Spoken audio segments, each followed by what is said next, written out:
Hello, welcome to the posting stream. Hello. It's time for posts. Posts? A special kind of posts. What's a post? I'm kidding. I know what posts are. Unfortunately.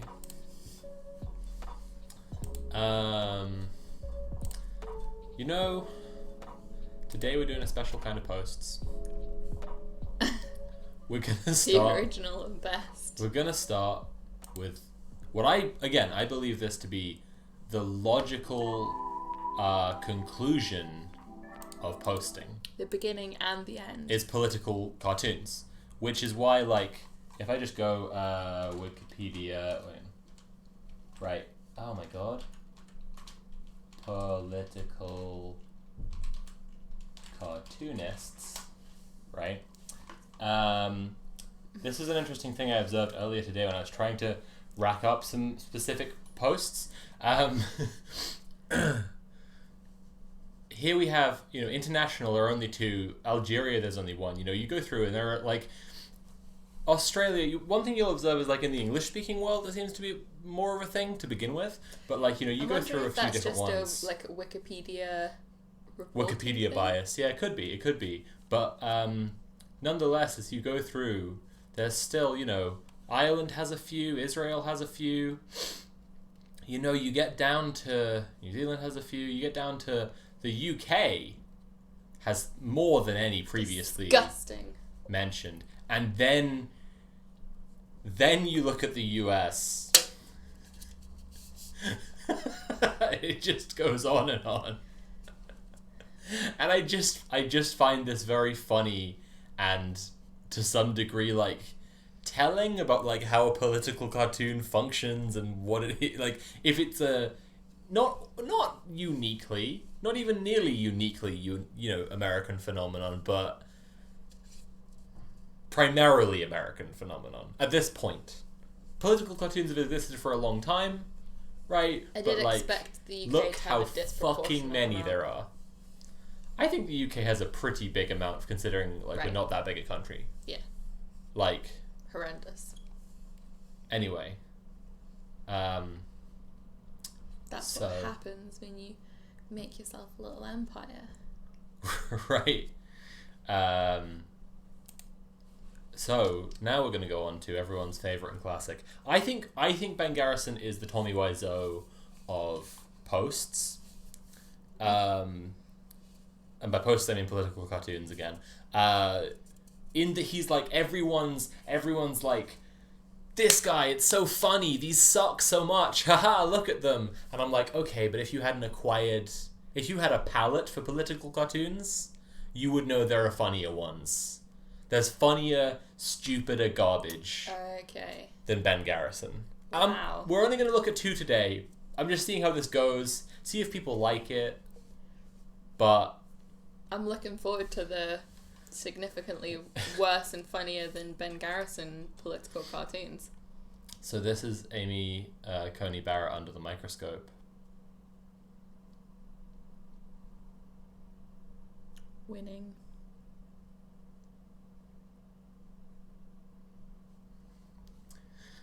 I don't even understand. She showed her notepad during the hearings, and she'd taken no notes Right, to show yeah. that she has it, like, so locked down. Right? But She like showed it off. well, she was showing that, like, it's a... What she thought she was showing off was that she's so good at answering all the Senate hearings questions that she doesn't even need any notes. Why would But that be? what it very clearly shows, is that it's a complete fucking fix and absurdly that biased. It doesn't matter what she says, and that she doesn't And yeah, have it doesn't. to try. It doesn't matter, and she doesn't have to try, exactly, because it's a fascist. And Ben Bullshit. Garrison thinks, what about that based on that cartoon? All right. So here you see just layers, here, just layers and layers, just going in. Okay, so you've got Nice little Space Invaders tattoo. I want one. So So the gun is Antifa. Mm-hmm.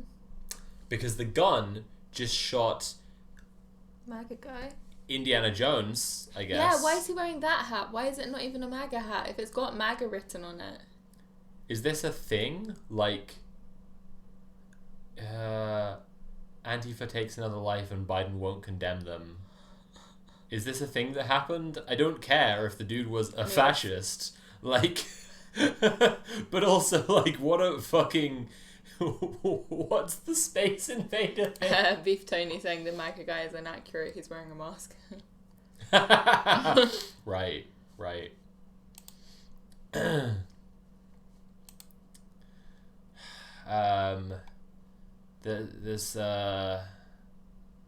So that's she's sipping on the 25th Amendment?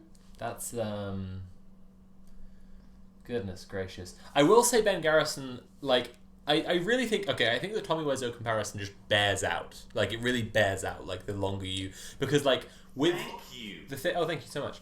The thing with, Thank you. like, bad directors, when you watch bad movies, is that most directors are bad in one way.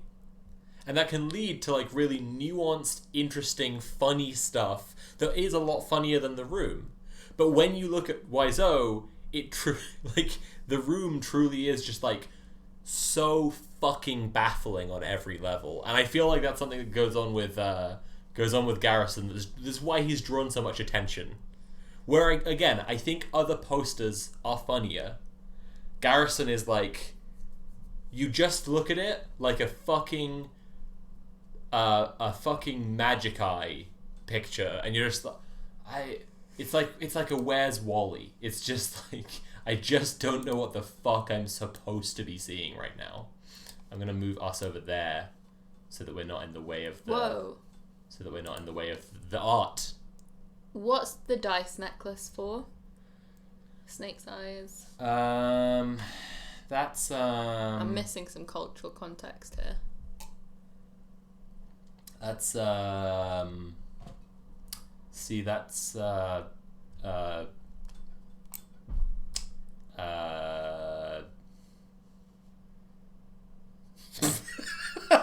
just don't know. It's just so fucking 100% false proof. See? There you go. He's done a take on The Fly. Oh, The Fly was MAGA. It was a MAGA fly. This is making Pence look really cool. The now. Fly was approving of Mike Pence. So More government hammer and sickle. In so front of you'll Kamala see here, Harris. Kamala Harris is wearing I wish.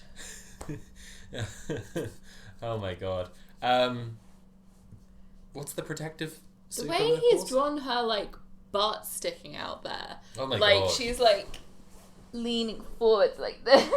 But also at the same time, I just gotta say, like, she's not even leaning forwards in the most what you just like expect, okay? Instead, her titties are just crammed under the desk. Yeah, it makes no sense. She's just like crawling over the desk. Yeah, though he clearly enjoyed Like- drawing Nancy Pelosi's titties, so...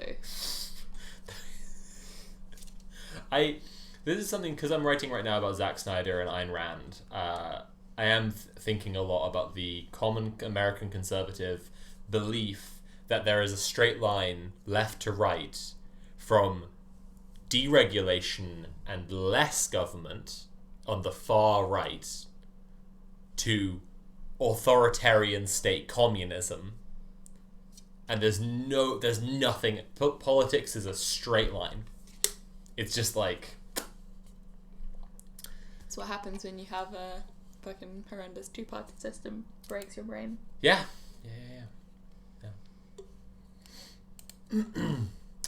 I don't know Tom Fitton.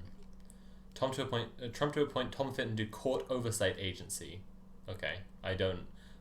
This is just a classic Garrison, right? This is just a classic Garrison. Some guy who, in real life, Okay.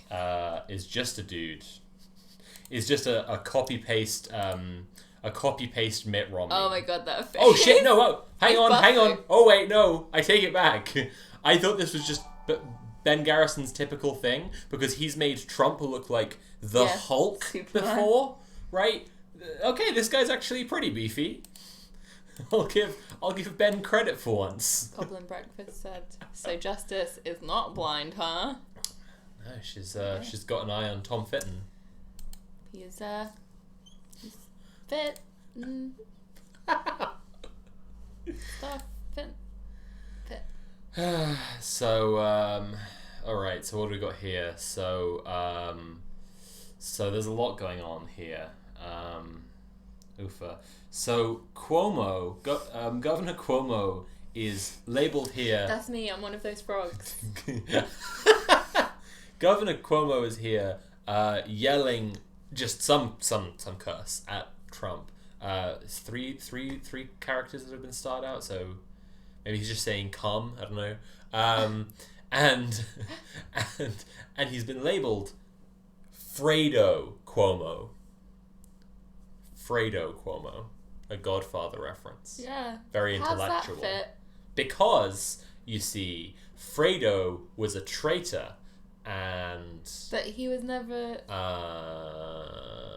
And the other frogs, because it's a swamp, the other frogs want him to die as well.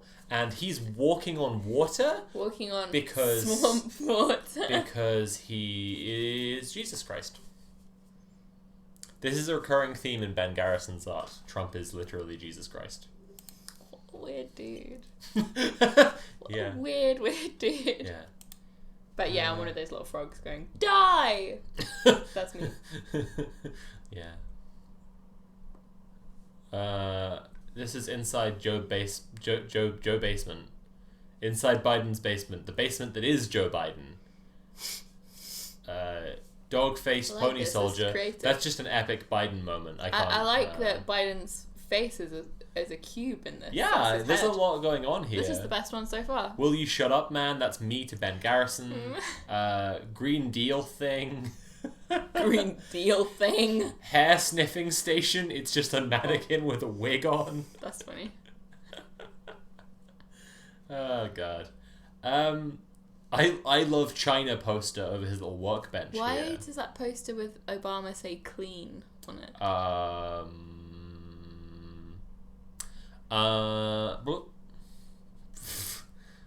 But For Hunter. Is that the cash? yeah, because it's labeled Ukraine. Well, See, so that's Hunter. yeah, fair enough. I pledge Twit- allegiance to the thing. Twitter, of course, as we know from Trump's retweeting today, Twitter has been hiding the Hunter pictures because Hunter's too sexy and they don't want anyone to know. So here, speaking of Has Ayn he got a Rand, big bump on his head? no, from I think hitting that's it? COVID. That's what I thought too, but No, that's a COVID. it looks like a big bump on. It looks like the Earth crashed on top of Trump's head and made it swell up really No. big. No, see what's Now he's going just on trying to here hold is it up. Trump already holds up the whole world. Now he's got the additional weight of COVID, and Ben and Tina, I think, are saying get well soon. It's sweet. They're wishing their big wet fascist president to get well soon.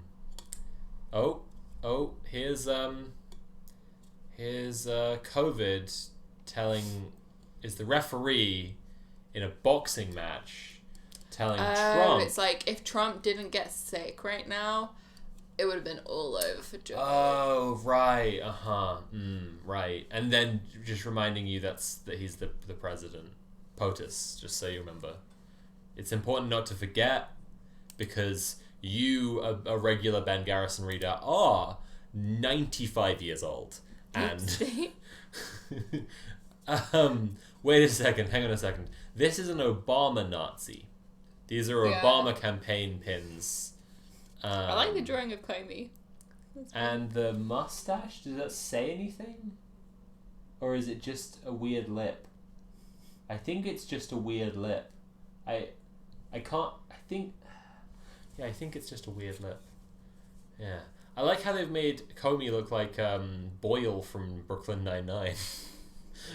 He looks like Also like Mayor Pete, actually.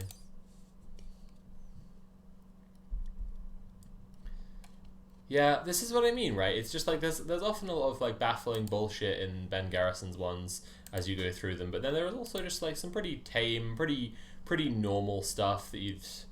I don't know. Okay, again, I just clicked another one that I'm just like baffled. Okay, Obama and they're framing him. They're framing him with Russia. Okay, Who is they're that? framing Flynn. Flynn. Okay.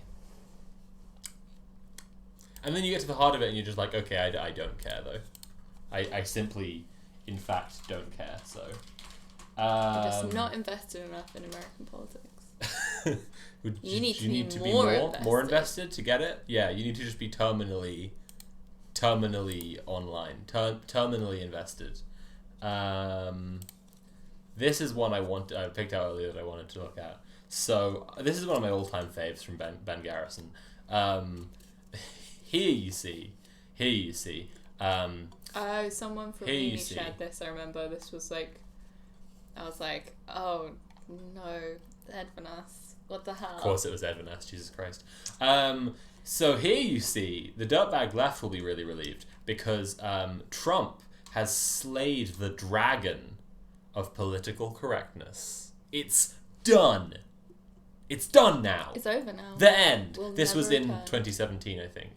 Oh no, actually this was during the election. Yeah, this was. But apparently political correctness has been dead for over 5 years at this point.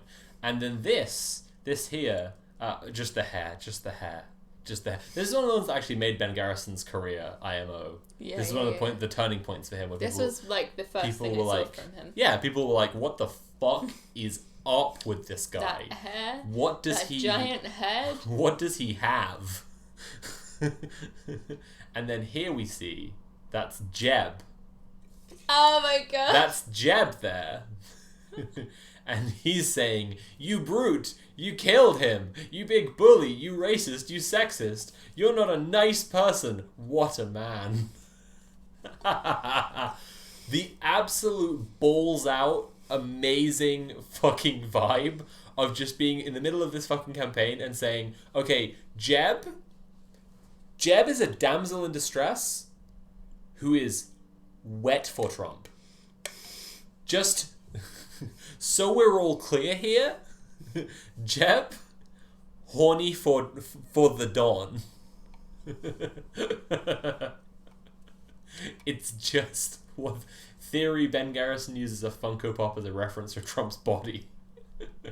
It's like a Funko Pop head that he's taken off and put on an Action Man. And that's why the body is like, proportionate and like really beefy, but the head is just like square and huge. Okay. This is the other one I want to look at.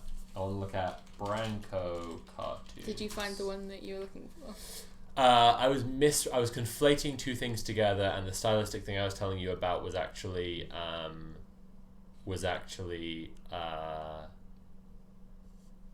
the Onion, and I was remembering that stylistic thing of the artist being in the thing looking at you. Right. On Branko's art. Right. Yeah. So, here we go. Here's the website. The website's called Comically Incorrect. Oh no, it's been shut down. Oh what the hell? What's happening right now? I have to do a capture. I'm not doing a capture. I'm not doing it. That's not happening. Now you know I stand up against political correctness. Okay, so here's so this one's kind of interesting.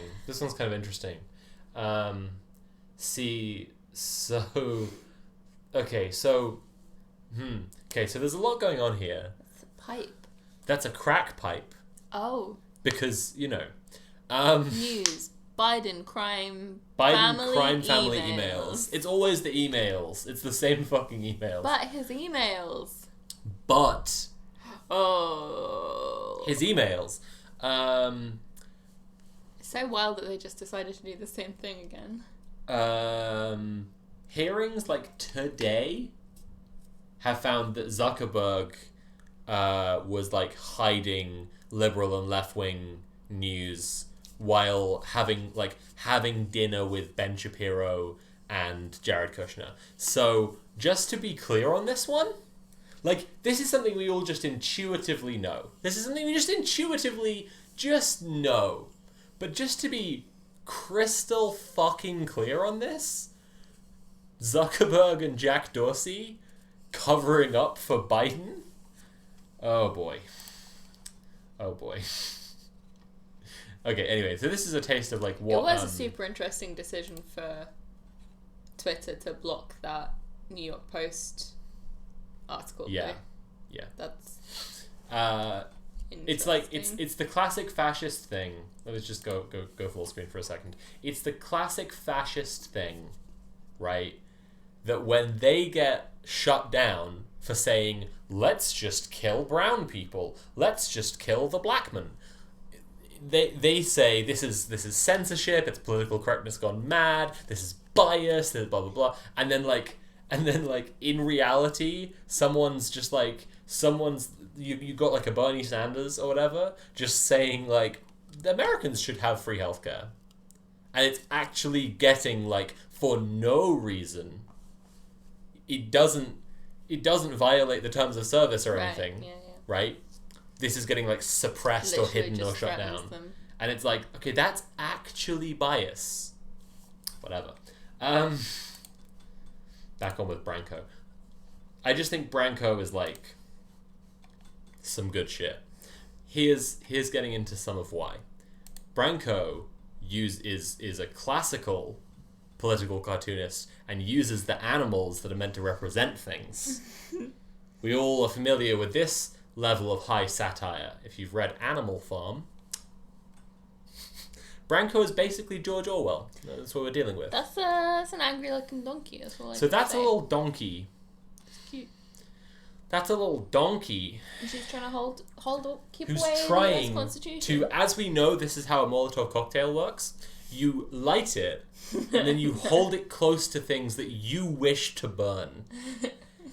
And while you're doing that, it reminds everyone who's looking of rioting and Antifa violence. And that's how Molotov cocktails work. Liberal activism. Right, exactly. There's a really good one. I'm not sure if we're going to see it just now, but there's like a really, really good one where instead of drawing a rhino, for rhinos, for those who aren't familiar, Republican in name only, because the Republican symbol for the GOP is an elephant. Okay, so usually Branko will have a donkey for the Democrats and an elephant for the GOP, and then anyone, I've also seen Branko do this, so I'm really baffled, will just draw a rhino when they're accusing someone of being a rhino or talking about the rhino faction of the GOP. He drew an elephant with a horn growing through its tusk, and then labeled it rhino. I really hope it's like recent in his backlog so we can see it, because it's fucked up. It's Cronenberg shit. It is messed up. A wolf in sheep's clothing. You've just got a rhino bursting out of a... Right. But it was just labeled. Here we go. Make free speech great again. Shadow banned. Conservative voice. Not make speech free again. Right. This is okay. So this is what I mean about acquiring like more of a palette for political cartoons. Branko owns really hard because like a whole bunch of them, you can just see a really, really small tweak that would make it infinitely better. And this guy is just really fucking dumb. He's just doing shit like that. Again, with Ben Garrison, it's just all baffling. It's just all, what the fuck am I looking at? Too much. It's nice and targeted with this. You're like, fucking, it's right there, Branko. What the fuck are you doing? Make speech free again would be so obvious. Make free speech great again. Free Speech Cafe. Open. Facebook, Google, YouTube, Twitter, Google. No conservatives allowed. Well, this is a recurring theme in Branko's art. You will see what appear to be direct references to Jim Crow, but for conservatives. And they can't be, surely, because... surely. But I've seen, like, lynching references. I've seen stuff like this, like, no conservatives allowed. And it's just like, what? Okay. That's all of the Democrats putting their thumbs on the scale in the election. Oh, that's interesting. Big tech. Yeah, and it's crushing a guy. See his little guy being crushed, and the guy is called democracy. Oh, very. Sometimes with Branko, I like to imagine like Don Draper like pitching them. He's like, and then if you look closely, you'll see there's a little guy, and that guy is called democracy. Okay, this is the high-tech resistance. The C of tech is a hammer and sickle. That's kind of sick. We have to save our democracy, but first we must destroy it. I see. Well, lots going on there. Lots going on. Oh, they're all Antifa, but they're big tech companies. I get it. Okay, it's all going on there. Oh my goodness. All right. So there's okay. So okay, yeah, this is actually one. This is one we might see some more of. So this is so he's just gobbling up the COVID-19. This is something we see repeatedly. Tasty. I've seen a few of these, right, where it actually looks. This is something that can happen with Branko all the time. If I hadn't prepped you with anything... Yeah, you'd think that was criticising Trump, yeah. If I hadn't prepped you with anything... Yeah. What's that? Like, that? That's an anti-Trump cartoon. Right. He's just gobbling up a big spoonful of COVID because he's a dumb guy who just eats up COVID. What does Hunter have to do with anything? What is this? Bon appetit. It's just nothing. That's what the tweet says. Bon appetit. Bon appetit. It's actually promoting Jack's vid about bon appetit. That's what it is. Go watch now. So that's a recurring one. Is like this could completely go either way. I have no idea what the fuck this is supposed to be. So that's China is not a threat, and there's Biden. And see, he's like getting handsy with President Xi, and he's sniffing the money. Right, cool. All right. Are we okay? So that's Hunter. All right, in the DNC, the DC swamp. Sorry. Don't worry, son. I've got this. And then okay, sorry. So the pin on the donkey does not say Ms. Media, which is what I thought the first time I saw it. It's mainstream media, but he's just abbreviated to MS Media, which fully just reads as Ms. Media, like Ms. Marvel or whatever. And the mainstream media is carrying fuck me. Does this enlarge it? Yeah, but it fucks everything up. Operation Destroy Trump and Biden. Oh. Well, you'd think Biden probably would have noticed that the donkey is carrying a briefcase that actually, when you look at it, it's threatening to destroy him too. So, okay, this is an interesting one. That's an interesting one there. That's an interesting one. That's a really interesting one there! Fuck! What is literally written at the bottom of the Statue of Liberty? Do you want to read it out? Do you want to read out The New Colossus by Emma Lazarus? Okay, so what's going on in this cartoon? Is the donkey has just has spray painted out Liberty. It's not the Statue of Liberty anymore. Now it's the statue of open borders. And see, and now, and this is just disgusting.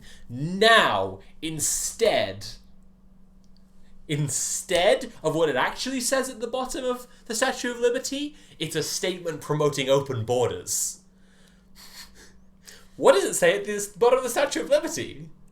The New Colossus by Emma Lazarus, which is on a panel written at the bottom of the Statue of Liberty. Not like the brazen giant of Greek fame, with conquering limbs astride from land to land. Here at our sea-washed sunset gates shall stand a mighty woman with a torch, whose flame is the imprisoned lightning, and her name Mother of Exiles. From her beacon hand glows worldwide welcome, her mild eyes command. The air-bridged harbour that twin cities frame, keep ancient lands your storied pomp, cries she, with silent lips, give me your tired, your poor, your huddled masses yearning to breathe free. The wretched refuse of your teeming shore, send these, the homeless, tempest-tossed to me. I lift my lamp beside the golden door. Ah! What? I'm losing my fucking mind. I just hope that's like all of the replies to this tweet was just literally that poem. Obviously not, but Nope, not a single one actually. Share it in the comments, then everyone can go reply just with this poem. Yeah, literally everyone just go and reply, please, with the original poem.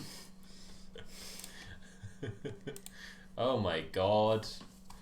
Man, it would suck if there was a pro open borders message under the Statue of Liberty. Huh. Fuck. Guys, I'm losing it. Oh god. I've got posting brain really bad. I just love all the grumpy donkeys though. Yeah, me too. They're really fun. Yeah. Okay, so that's Joe Biden. Alright, there's Joe Biden. Alright, it says Biden-Harris 2020.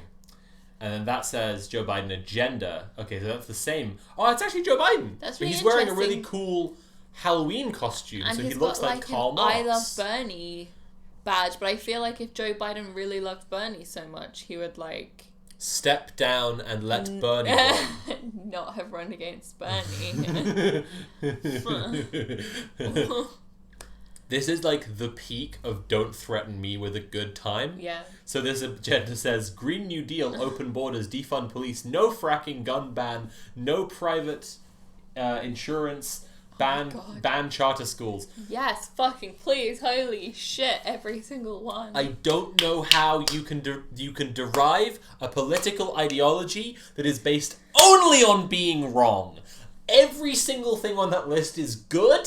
What the fuck? Like,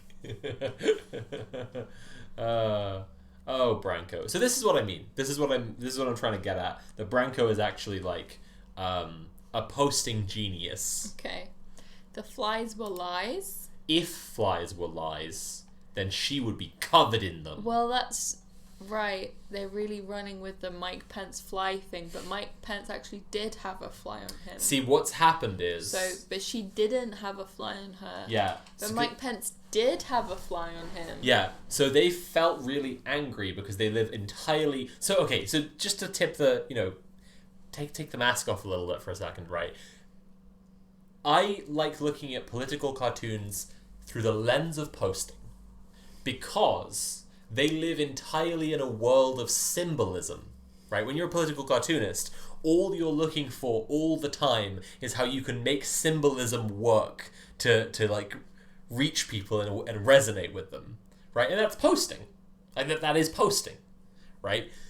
And so when the fly landed on Mike Pence, every conservative political cartoonist They're like, fuck, it's over. lost their fucking mind. Fuck, it's all over. Because it's the most rancid image of this disgusting, sweaty, Westboro Baptist cretinous He looks creep, like a zombie. little fucking piece of shit, right? Who, when asked about climate change, he's just like, yeah, we'll get to that in a minute, but she wants to raise your taxes, right? This just creep, this little fucking ghoul, right? And a fly lands on him because he's literally a piece of shit. Because he's literally a piece of shit, okay? And all the conservative cartoonists lost their fucking minds that instant. They're just like, oh my god, we've lost. Okay. Okay, so this is the stinker. Oh no, I don't know this. The Durham investigation. I'm gonna have to look into that. I saw that one earlier, but that might be... Yeah, actually, okay. This is what I thought. This means we're getting close to some of the ones I previewed earlier. Okay. And there are some real treats in here, if we're going to see the ones I saw earlier. So, here's Biden. I actually quite like how he draws Biden. It makes him look like a really cute old man. It reminds me of like Gary Larson comics. Like when he draws like old guys. And I really like it. Anyway, so will you stack the court? Okay, and he's guarding the answer. Sorry, this is what I mean about like the world of symbolism. This is what I mean about like the world of symbolism that they live in, right? That you could literally just have. This is what I mean, right?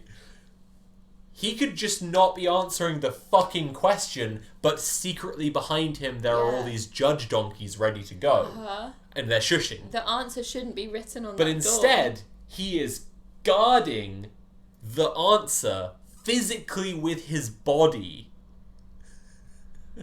It's enough that the donkeys are saying, shh. Except for that one donkey who's pointing. I don't know what's up with that donkey. Anyway, they're going to cross out First Amendment, they're going to cross out Second Amendment when they get all those donkeys on the Supreme Court.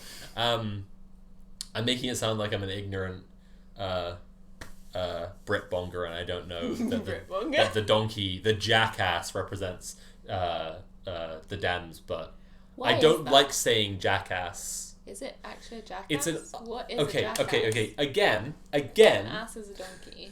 Again, as far as I'm aware, it's like this ties into the same fucking reason that the fucking the US has the most political cartoonists of anywhere in the world, right? It's that it's an irony poisoned nation from the very beginning. Oh right. And the jackass and the donkey are like insults. And the elephant rather, because the elephant's big and slow and bloated, and the jackass is stubborn. I'm sure Tory is an insult in the first place. Tory is, but conservative. Like but Tory isn't their name. Yeah. Like on their party materials. Well, no, sometimes it is. But like Tories. their like official registered party name. You know? Yeah. Well, Anyway. it's not for the Democrats or the Republicans either. It's their logo. It's literally their logo. Yeah, but I'm sure they put like Tory and stuff. Alright, but they don't wear like a pin that says Tory. No, but they do release videos of young people saying, Oh god, I the was young bullied Tories. for being a Tory. Oh god. Someone called me a Tory cunt and said I was a racist. One of the guys in that is a Scouser, and he's like, as someone from Liverpool, I'm the only Tory in my family, and I'm like, yes, because you're a fucking traitor. Your parents must be so fucking disappointed. Literally, you're a fucking The only traitor Tory piece of shit. Just so sure that they're smarter than every single Like, person. Liverpool around them. is left enough that they just ban the Sun. They boycott the Sun there. They just have big billboards that are just organised by public donations that just say, don't buy the Sun. It's just such a fucking type. Like, a Tory from a working class background that doesn't grow up with Tories, but they're just really fucking sure that they're, like, the smartest person in the room always. Absolutely. God. Even when, like, they're a type. It's such Alright, type. why don't you tell me what's going on bit by bit in this image? And again, can I just pause again and say... Tory means robber. Can I just... There you go. Can I just say again? Branko, this is like... Mwah, like spicy Yes, meatball please, I wish. of political cartoons. No, like, I just think people are like over-focused on Ben Garrison, and Branko is fucking hysterical. Please tell me what's going on Well, here. there's a little frog Yeah. in the pot. Mm-hmm. And the frog seems to be like a Democrat. But also the frog has the face of an alligator for no reason. Carry on. Yeah. Biden-Harris 2020. Uh-huh. But the pot Yes, the pot. Yes. is a pot of communism. Oh, shit! It's gonna boil that frog 1 degree at a time. And the frog won't hop out because it's like, it's just safe Dems. There's no communism coming my way. But think again, motherfucker. It's gonna fucking die because it's gonna be boiled alive by communism that is coming. Fucking... Branko's a posting genius, is what I'm saying. Okay, so, that What is going on there? is just fucking cursed. So that's Fox Right, News. Fox is really and they're a Fox. run by the Dems. They really love the Dems. That's what's happening. You don't suspect that if even Fox News is calling Trump a racist, there's something wrong. Yeah, you might just be like, oh, actually, maybe he's just a fucking Nazi. Instead, you're like, no, my croissant-haired president, he can do no wrong. And actually,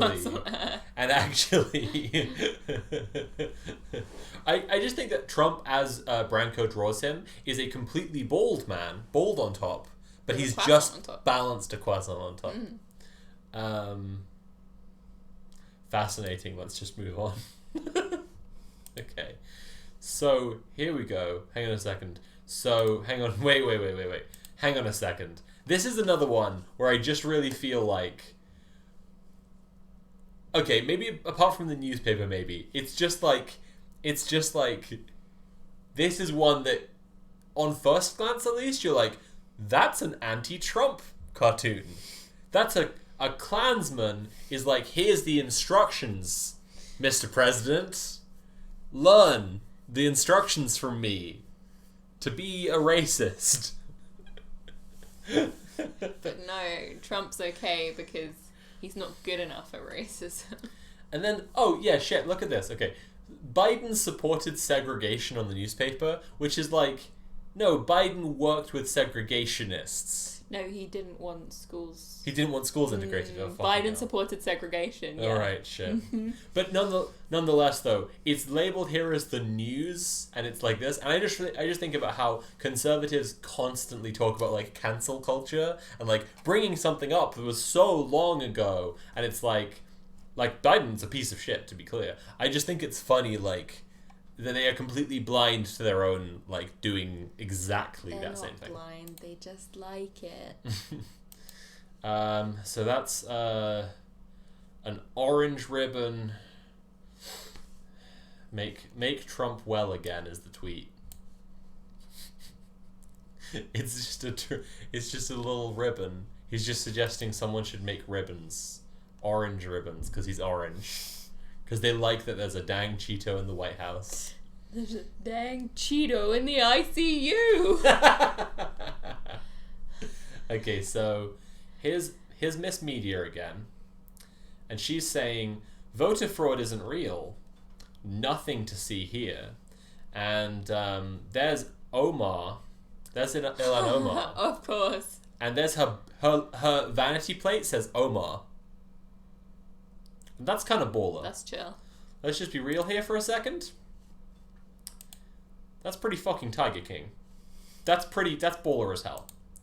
And the donkey Miss Media is saying there's no voter fraud, but she is just packing so many Omar ballots into her car.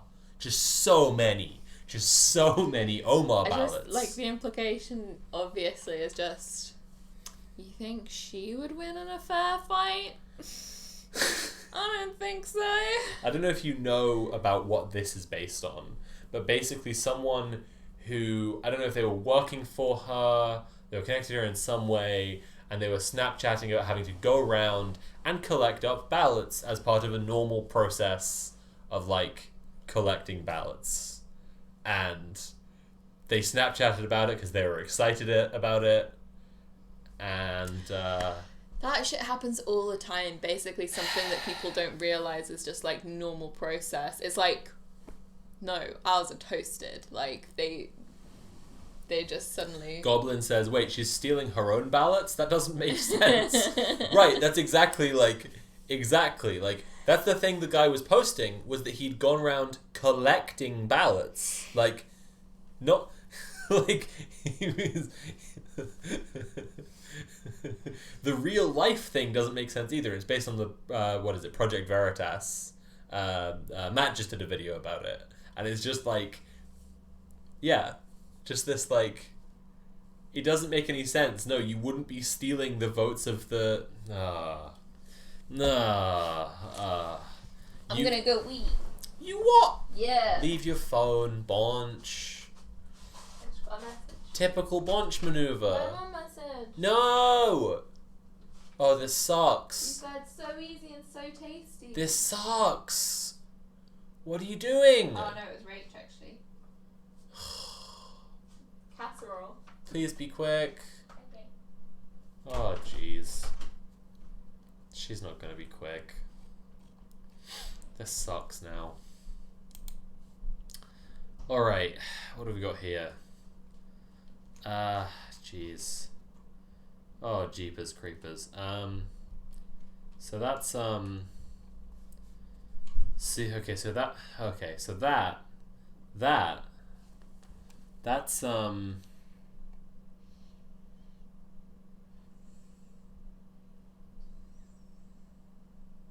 well, there's just a lot going on there, basically. Okay. So, Trump, who was supposed to drain the swamp, now he's just kind of like, now he's just taken to just like wrestling with random swamp creatures.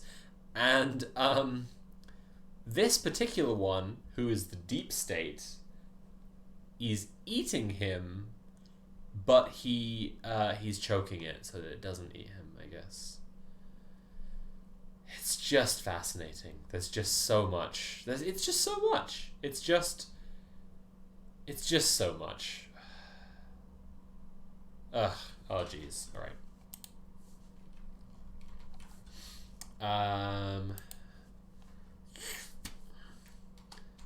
Okay, that's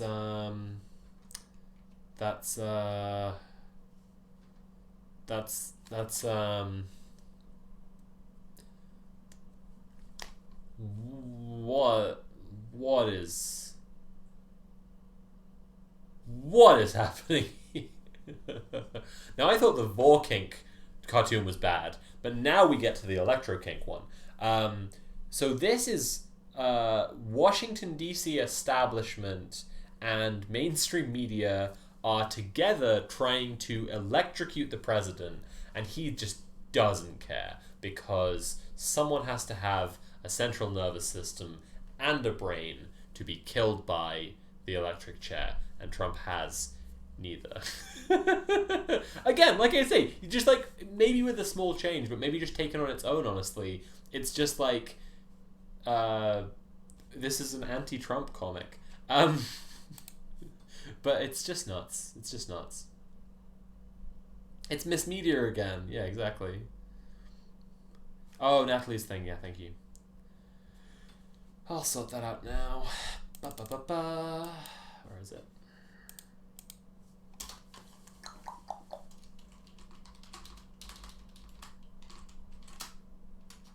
I put sure just then. Terrible. I was trying to write she.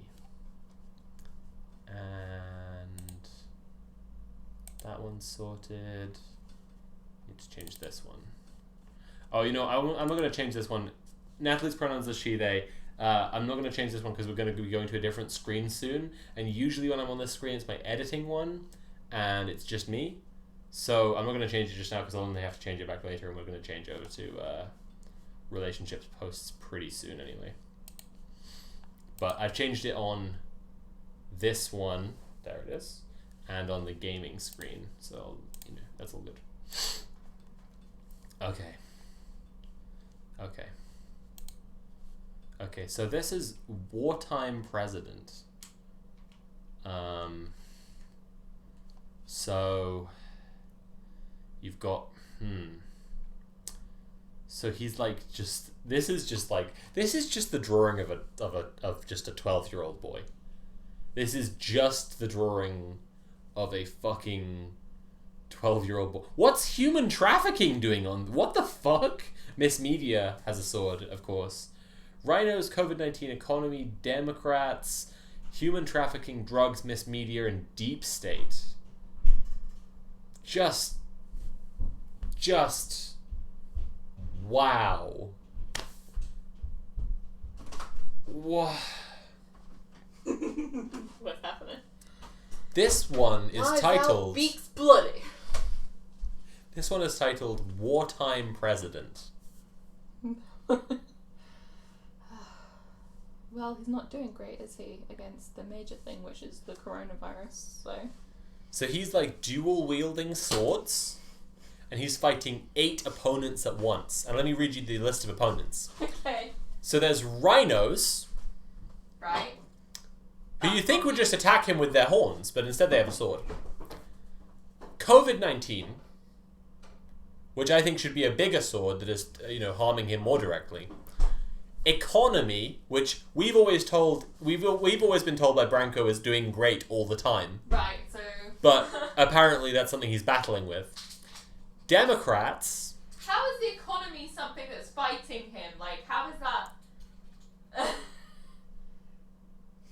Democrats. Human trafficking. Oh my god. That's just in there. That's just been chucked in there because Branko maybe Q?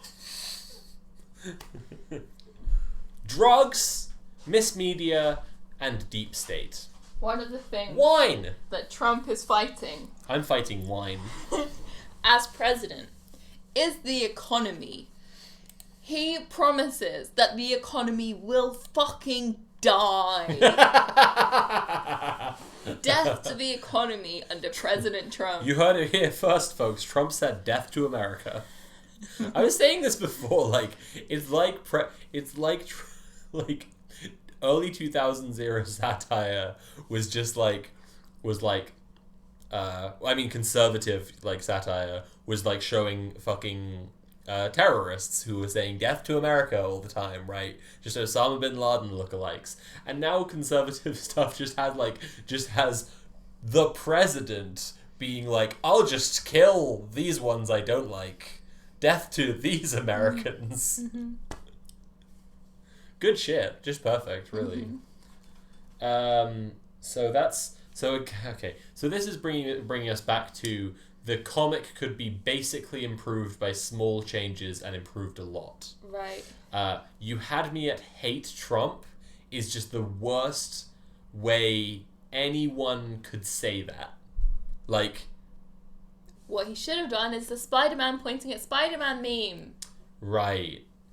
It's pretty easy. With a little hammer and sickle and a little... Well, for the boomer audience who aren't maybe familiar with that, you got the Never Trumper elephant is looking in the mirror, and what he sees is Karl Marx. Right? Or any sort of shit like this. Any sort of shit like this. Or they're in bed together, right? Whatever the fuck, right?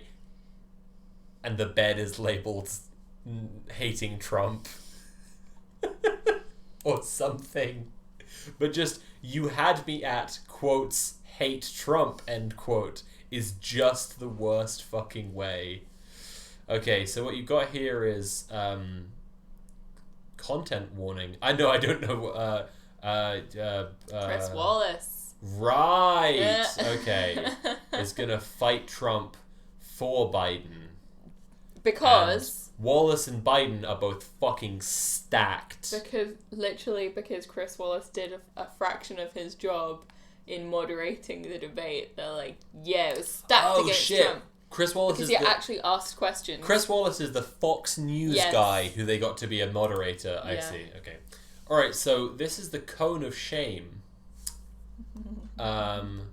which is China, and it's like a cone you put on a dog to stop it from biting its own stitches.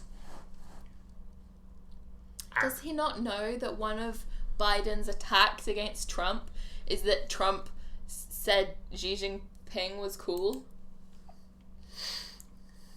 Biden's like, yeah, Trump says the Chinese government are great. That's bad. So Get rid. this is recycled content. Yes. And what is it? But what's really bad about this? Does it matter where he is? What's bad about this is that this was the original. He just had to add. He added in expand. Trump eating a bowl of COVID. Just eating. Oh, it's meant to be that he eats COVID for breakfast. Oh wow! But Like it's not a big deal. But he got it. It was meant to be. The joke was meant to be Right. like I did he not eats understand. COVID for breakfast. Don't worry about it. But instead, it was just a picture of Donald Trump loading coronavirus on his spoon and fucking shoving it in his mouth. That doesn't work with a Of disease course it doesn't. that you can actually ingest into your body. Okay. So, candidates' I children... eat salmonella for breakfast. What's that So, supposed to mean? This is an interesting one. Because the donkey, again, now looking quite like an Aardman animation, like Wallace and Gromit. The donkey says candidates' children are off limits, pointing like this at one. Hunter. Yeah, Okay. but he had his hands in the slime. And Hunter...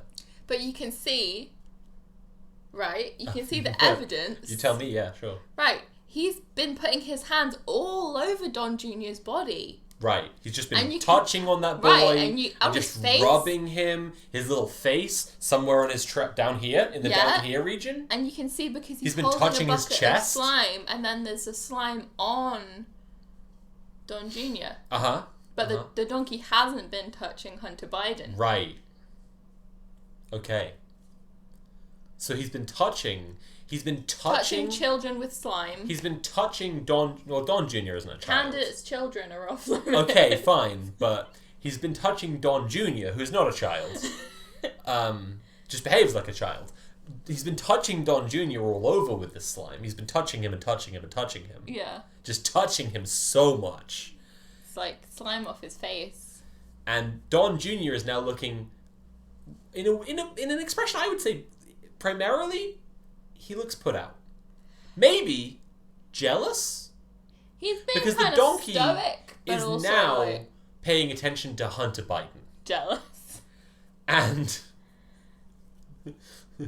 now, this is just a statement, candidates' children are off limits, but it could be, follow me here, a complaint. He's been touching all over Don Jr. And now Hunter has shown up. And he's like, candidates' children are off limits? I've still got so much slime left for touching on adult sons. I have so many adult sons still to touch. Okay. I've seen this one already. This is the Operation Destroy Trump and Biden. Okay. That's Quid Pro Joe. There's Hunter again. Yeah. With he's always got a sack of Ukraine and sack of China money. And then... Nope, no. Who's the little dude? No, I don't get with him. the little face. No, I don't get it. Looks kind of like a Rick and Morty character. He does, yeah. I definitely see that. Those cheeks, you know. Yeah. Okay, so what's going on here is Trump Is looking at Biden's butt. and Biden are at the urinals, and they're both both relieving Trump themselves. had coronavirus at this debate. He had coronavirus. But Trump is like looking down Hands frame. At his here. butt. Yeah, exactly. He's looking at his butt. He's looking right there. He's like, yeah, that's a peanut butt. That's a butt I That's want. a little peanut butt. Yum, yum, yum. I'll crack it open. Okay, so here, this is a classic one. I've seen this one a few times, actually. This one, right, we've got the mainstream media, they like to look really closely at well, I mean, typically it's a molehill, but these appear to be prairie dogs.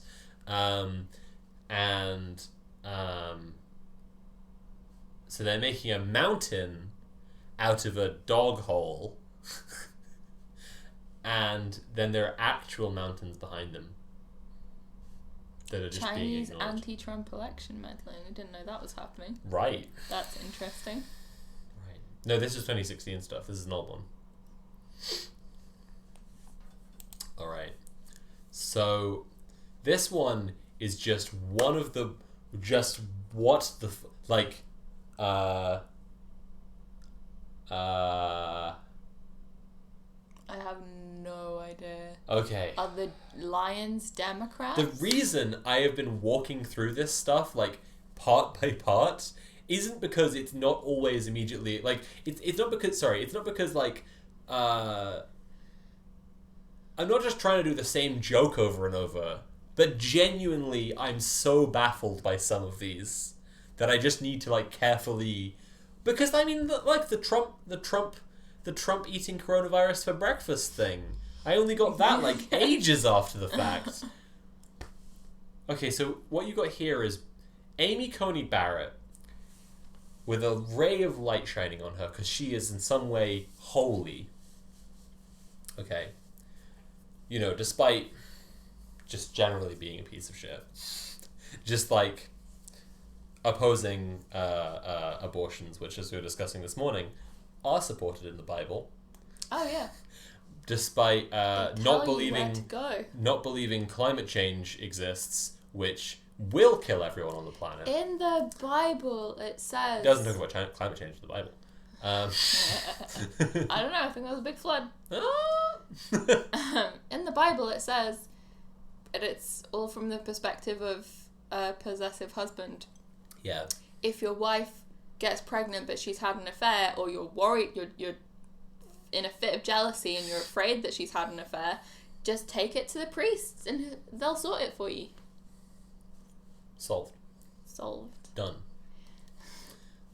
She's in the lion's den. There you go. Daniel in the lion's den. She's in the lion's den. I like that sway. Right. And they're all thinking, a Catholic. And she's thinking, Democrats. You know, lionizing is literally like a phrase for, like, when you make something look cool. Yeah. And in that comic, Branko made the Democrats literally lions. So I guess it's a comment that she's been persecuted for her religious beliefs. Which is not true. Because she's just going to be on the court, so... It's just like with Kavanaugh, like, the guy was at a fucking job interview and they uncovered that he was a fucking rapist, right? And if they turned him down for that job, that isn't his life being ruined. Like, that's such a minor consequence of being a fucking rapist that you don't get a job, you know? In the Supreme Court. A specific, like, high-powered, high-profile job as well. Not like you can't eat or something. Not like you can't pay the bills, but like a specific job. Ugh. Alright, so... Biden is an old man. That's the context you need for this comic. Biden's an old man. Trump, on the other hand... Joe. Trump, on the other hand, we know is not an old man. He's a young man. He's vital. He's full of just spunk. Vital. Biden, as we all know, is president. And as such, is responsible for riots, cops getting shot, chaos on the streets. Okay? The cities are on fire, and it is Biden's fault. And we all know this. But Biden, such an old man, who is also the president, who is responsible for all of this, is just asleep. That's the context you need to know for all of this. That's Sleepy Joe. Trump, on the other hand, who is not president, so is not responsible for all of this stuff, is just creating historic Middle East peace deals. It seems. Pretty good, right? Pretty good. The choice is clear. Right. I'd say it's incredibly clear cut. So,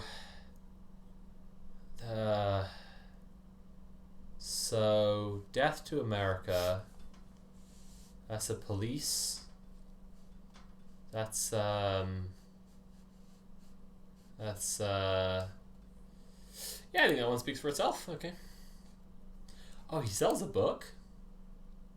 Keep America Laughing. At the left. Oh! Is that what's going on? At the left. See what's happening here in this one is that on the left panel, the capitalism under the system of capitalism, the chicken is there and has some eggs. Nothing seems to be happening with those eggs. It doesn't seem to be using those eggs for anything. And in socialism, people eat the chicken because they need to eat. I think those eggs are labelled, but it's too small to see. Yeah, but I'm just saying that here, the eggs, right? They're just nothing's being done with them. And here, the eggs are gone. Presumably, something's happened to them, and the chicken's been eaten as well. So it looks a little bit like under capitalism, resources that people need are sort of hoarded and kept and squandered and not used. And under socialism, people who are hungry just get fed. Anyway, the comically incorrect cartoons of A.F. Branco. Because his website is called... Comically Incorrect. Oh my God! How did you hold that in for so long? Are you fucking kidding me? I just thought that was the time to draw attention to it. It is comically incorrect. Alright, so I'm ready to go public. Let's hold off for now. SCOTUS list. AOC. Great. Although she's doing a different job. Why would she? Senator Robert Byrd. No, don't know. Santa Claus, I think, would be a very good on the SCOTUS. Corn Pop. Now, that's just lazy writing, because we all know... No, hang on! Anyone familiar with the Biden law knows that Corn Pop is a villain. Anyone familiar with the classic Biden law knows that Corn Pop is Biden's nemesis. And as such, he would not be nominating Corn Pop to the Supreme Court. Anyway, Stacey Abrams, Mickey Mouse, Bernie Sanders, and Hillary Clinton. I'm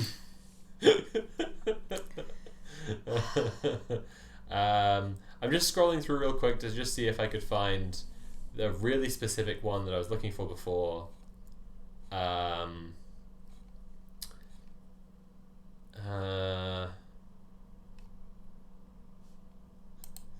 Okay, so how mainstream media views this wasn't the one, but this is just very funny. How mainstream media views COVID-19. It's flying over the top of all of these people who are wearing masks, and all these people who aren't wearing masks. Now let's just ignore their protest signs for a second. These people who are all wearing masks, it's just ignoring them. And these people who are not wearing masks, it's going straight for them.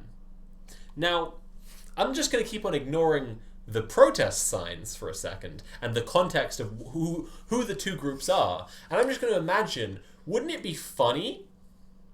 Wouldn't it be kind of amusing if the leader of one of these groups had gotten coronavirus after denying that coronavirus was a big deal, and after mocking masks for just months and doing nothing about coronavirus and making the situation worse, and then personally spread it to all of his team, okay, and probably other people at his rallies. Okay, I guess I'll just take a big sip of my coffee and read the protest signs now and see which group is which. I like this one specific COVID molecule, which just seems really done. That's me. This one specific one. It's also like just looks really, really done. There's Biden-Harris signs and Biden and Harris obviously weren't organising BLM protests. They I'm certainly pretty weren't- sure they were they trying to dissuade people from They certainly weren't organizing Death to America protests. Right. Whereas Trump was personally organising. Goodness gracious me. Alright, I don't think we're going to find it now, but I'll tell you about it while I get Fall Guys set up. Okay. Okay. So, the one I was hoping we would see, and now we're going to do relationships posts, so, yeah. Oh no, hang on a second, I know what we should do. I'm going to load up Fall Guys, and you read me the first... You have a post ready. I do. Okay, you read me that first post, Just a and then brief- while you look for more posts, then I can tell you about the... Just a brief little post. Okay, then I can read you. Then I can tell you what the other one was that I saw earlier. Okay. Okay. Exciting. Will you ever play Among Us? I don't have Among Us, and I haven't really watched any gameplay of it, so I have to check it out. So I don't know really. Nick was telling It me sounds about fun, It sounds fun, yeah. conceptually. Does it rely on like voice chat and stuff? I'm not sure. I've heard people talk about voice chatting, and I don't It want would to. make sense if it did. If it was a party of all people that I knew, that would be fine. Yeah, basically. But yeah. Pretty much. If no, apparently not. Okay, well, alright then. Okay. That's fine then. No voice necessary. Oh, you can then. Okay, this post is a cute one. Oh, I like cute posts. Yeah. Not a mortifying one. I don't particularly like mortifying posts. Yeah. My fuck buddy is kind to my cat, and my cat likes him. I'm starting to have feelings for him because of that. Okay. I can live with that. That is very cute. Every time he comes to my place, he'd greet my cat first, crouch down like, "Hey buddy, how's it going?" and scratch her little face. Then after a little while, he'd just stand up and kiss me hard and go straight to the business. Like he's dominant in bed but kind of cute around my cat, and my cat loves him for some reason. My cat doesn't take kindly to strangers, but she would jump onto his lap when we were making out. Hold up. It was the bit about he's dominant in bed, but he's cute around my cat. Like, just mind-boggling. Like, How could both things be true? how could he possibly... Don't worry, guys. Too good to be I true. know I'm describing here that he's, like, kind of a pussy, basically. Like, he's just kind of a cock, okay? 'Cause Don't he's, you like, worry, he is dominant in bed. He's, like, kind to animals. But I just want you to know that he spits in my mouth, okay? It's just, like, it's just... I don't want you guys to get the wrong picture of him. We still have a good time, okay? Okay. Okay. When he was about to leave, my Oh, cat the wouldn't texting stop song, right. following him and meowing at him. It was a bit embarrassing. That is cute. My cat was screaming at him one time when he was leaving. He laughed and said, "Hey, what do you want? Want to come with?" My cat doesn't even treat me this nicely. I feel like I'm starting to really like him because my stupid cat likes him so much. Aww. Yeah, that's a really cute one. Yeah. Okay.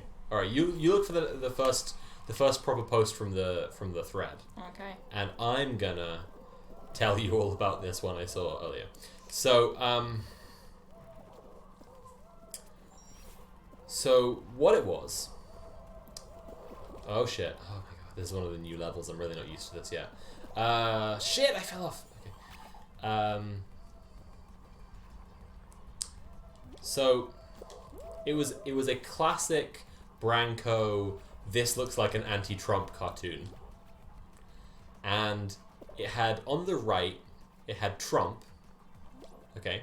Mm-hmm. And Trump was underneath a wave of stink line. Right, a wave of green stink line, not coming from him, but it was above him. And the stink line had been labeled Trump's fault, right? And and the stink line trailed back to President Xi, right, of China, and Biden, and President Xi was hiding behind his back a vat of coronavirus, which I believe it also said made in China. And the stink, as you see it, it wafted over Trump's head, and it said, Trump's fault. And I was just like, how is this not an anti-Trump cartoon? Like, okay, additionally, like, it could also be one of those ones where, like, with a minor change, and this is one of the ones this is kind of one of the ones that's best about Branko, is that you can actually see how you could honestly construct a good liberal political cartoon from it. And those are rare, because good liberal political cartoons just don't fucking exist. So the fact that you could turn a shitty Branko cartoon into an actually good liberal one is amazing. Like, challenge. Like, literally, you could turn this around by having Trump being like, they all think it's my fault, and he's pointing the finger, right? But he's just like, he's like clearly making the situation worse. Like, maybe he's like hung up air fresheners to try and deal with the stink or something, and he's just doing nothing. Because there's just coronavirus everywhere. What the air freshener's called? The air fresheners are called nationalism and blaming immigrants. Nice. Right. See, I nailed it. See, I completely fucking nailed it. Hell yeah. My 25F therapist, 50s F, is encouraging me to cheat on my boyfriend. I sure hope he's not. Hello, I've been with my boyfriend for 5 years and I have been seeing my therapist once a week for 4 years now. My boyfriend has been a pretty crappy boyfriend this year. He admitted to cheating on me, he is verbally and emotionally abusive, and overall has low care for my feelings. I do plan to break up with him by the end of our lease, April. But for now, I have to be cordial to him as we still live together. If I also attempt to break up with him whilst we're still living together, he will make my life a living hell. I told this all to my therapist. She is suggesting I start moving on now while we're still together, so I can completely remove him from my mind while focusing on someone else. She even suggested I message my ex-boyfriend. That is so weird to be, like, specifying. She also thinks cheating on him back will make the situation easier on myself. This was all told to me last night, so I ended up texting and having a conversation with my ex-boyfriend, all while my boyfriend was laying next to me.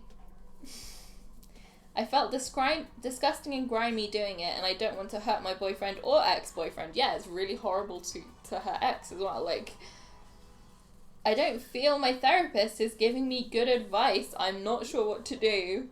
There was a show. Fuck? There was a show starring. Shit, I can't remember who it was starring. But like a movie actress, and it was called, for no reason, it was called Gypsy. Right, yeah. And it was about a therapist who was like manipulating her clients, and like, yeah. It just reminded me of that, like Naomi Watts, right? Yeah, I think so. And it was by the same directors, Sam Taylor Johnson. That was it. 50 Shades of Grey. Who did 50 Shades of Grey Part 1. Or rather 50 Shades of Grey rather than 50 Shades Darker. Yeah.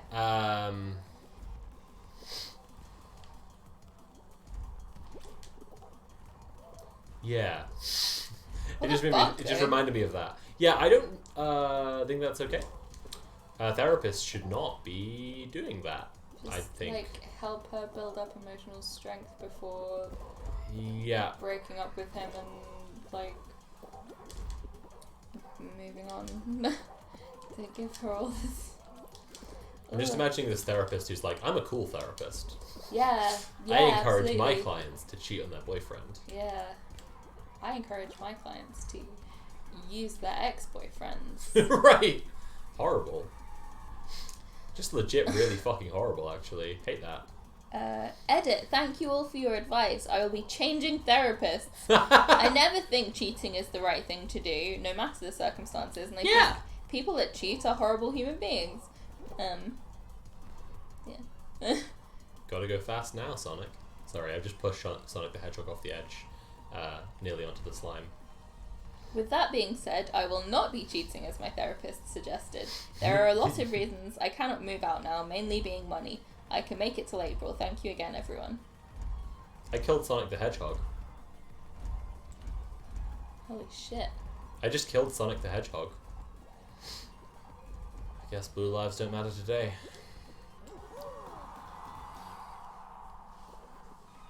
Do you remember in Bright when Will Smith says fairy lives don't matter today? Jesus fucking Christ. Disgusting. I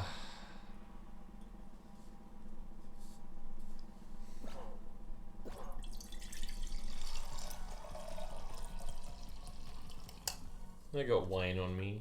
The wine dripped on me. No. Where's your wine? Ugh. Over here. I see. It's all on me. It's all on me.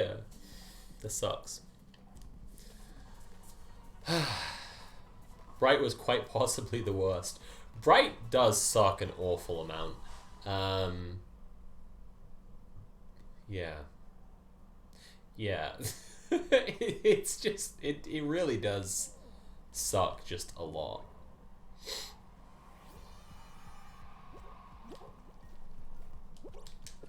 Oh, fuck.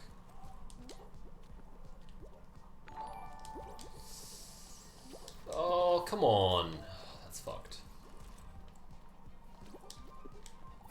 Got one. That's cool. Jesus Christ. Fuck, fuck, fuck, fuck, fuck, fuck, fuck. Oh shit, I qualified already. Holy fuck. Okay, that's fine. F's in chat for the wine. It's only a little bit. I've got more wine still. I've got more posts. More posts? You want them? Fuck. Did anybody send you any posts? No. No! You've all let me down. I'm disappointed. Fuck. Yeah, if anybody wants to send any recommended posts to read out for the next Friday relationships post stream, yeah. Go ahead. Yeah. I remember that title card from your Himbo Geralt video that was just Max Landis will pay for his crimes. I remember sharing that and someone being like, oh, yeah, but what about his actual crimes? Because he's a creep guy? And it's like, yeah, that's the joke, because he's like, because it's not a serious thing. Because, like, movies don't really matter that much. That was actually the joke, so thanks. Do you guys know Twitter fucking sucks? Do you guys know Twitter's the actual, like, fucking worst thing? Lorcan sent a post before and it was great. Unless you're saying you sent a post for this one that we've missed. I hope not. But if you're just referring to the one yeah, if I've missed a post, tell me. Previously, it was excellent and thank you very much. Am I the asshole for not stopping my band's show because my girlfriend got caught in the mosh pit? Yes. That's actually a very simple one, IMO. Yes. If she didn't want to be in the mosh pit, very easy answer. Yes. I'm using a throwaway, though I'm not sure why, because the second she sees this, she'll know it's about her. Last Saturday, my 23M band was playing I think a it's gig about at you, a bar. buddy. Just to be clear on this one, I think this is about you, actually. My girlfriend, 21F, just turned 21 in November, and this was her first chance to see us play outside of OP? practice. 23, it's fine. Okay. I play bass and sing. We are a punk metal band. There were 3 bands playing, and we went on in the middle. Also, me and girlfriend drove up together, which ended up being a big mistake. Oh, because she got really pissed and drove off without him. She doesn't like my kind of music, but she was being supportive. The crowd wasn't very heavy, but it was heavier than usual for this venue, so about 20 to 30 people during the first band.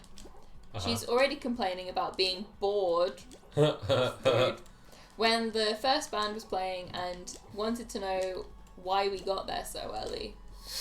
Because you need to prepare, because it's a show. Yeah. Because so many things, but okay. Okay. Go off, Queen, sure. Like, it's pretty much a thing to support the other bands when you're all playing. yeah, because if you don't, then, like, what support can you expect? Like, what if nobody shows up for your bit? Exactly. Like, God damn. Okay, alright. Maybe it's more complicated than it first seems. I told her we'd have to stay until after the third band, and she was already in a bad mood. The crowd was not very rowdy during the first band. Our time to play came on and we set up. As we were setting up, about 10 more people showed up, mostly there to see the last band, who is more popular than us. So by now the place is getting way more crowded than usual. We go on, and she's right in the middle of the floor, arms crossed, watching us, which I thought was pretty cool at first because she was there supporting us, even though she was in a bad mood and didn't really want to be there. But this is so sad. Like, it's sad to have to drag your girlfriend along to, like, the first gig that she's seen you play at, and she's, like, miserable. Yeah. Our third song is really fast and heavy, and the crowd started circling. She didn't understand / realise or comprehend what was happening. I waved at her to move out of the way, and she did the Baby Yoda uncomprehending wave back. I guess that's a thing. Someone explain the Baby Yoda wave. The crowd started running into each other and moshing. Now you gotta realise, being in a band, this is the ultimate rush, and it was the first time this really happened for us, so everybody was into it. That would be really exciting, like the first time people are listening to like your original music and they're getting so pumped up, they're like, yeah. But my girlfriend didn't know what the fuck was going on, and instead of getting the fuck out of there, she started pinging around like a drat ball in a pinball machine. Oh. Like a drat. Wait, sorry, can I just... He's describing his girlfriend getting beat up by strangers. And he's like, she was bounced around like a drat ball in a ping pong. What the fuck? I think the guys in the pit thought she was into it, so they started smacking into her. Oh no! She ends up going down in the pit, and another dude trips over her and lands on her hard. I can see she's crying and screaming. The pit stops and some other girl pulls her out. She's bleeding from her arm and goes to the bar, and I can see she's bleeding. She's pointing at her arm, screaming. I can't hear shit. We play the next song, and she storms out. Yeah, you should have stopped, dude. Oh god. Oh, fucking hell. She Ubers home and calls me like 15 times over the next 20 minutes of our set. We only play for like 35 minutes. I get off the stage to find a bunch of missed calls and texts. She is full on rage pissed. Oh yeah, this guy sucks. That's really extreme. Did he not warn? Like, he never like, how long have they been together and it never crossed his mind? Like, even if it all happened way too fast and he couldn't have stopped it, you stop playing and you go see if your girlfriend is okay. Absolutely. Jesus fucking Christ. Absolutely.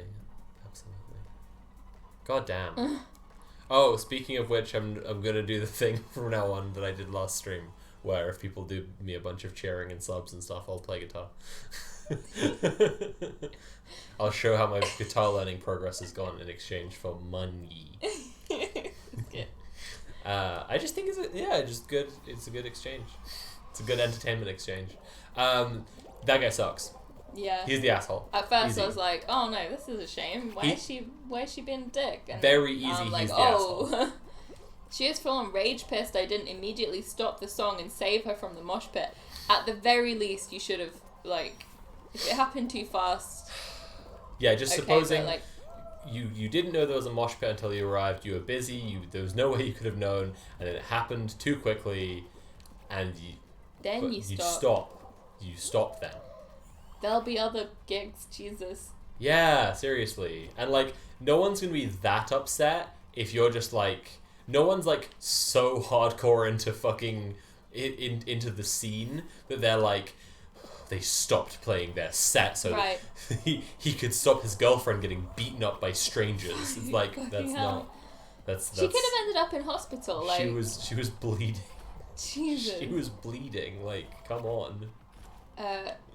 that I didn't save her from the mosh pit. I didn't warn her. I honestly didn't think it would happen. Tonight she blew off our New Year's Eve plans because of the incident, and both the drummer in my band and some of our mutual friends told me I'm a complete asshole. Yep. I honestly don't think I am. Am I the asshole? Oh. Yes, you're that asshole. Interesting twist. He just doesn't. He just thinks it's okay what he did. So that is truly. He an thinks she interesting twist. deserved to get flattened because she wasn't supportive enough of his music. Yeah, it's clear. It is like clearly semi-motivated by her being like, "Why are we here? I'm bored." Like, the rest of it doesn't have very much to do. It may be the case that she wasn't, like, having a great time or Yeah. being supportive, but, Yeah. you know. Oof. Oofa doofa. There were 9 mosh pit deaths between 1994 and 2016. Throw out the whole man. Yeah. Yeah. And I feel it's way more likely to be someone who doesn't know a mosh pit is coming and is like really, afraid and like Yeah. unprepared. Lorcan said his wife was at a Smashing Pumpkins gig in Dublin where a kid died in a mosh pit. That's awful. That's so scary. Like, That can you sucks. imagine? Like, everybody's having a great, like, it's the height of enthusiasm and having a fun time, right, in this particular context, and then Yeah. Just wrap him in a bag and toss him out back. Yeah. That's it. throw him in a mosh pit. That's getting a little bit dark. Devising punishments for the Reddit posters is getting pretty dark. No, I agree.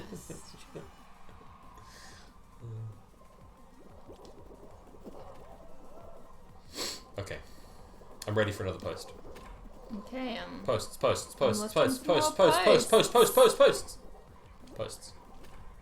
Give me posts. Or give me death.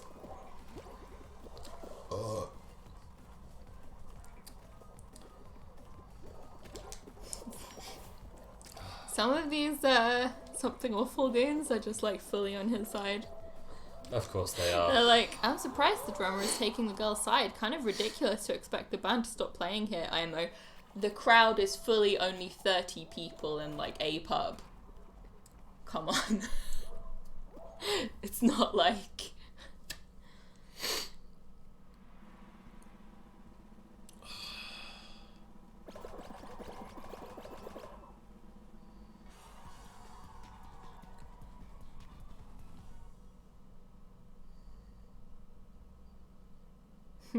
People in the comments are talking about how big and small bands will more often than not stop playing if someone gets hurt or call people out for being shitheads. Apparently Kurt Cobain was famous for stopping shows and yelling at the crowd to calm down. Right, yeah. Yeah.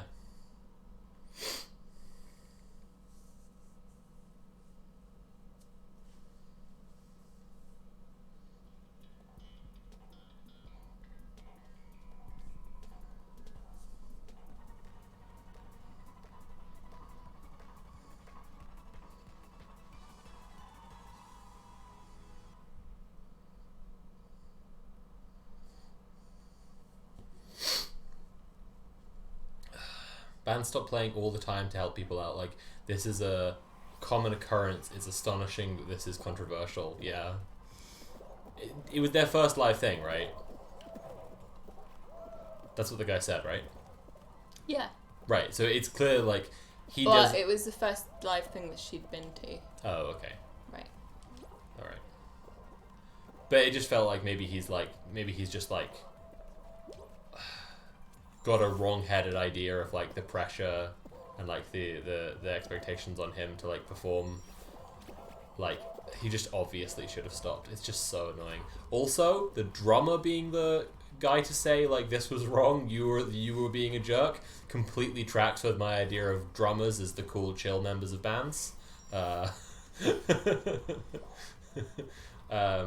my brother's best man was a drummer. Not his drummer. My brother isn't musical, but my brother's best man was a drummer, and his name was Richard Phoenix. That's too good. Just his birth name. That's just his much too good. ordinary fucking birth name. Like, what the fuck? Anyway, he was a cool, chill dude. Billy as well. Joe Armstrong straight up jumped into the pit once and fought a dude because he wouldn't stop harassing a teenage girl. There you go. Cool dude. That's the kind of stuff that you want to see.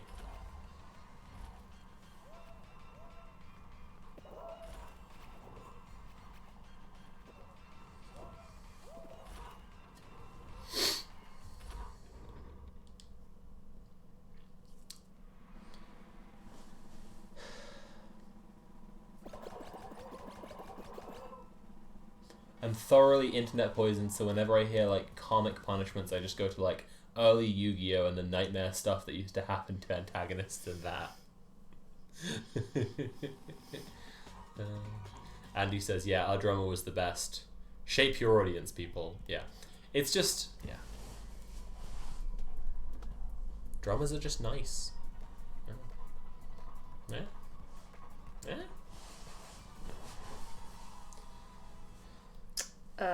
This might be two from the same person.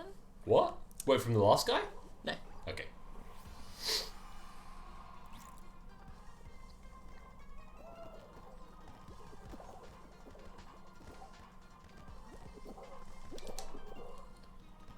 Fuck.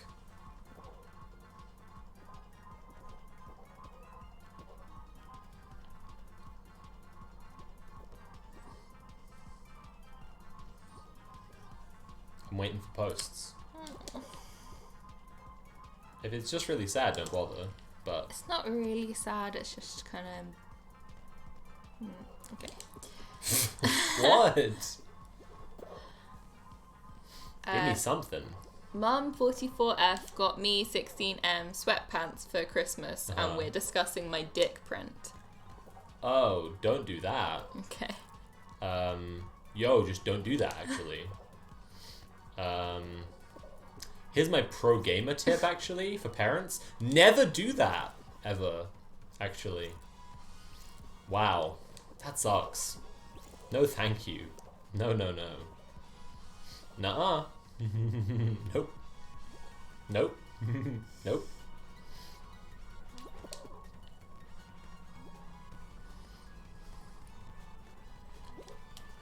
Beans. Oh, double beans. Oh, triple beans. Oh, we're gonna fucking lose now. What the fuck? We had like 4 a second ago. Unbelievable.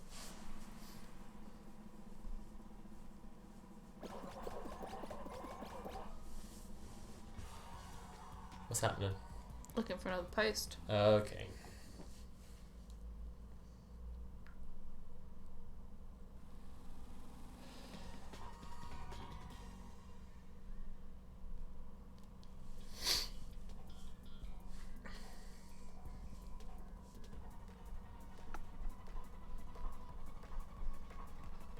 I need the loo, but I feel like if I go right now, you're just going to be like sitting silently, just being a little ball. And that's not fair, because I just need to pee.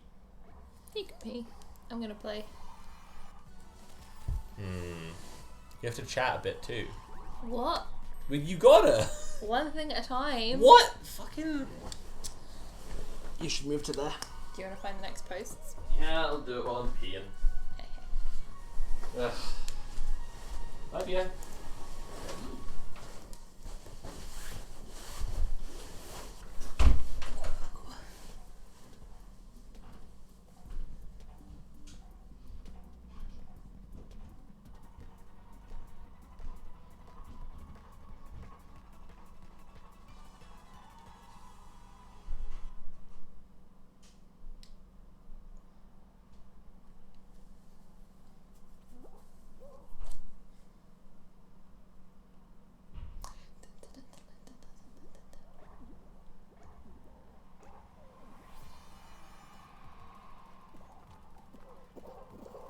Thank you, Beef Tony.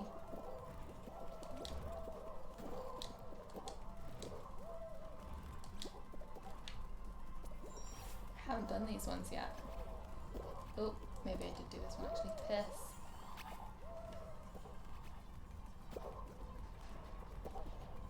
sing a goblin song. Oh, I am a goblin. Goblin is my name. I'm a goblin, I'm a goblin. Being a goblin is my game.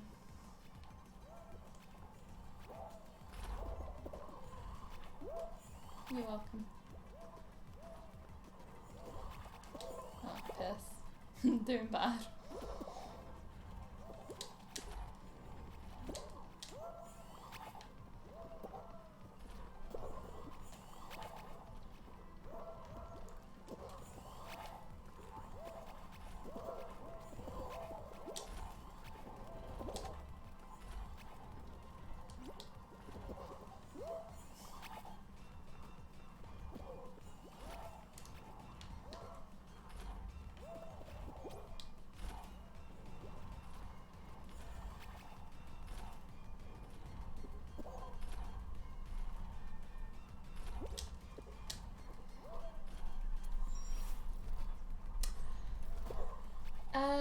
I wouldn't say it's deceptively difficult, I'd say I'm really bad at it.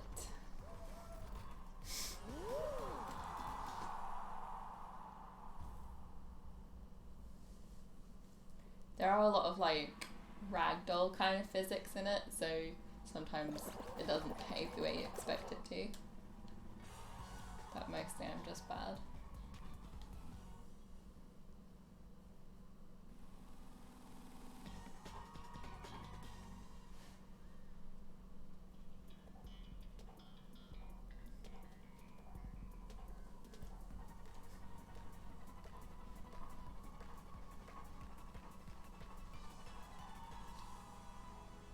Now that Sopha's gone, I'm going to tell everyone about the new Next Slide Please video, which is up on the Next Slide Please channel. Go check it out.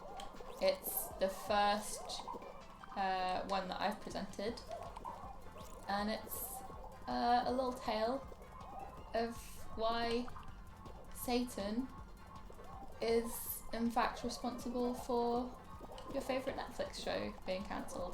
It's actually about the time that the Satanic Temple sued Netflix.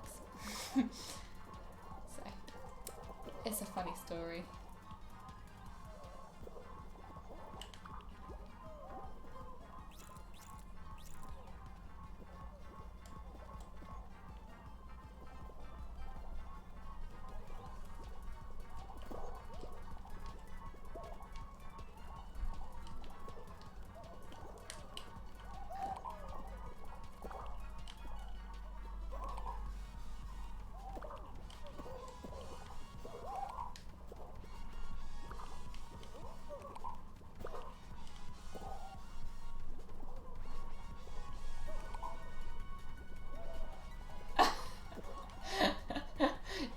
Thank you for clipping the Goblin song, Beef Tony.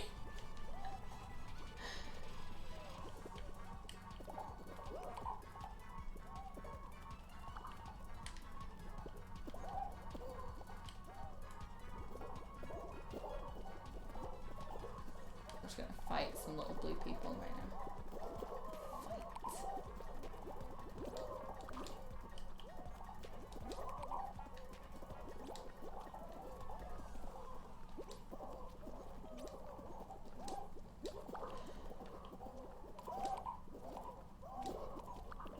Yeah, I thought it was really interesting about so Goblin Breakfast saying, I still do not know why they could not cover the breasts of Bapho instead of making the chest flat.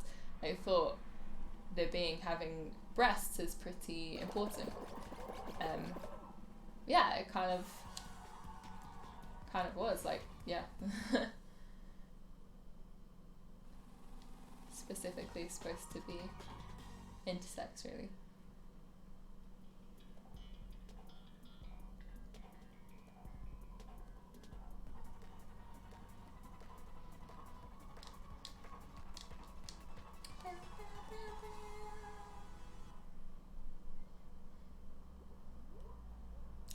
Maybe the Satanic Temple just isn't as progressive as they like to advertise.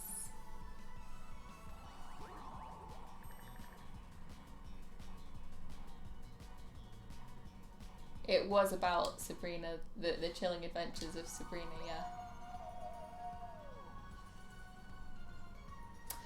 Yeah, and also, even if, for those that haven't watched the episode yet, go watch it. But basically the Satanic Temple sued the Chilling Adventures of Sabrina for using their statue of Baphomet, which they'd created for a specific purpose, which was to challenge the use of Christian texts in public spaces in, I think, Oklahoma. So they'd designed the statue to be like, well, if you're going to put this religious iconography here, then fair's fair. You have to put this Satanic Temple statue here. And then the Chilling Adventures of Sabrina used the same statue that they'd had created for this purpose in their show, in the sort of witch school thing. Yeah, also obviously they could have sort of gone back to the breasted Baphomet iconography for that one, since it wasn't designated for a public place. It was a already kind of raunchy enough TV show.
Okay, I'm back. I'm back. Loads. I could hear you talking. Ha. Did you say ha? Yeah. Well, because you were telling the truth? Cucked by my words that I said. Cocked. Cocked, is it? Yeah. Cocked, huh? Mm-hmm. Uh-huh. Yeah. You having a good time with what you just said now? Yeah. Or have you been cocked by your words? You said what I meant, bunch. You don't have to stick with it. I said what I meant. Anyway. Before you give me a post, Uh-huh. Beef Tony saved a little treat for you. You have to press the start button. That's the one. Yeah, okay. Uh-huh. Uh-huh.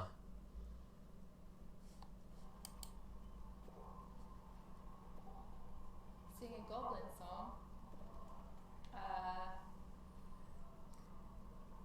Oh, I'm a goblin.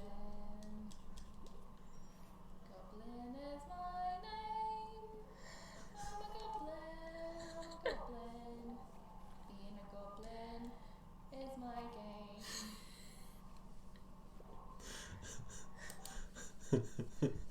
game.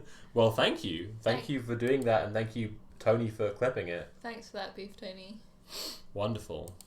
You have to scroll back down in the chat, which means you have to press the start button again. Yeah. Perfect. Nailed it. Yeah. Okay.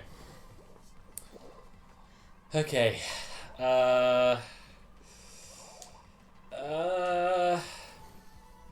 Is it terrible? Man from Texas with a blank fetish impersonated a doctor and blank for almost a year. I believe his intent was to blank me. Nurse fetish? A lot blanked out in the title because... Blood fetish.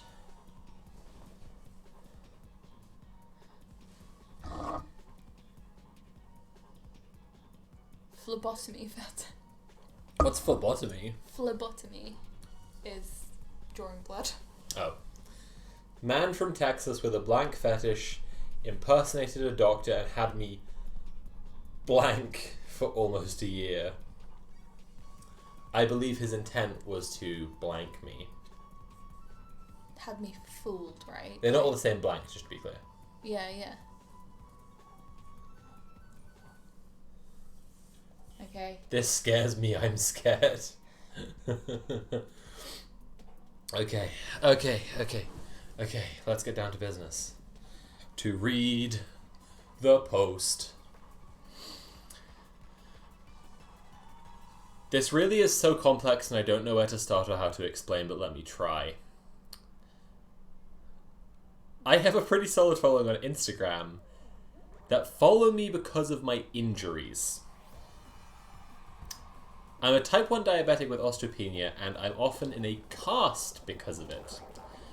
The cast fetish community has really taken a liking to me. I broke my ankle originally 3 years ago. My original doctor had me start working on it a month or two into treatment. When I came back in, he x-rayed me and told me that he made a mistake and I needed to see a different doctor, that my ankle was worse because of my medical history. The doctors did not feel comfortable with me having surgery and instead kept me in a cast for 9 months.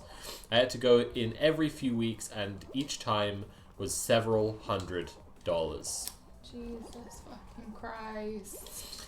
In December 2018, my God x-rays were still fucking abnormal damn it. and they wanted to do an MRI, but when it came down to it, they wanted $2,500, which I simply could not afford. At the time, I was in a walking cast and the doctor allowed me to switch over to a boot. So I went into a boot for several months after that and just stopped going to the doctor. At the end of 2019, I fell and re-broke it. I posted online upset about the situation, worried I would not be able to afford treatment. A girl reached out to me and explained that she knew this doctor in El Paso who helped her when no one else would. He worked on both sides of the border, both in Juarez and El Paso. She gave me his number. When I called, he mentioned his name and that he was in a medical group in his voicemail. I left him a message and sent him a text. He was very straight and to the point in a way a doctor would be. Asked me my medical situation, my history, and he explained to me that surgery was out of the question and that I would need to be in a cast for some time.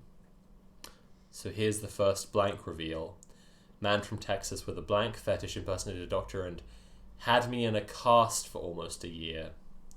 I believe his intent was to blank me. This is a scary post. Yeah. But, you know, as always, literally, the most frightening thing is fucking capitalism. The American healthcare system. The American fucking healthcare system. It makes me feel physically sick. I broke my ankle a couple of years ago. Like, if we'd had to pay for fucking... Yeah, we would have been fucked. God damn it. I left him a message. Okay, we read that bit. Have to be in a cast for some time. He offered to take me over the border for imaging to save some money on the MRIs and the X-rays. This seemed like a great solution as it was cheaper to travel to El Paso than to even stay in Vegas and see a doctor here locally. Cheaper to travel to El Paso and see a doctor locally. So I made the trip down. I traveled for work, so it wasn't a big deal to do. He offered to meet me in a hospital in between surgeries at the in between him doing surgeries at the hospital. He told me at first that he was an orthopedic surgeon. I thought this was very kind of him. We met and he reviewed the last x-rays that I took in Vegas and explained to me that it was going to be another long breaking process like I had before. He told me the best thing we could do was to put me in a long leg cast for 6 months. He said that we needed to completely immobilize my knee so that my ankle would not move at all and disturb any healing process. This also,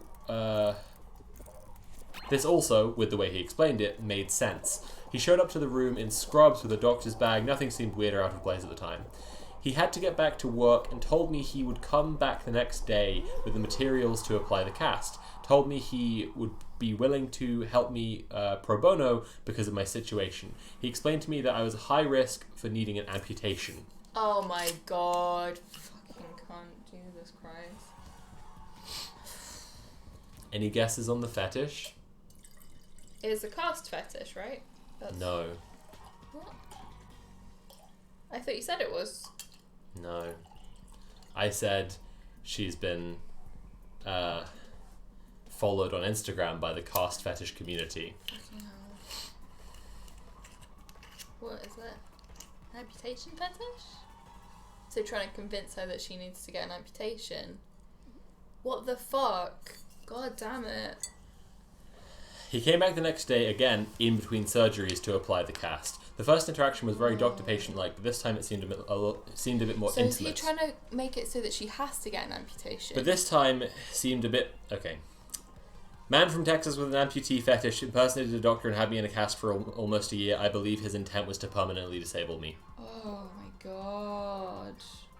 I couldn't have even guessed that. I still just thought, I believe his intent was to fuck me. That's what I still thought it was. Jesus fucking Christ.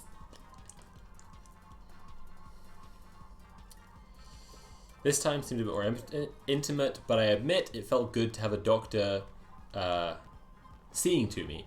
And a surgeon nonetheless, who was so kind to offer help for free. This should have been my first red flag, but it seemed innocent enough. He told... Sorry, to be clear, the intimate seeming nature of the appointment, not a doctor wanting to help for free. That's what I was hearing, yeah.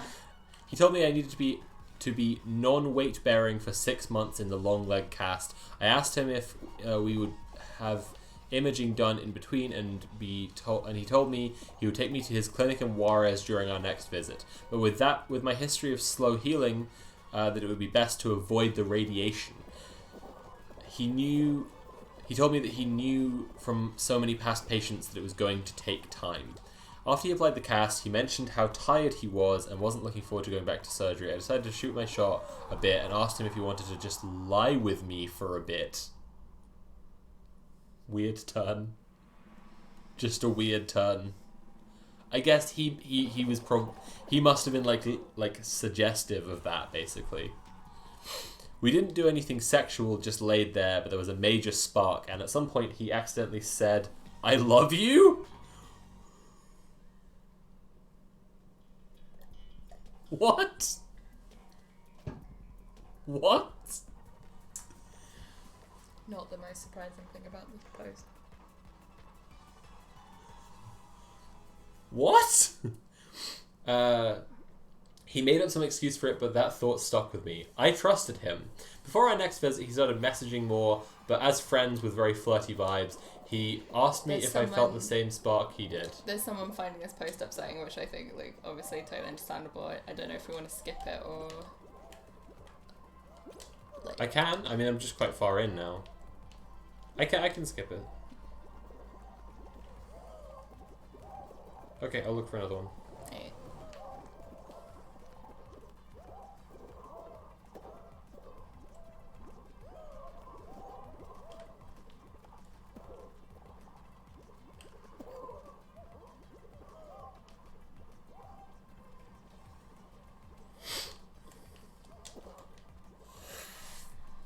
Just absolutely horrendous.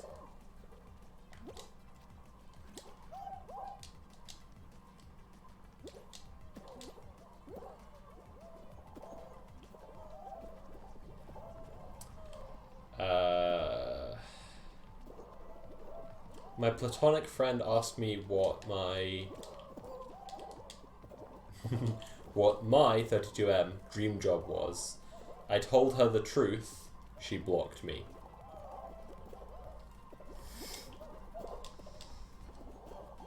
What was the dream job? Clown?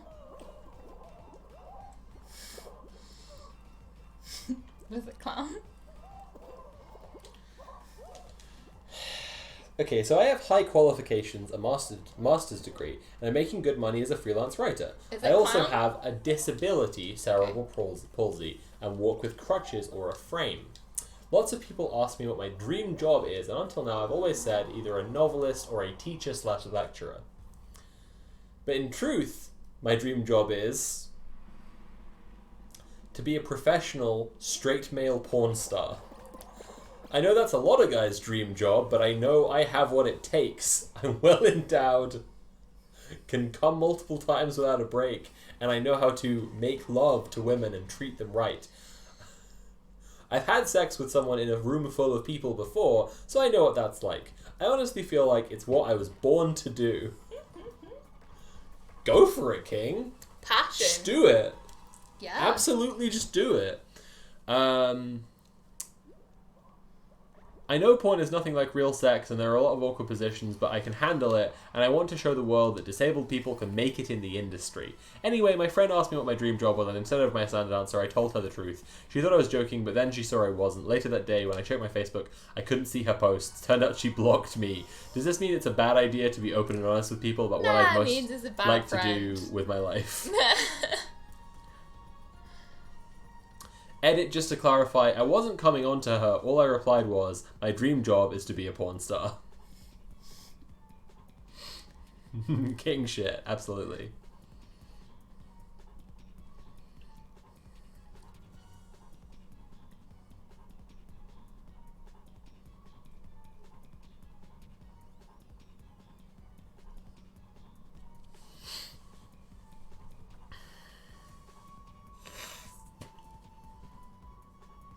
I'm enjoying the new music.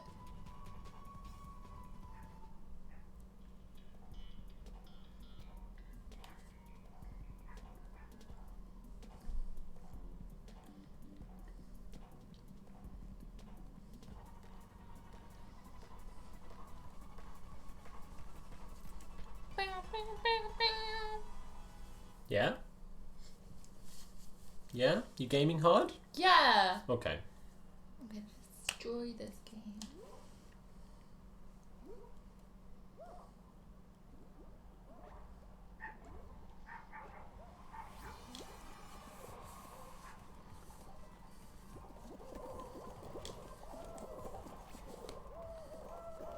Oh, straight in the hole. Good job. What the hell? What the...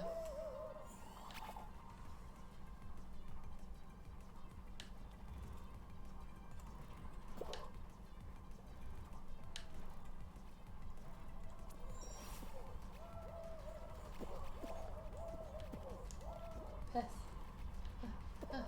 I'm really going the wrong way. Let's go this way.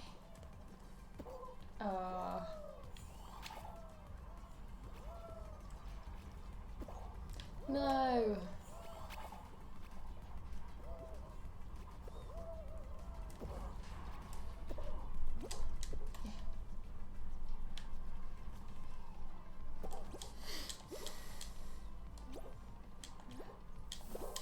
Oh, that's close. Yeah.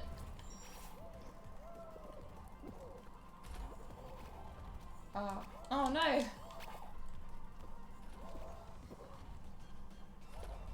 Am I the asshole for Ooh, refusing stuff to watch in my here. siblings? Maybe. Let's find out. Oh, Straight in the hole. straight in the hole. You've got to run across this one diagonally as much as possible, because it's just like... Andy is making stuffed mini pumpkins. I saw sounds that, but I'm trying to great. read you posts. Okay. Am I the asshole for refusing to watch my siblings? My mom has 8 children. Whoa. Me, 17, being the oldest, I have always... I have to always act as an on-call babysitter, which I don't mind much. I don't mind watching my siblings. I love them to bits, but it got to the point where I can't have plans of my own because my you mom gotta makes me refuse watch them some all the plans. time. Yeah. There are 7 of them, like, come on. Mm-hmm. My mom won't let me Get get one a of the job other because older she siblings. needs me to babysit. Oh, It really sucks because I need money for things like going out, getting a car, taking driving lessons, and my mom doesn't want doesn't and won't help me pay for these things. That's tough. When I tried to compromise and ask her to pay for me babysitting, she was offended and told me I should want to help my family, and if I really cared about my siblings and her, that I wouldn't have even asked to be paid. That's not okay. Fuck off. Yesterday, my boyfriend of 2 years called me crying because his grandpa just passed away and said that he could really use my company, so I quickly got ready and started to go towards the front door. My mum saw me and asked where I was going, and I told her that my boyfriend lost his grandpa and I'm going to his house to be there for him. She said that she needed me to babysit and that family is more important. I told her that I couldn't babysit today and just left. I've never just left before. My mum needed me to babysit. I've always stayed and helped her with my siblings. When I came back home, she was beyond furious and refused to let me in the house because she missed her nail appointment. Oh, fuck's sake. Am I the asshole? No.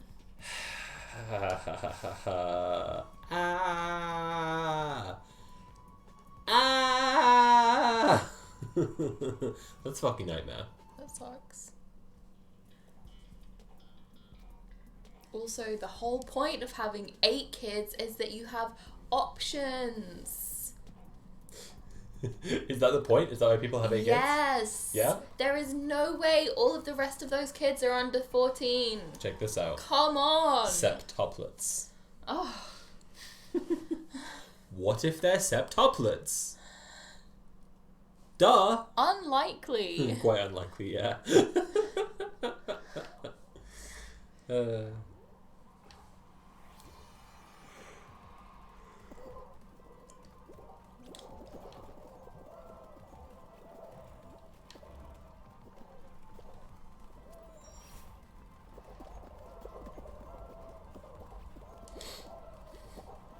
Yeah, one of the goons in the threads just like move out of the house as soon as possible. Oh god.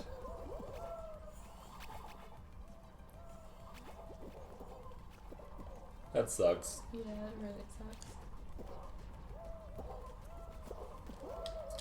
Okay.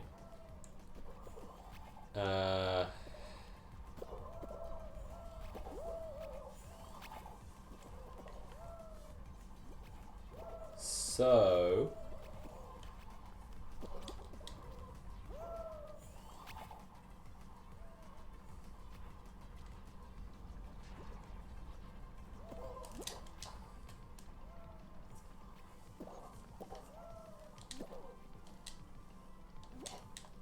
No.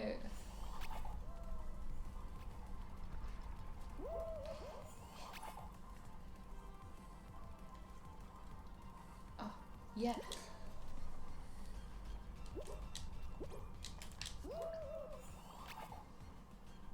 There's too many of these things. What the hell?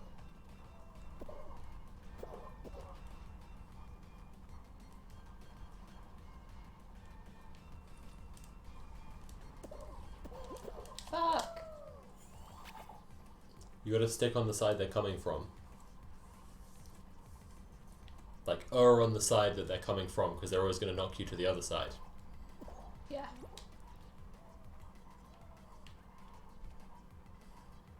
But also you've legit lost, okay. Aww. I'm not going to read the whole conversation, but there's a post here basically that I thought was going to be very exciting because the title finally convinced my boyfriend M25 to talk about marriage, and I can't believe what he said, F25. He said... Sure. And that, and then she copy pasted her whole long text exchange into her post, and like I skimmed over it. And the summary of the post is like it's pretty funny, but I'm not gonna read all of it because it's just so fucking long. But basically, like he was just like he doesn't really want to get married, and she should just dump him. I'm not saying that. He said that repeatedly, and she's like, Can't believe what he said. he's just like, we have different goals. I don't want that. I don't want to get married. If you feel trapped in this relationship, you should break up with me. That's fine. And she just said that he just said that a whole bunch of times. Well, good on him for knowing what he wants. I'm gonna go wee. Aw, weeing. Weeing. Wee. Typical. Typical. She's always weeing. There isn't a time of the day that she isn't weeing. Alright. you should def read all of it. No, I'm not gonna read it. It's really, really long. Just take the hint, lady. Wow, yeah, seriously. Please, please, please break up with me!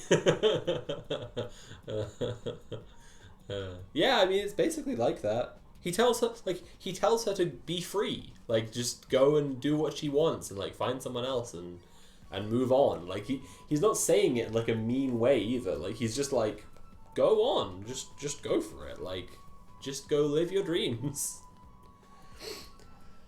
Ba ba ba ba ba ba ba.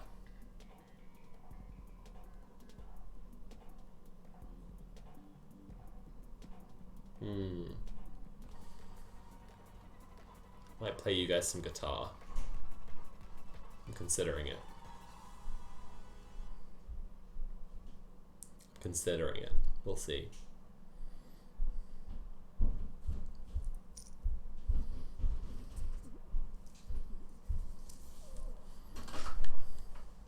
Yo. Yo. Grab my phone off my leg. Okay. Have you got a post for me to read? Yeah, you read me this post. Have you read any of it yet? The title. I'm going to read this whilst eating a mullicona. Bring me a mullicona. Okay. Typical. Just fucking typical. Bringing me delicious yogurt treats.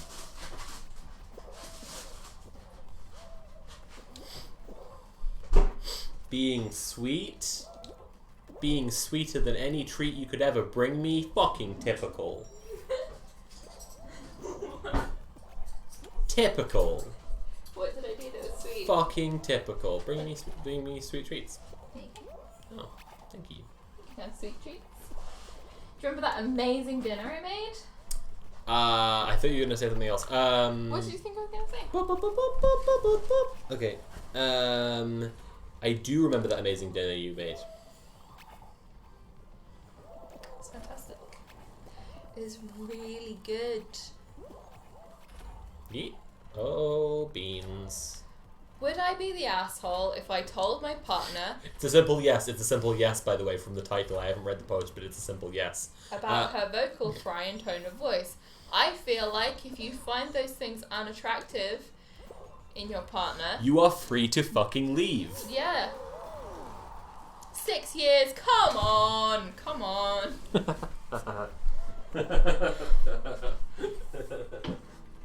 If your partner still has all the same qualities and you like those qualities at the start of your relationship, it's not them who has to change. It's you who's changed. If you start to find everything about them annoying, that's Yeah. because you just don't fancy him anymore. Yeah. And that's your problem, not theirs. I just think this thing all the time. I just think this thing all the time about how relationships are a choice, and sometimes you just don't feel it. You know, hopefully not often, because that sounds like a bad relationship. But sometimes you just don't, and you just choose to carry on anyway. And that's the real mark of a strong relationship. And that's all, you know, long, persevering love is like that. Love is a choice. And, you know, I think about how that applies to sociology in general. I said this the other day, like, about how that applies to, like, moderating a community. Like, if you want a community to be good, you have to choose to create love in that community. But I just wish more people had that down, that basic idea down, that, like, you just need to choose to still be in the relationship sometimes. Like, and if you're choosing, then you choose, like, then you've chosen, you know? You're not just, like, stuck with this person. Right. So much of this fucking culture is just, like, I'm just with this person. And it's like, ugh. Say it like they brought you to a fucking Fish concert. Like, horrible. I'm just with them. Like, God damn. My partner, 24F, and I, 24M, so they've been together for 6 years since they're 18, right? Yeah, since high school. So, Uh-huh. have been together about 6 years, and over time, I've noticed that she has a very strong vocal fry habit. Sometimes it just happens here and there while she's speaking, and that doesn't bother me especially because I sometimes use vocal fry like this as well. But other times, every word she says is in this raspy, grating, nasal tone, and in those instances, it's hard not to feel a little irritated. Is it? Is it though? Beyond my personal reaction to it, I've noticed several occasions where the vocal fry, along with some other aspects of her speaking, seem like they may be getting in the way of her interacting with other people. Oh my god. This morning I walked up... Is he noticing sexism? Is she just noticing sexism? Is that it? This morning I walked with her to the post office to set up a PO box, Uh-huh. and throughout the conversation the person working there acted as if my partner was being rude and demanding. The words So she he's said noticing sexism. weren't inherently rude, but I think her tone of voice can make her come off as impatient or stuck up, even though she's a very sweet and kind person. On the way back, she was a little upset and asked me why the post office employee thought she was being rude, and I didn't have a good answer beyond reassuring her that she didn't do anything wrong. This type of interaction isn't uncommon for her, especially in shorter conversations with people who don't already know her. I suppose if he's not trying to like say that she should change something, and he feels like she's having weird reactions from people, and he just wants to like explain that for her. You know what this is making me think of? Okay, is that literally Sophie Halili got like bullied because of her vocal fry. Yeah, and she the other day, and a whole bunch of people were like, bullying her about it, and especially because she's trans, because they were basically talking like she had like chosen this, and she didn't. It's because of an eating disorder. Like bulimia can cause damage to your throat and cause your voice quality to change, and regardless, it's just the way it's not so easy to just change the way you talk, and there's no reason why you should. What I'm trying to say is like there are reasons like that, which is like it's just horrible to like be hating on someone for something like that. But then there's also just like the basic fact contained in there, which is just that like it's a kind of a physical quality of your voice. Like if you're just regularly doing it, if it's not like so like affected, right? Yeah, it's just misogyny. Yeah, I completely agree. But like if it's not like a very rare kind of like character, basically, like if it's a regular thing, it's just your voice. It's just your throat, basically, and it's just like, come on. Mm-hmm. You just hate this because you associate it with like girly girls, basically, like horrible.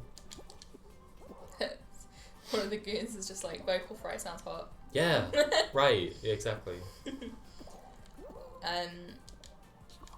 The virgin Redditor. This type of interaction isn't uncommon for her, especially in shorter conversations with people who don't already know her. She's also been told directly by at least a couple of people that she seems rude and judgmental, but she doesn't have any idea why. That is really interesting, that people are literally like creating entire characters for her based on the tone of her voice. Yeah. I want to mention misogyny is a hell of a drug. Jesus.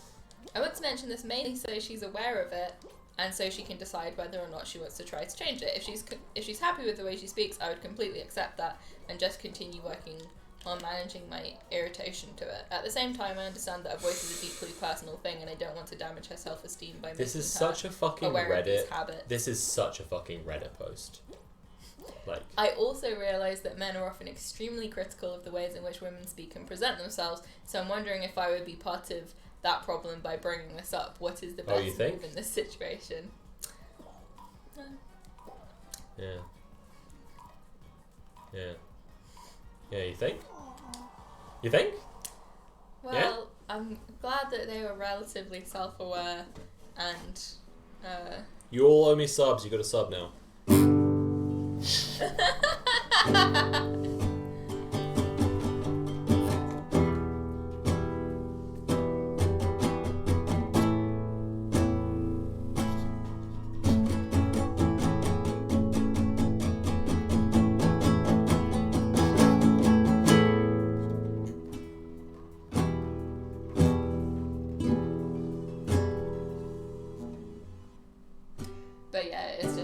actually like really fucking shit to imagine people just discussing nasty comments on how anyone's voice sounds like. I'm doing this while I'm waiting for you to pick another post. Okay.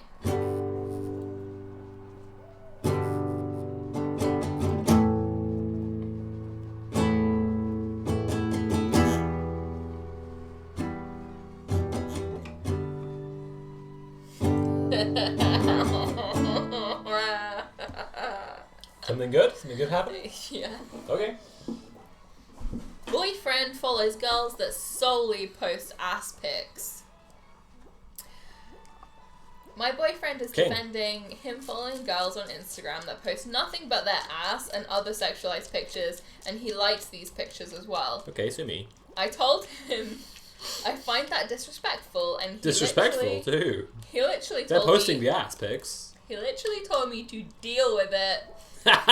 King! Holy shit!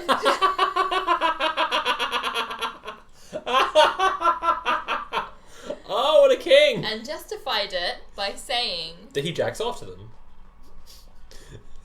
wait for it, Okay, by saying, liking pictures of girls like that is good for his rap career. He said that when doing this gets Oh my him God. to where he wants to be in music, then he doesn't want to see me being ungrateful.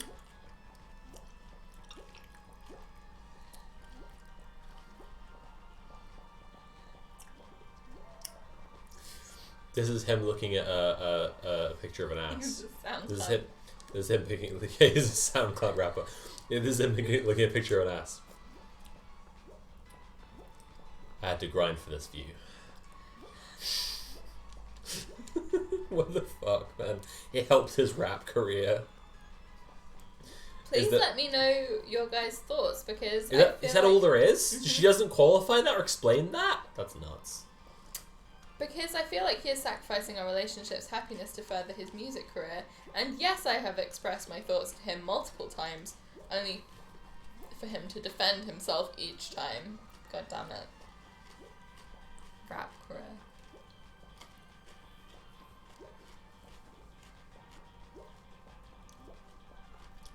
I would understand someone, like, I know, people have all kinds of feelings, but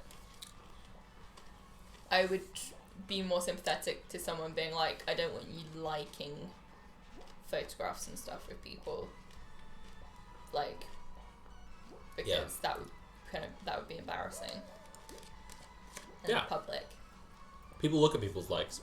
Exactly. Yeah. Twitter serves up people's likes to other people. Yeah.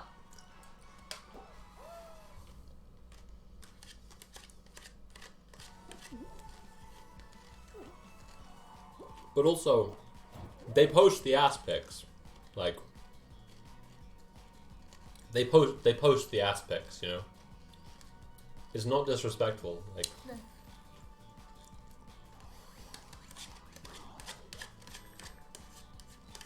it's actually very simple. I'm sure she means disrespectful to her, Oh, not to them. man, what do you have eyes for? Are you looking at other women? What are you doing with those eyes? Where are you going? You going outside to see a woman? You see another woman? No. He's boosting his rap career.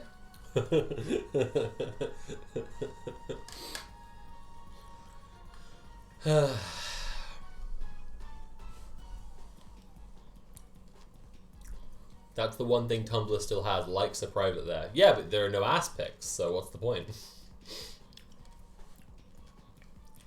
But there were. Just the Thanos thing, like, at what cost? Everything.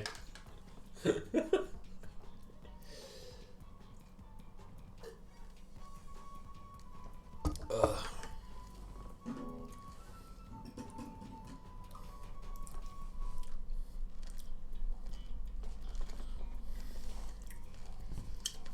What you got for me? I quite like that one. That was a pretty good post. Yeah. What was the Branko post? The Branko cartoon I lost my shit at really hard? Oh, the Statue of Liberty. Okay. Yeah. Okay. That was good. That was a good start to the stream.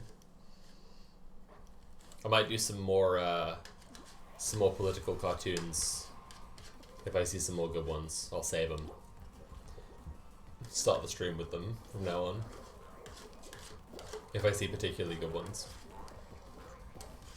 By which I mean particularly bad ones. Just egregious ones.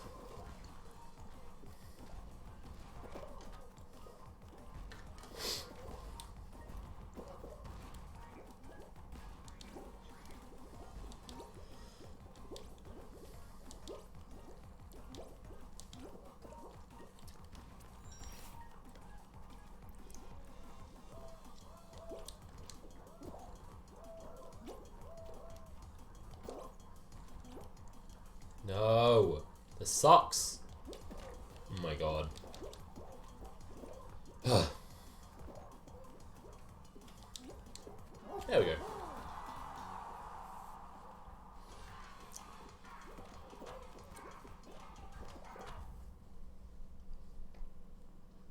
The boyfriend is probably baked Alaska. Oh my god. Yeah, Yeah, I can imagine him saying it would help his rap career. I believe it. I'm convinced that's what it is. Okay. My wife went to weirdly elaborate lengths to manipulate me into dressing / grooming the way she wants. My wife My wife. went to weirdly elaborate lengths to manipulate me into. Okay. Yeah. All right.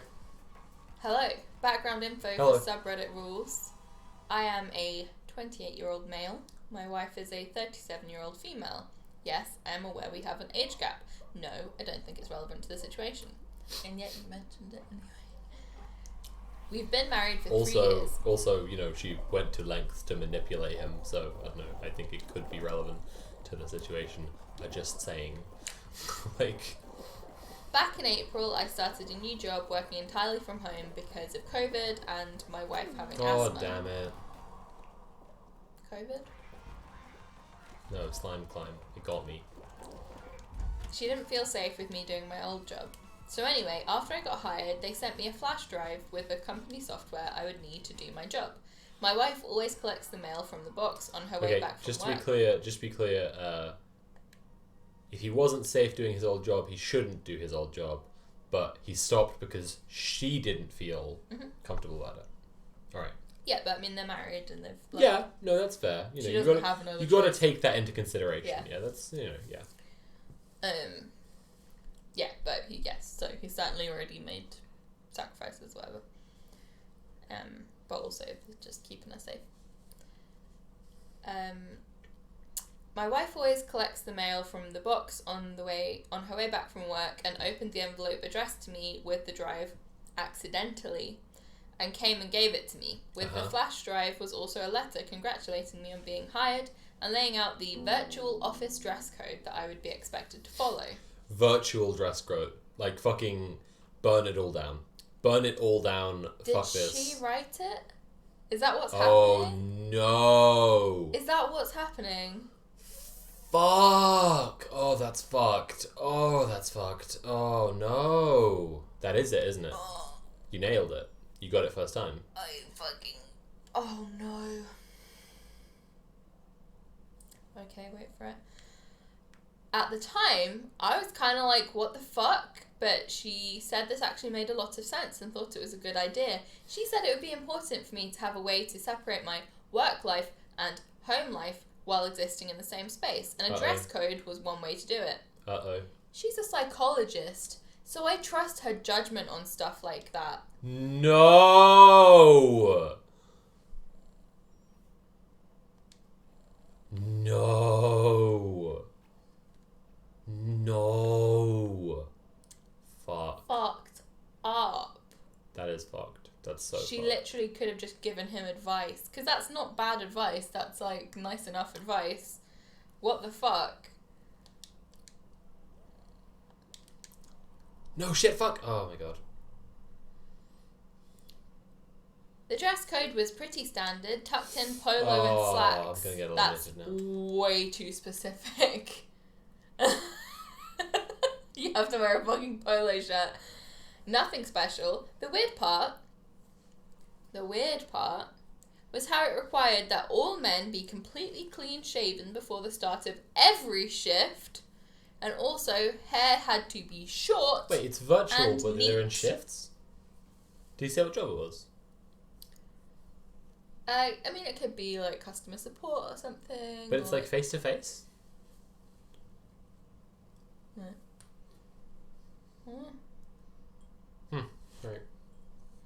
And also, hair had to be short and neat. This kind of sucked because I had been growing out a beautiful beard that I liked. God, what the fuck? No. But I went with it because, you know, this is why she didn't just give him the advice. She, like, wanted him to shave his beard. Because it was something he That liked. fucking sucks. She was just Yeah. tricking him into... Ugh. God. Ugh. Oh, God. But I went Oh, with it jeez. because, you know, I had already accepted the job and I needed money and it wasn't that big of a deal, I And she guess. made me quit my old job. Fast forward 6 months, I'm in a Zoom call with a few colleagues and one of them comes in wearing a dumbass Pac-Man t-shirt. Uh-huh. A co-worker jokes that maybe we need a dress code around here or something. You know, normal office banter bullshit. But of course, I was like, herp derp, but we do have a dress code. And they were like, what?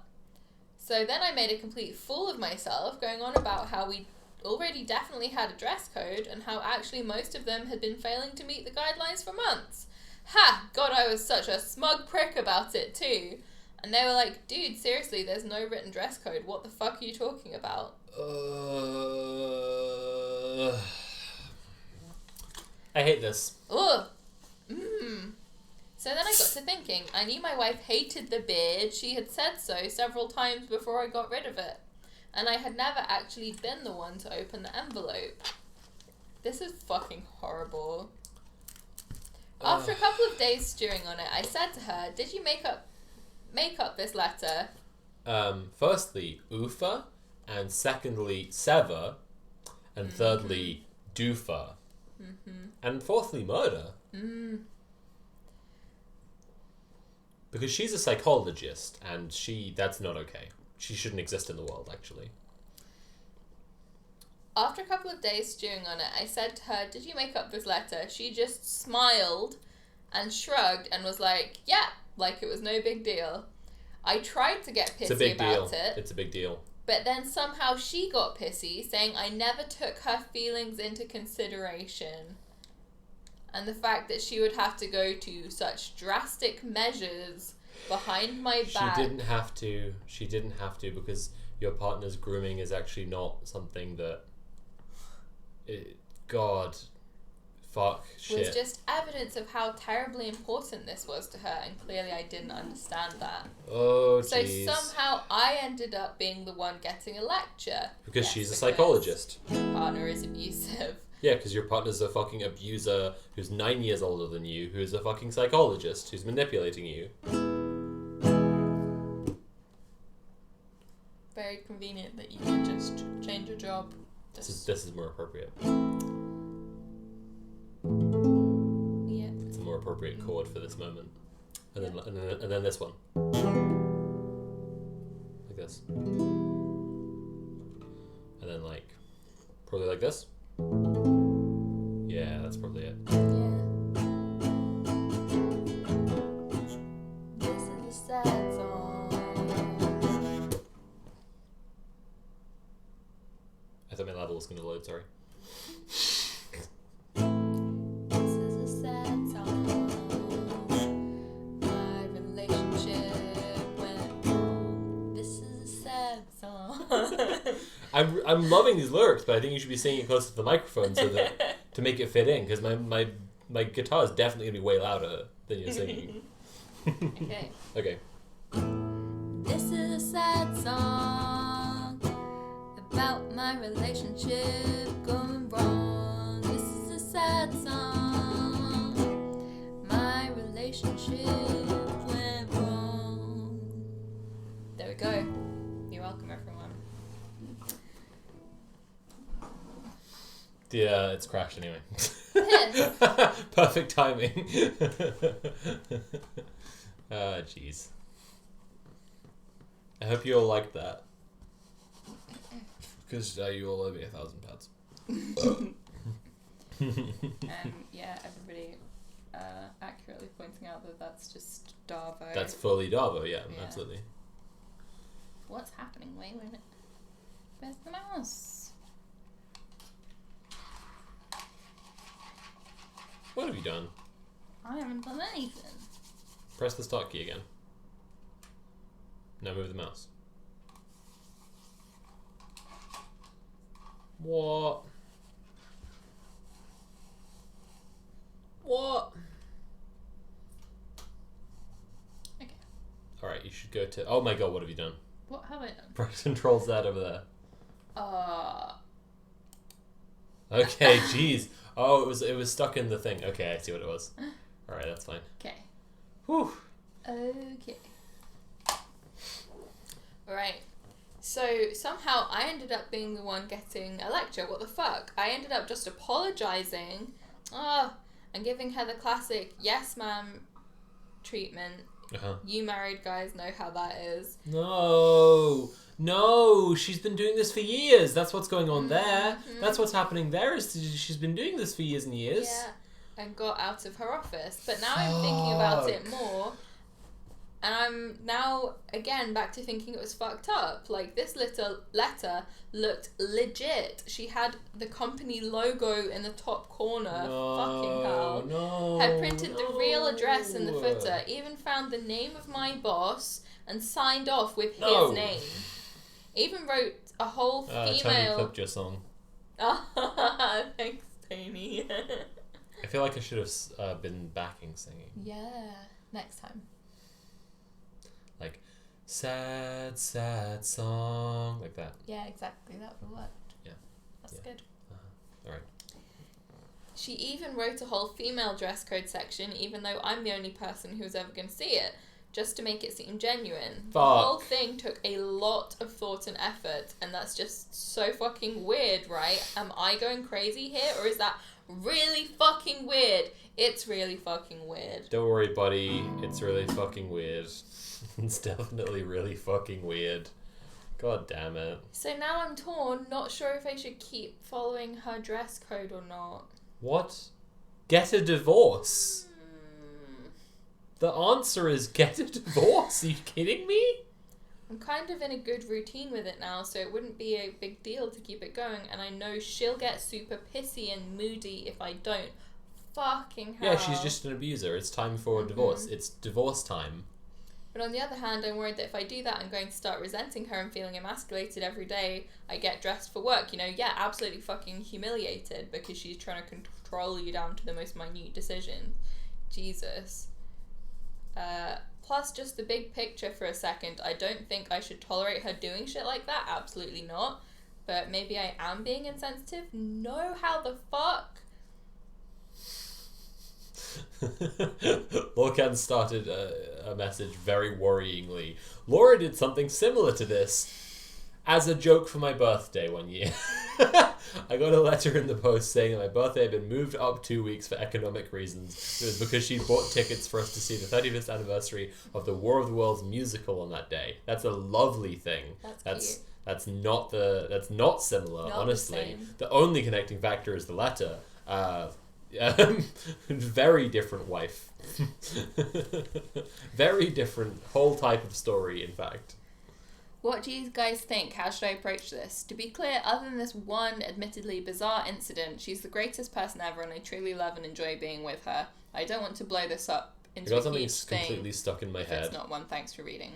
The other day, Tim posted that guy who does who believes in magic and does like vaporwave house music, like trance house music, but is also really into Jordan Peterson, and like his music is just like dubbed like with Jordan Peterson lectures over the top. And when Tim posted it, he posted, "Found a new type of guy."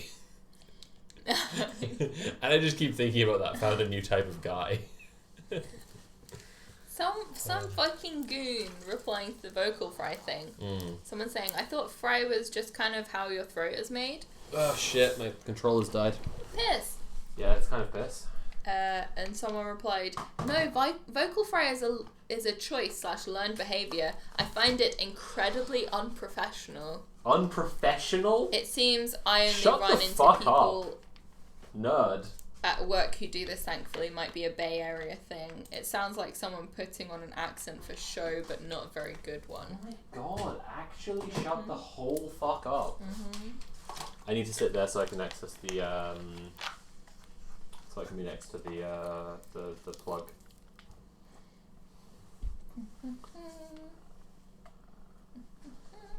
Oh, dude. The game's starting now. Oh, fucking hell. No, fucking just... Okay. Ugh. Oh, jinkies. Ugh. Oh no, we gone blurry. Oh. Thanks for that. That was cool. That was just really cool. We went blurry though. Yeah, that's... I mean, we'll stay blurry because you can't be doing that. Okay.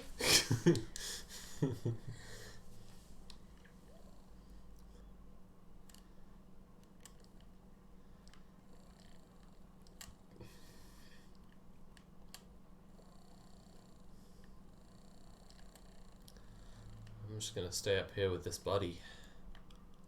Ah, he's gone. Never mind. I feel like everyone's lasting way longer this time. I just always felt like these games were over really, really quickly.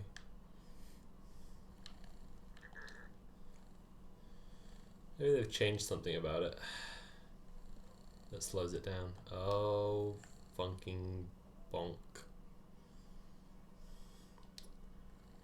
Oh no! I don't want to get jinxed. Okay, another goon calling out this person who was like, vocal fry is incredibly unprofessional. But, It's just the unprofessional thing, like I know, it's fucking unprofessional. gross. Like I get that, like right after that he said that he encounters it in a work setting, but I just don't fucking get like unprofessional. Like, okay, you're just a misogynist, okay, dude? Like, fucking hell, it's really quite that simple. Shockingly, it's really quite that simple. It's so annoying as well because it's literally something that people, you know, primarily unconsciously adopt Anyway, I so lost that a they Fall Guys. sound more serious. It's primarily something that, like, I lost a Fall Guys. F's in chat. sad song Oh, that's the wrong code. when all my games went wrong. This is a sad song. Those are the two minor chords I know, so it's just like back and forth with those if I want to do sad music on the guitar.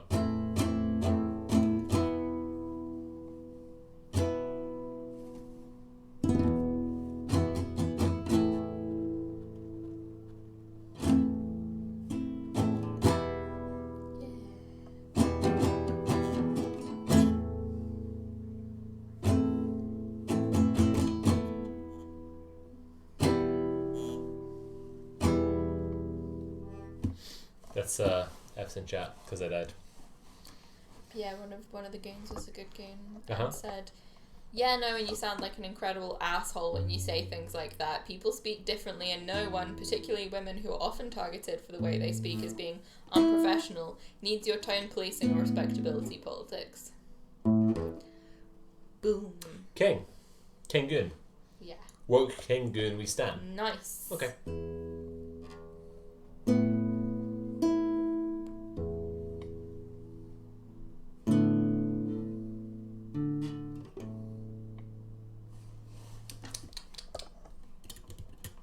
Do you want to play? The game, I mean? Not the guitar? Nah, I'm in the posting Oh, mood. we're completely blurry still. Oh, okay. Let's deal with this. Okay. What do I have to do? Click the one in the right, yep. Double click. Yep. Deactivate. Activate. Oh. Oh. Done. Done. Yeah. Go back to the game. Woohoo. Anyway, here's some A major. It's a nice little happy one. And then this is A sus2. This chord is sus. And it's only slightly different to A major. So you can go.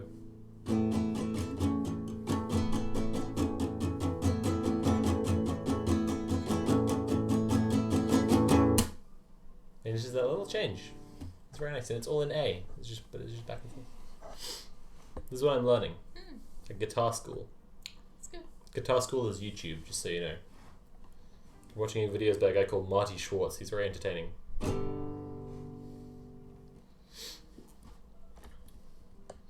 I don't like the major is happy, minor is sad thing though, because I feel like there are chords that are like much more specific emotions than that. Like I think A minor is much more alarming. That's not just sad, right? That's some shit's going wrong. That's some shit's that's bad news. That's bad news for you. And like, you know, G major isn't just happy.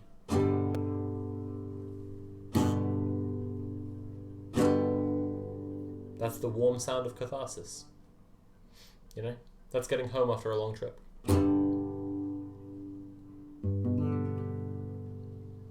You know? That's not just happy. Different things. Very different. Very different.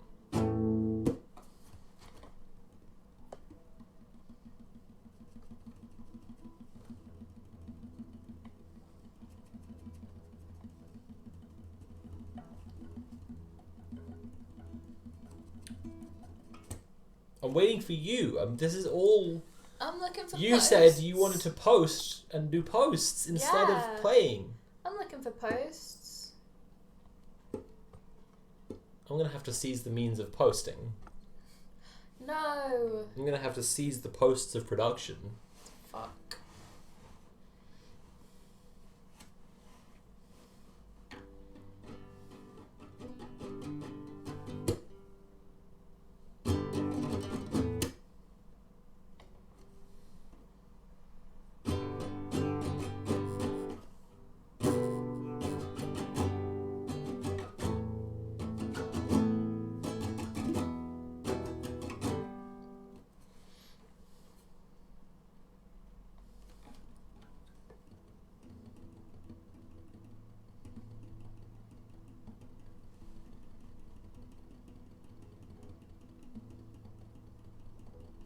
Oh my god. I'm just going to die of old age waiting for these posts.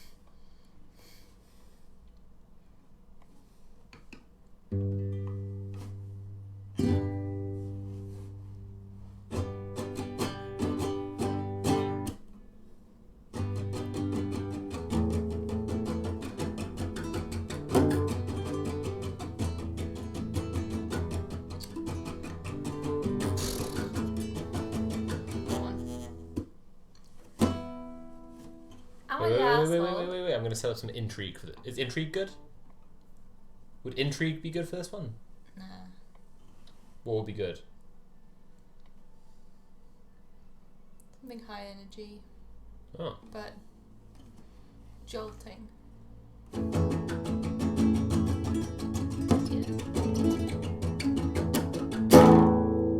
Yeah. Am I the asshole for inviting my estranged son over just to say I'm not interested in getting to know him anymore? Oh.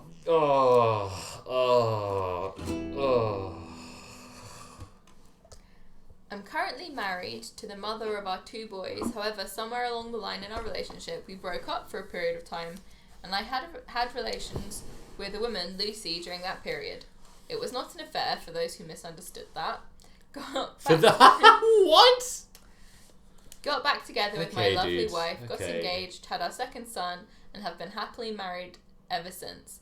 Jumping a number of years, in 2016, I got a message from Lucy's brother saying that I had a 19-year-old son, Ben. Called Lucy, she confirmed, and I asked to see him. We had a few meals together, and I thought we were going somewhere, but he, out of nowhere, said we couldn't make up time and that I should just fuck off to my real family. After that, I backed off. Okay, so your a teenage bit. son Right. moodily said that you couldn't fix things. Yeah. And you believed him. Okay. Alright. After that, I backed off a bit, They But- were on a break. but tried to send Ben a message every now and then. He ignored me, and his mother told me that he asks me to leave him alone, so I stopped and only messaged him on his birthday until I gave up last year. Now I suddenly get an email from Ben asking if we can meet up. Oh, and now you're like, it's too late. You want to go there just so you can fucking stand up your son and Can I be just like, say- you should have thought of this earlier. Because can I just say, there's a reason why Cats in the Cradle starts with the dad being a jerk to the son, and then the son is a jerk to the dad back, not the other way around. And it's because the dad being a jerk is nothing special and also just pathetic. And the son being a jerk is sad. It's not a cathartic end to your arc for you to be like, no, I don't have time for you, son. Too late, son. Son, you didn't make things right when you could have. I had a full 19 years, but you... Cat's in the Cradle, but it's just like the son's perspective, and he's just like playing video games all the time, and he's always like, I'll hang out with you later, Dad. And then at the end, his dad's like, ha, don't have time for you.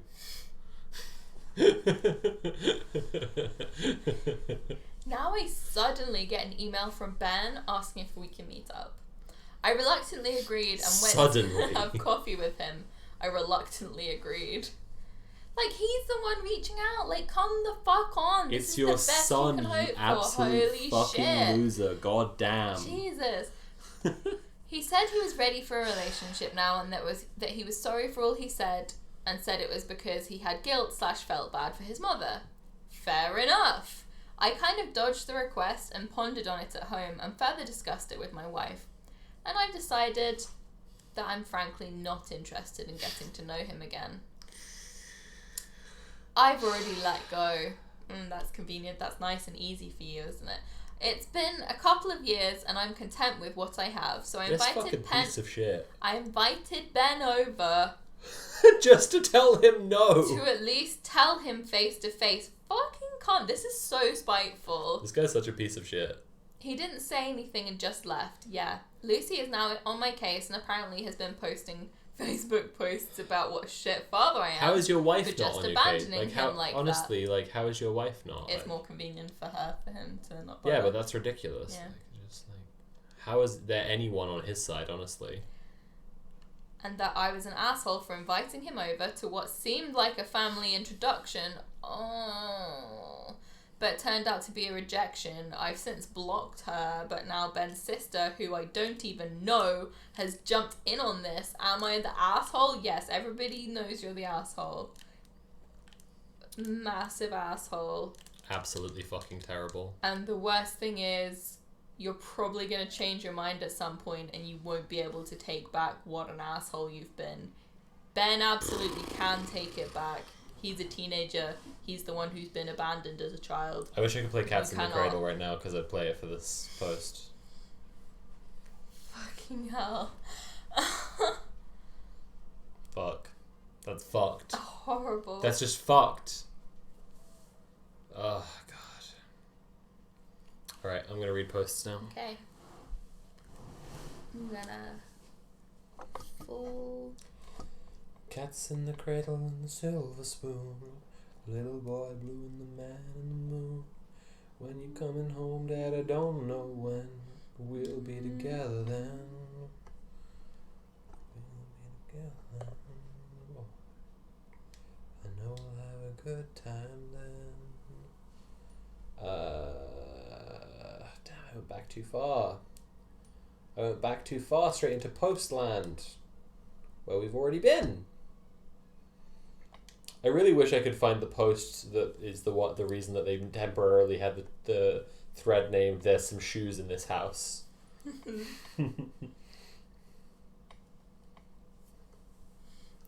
So,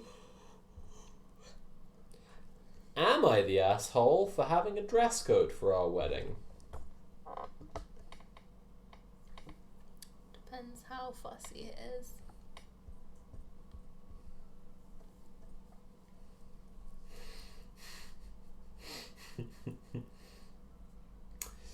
Hello everyone, we 29M and 24F are getting married this September. Up until recently, everything had been going to plan and our months of hard work and planning had been paying off.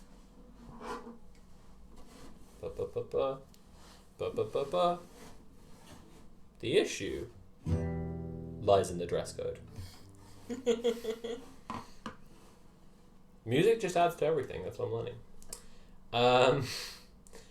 We've been clear from the beginning that this is going to be a white tie event.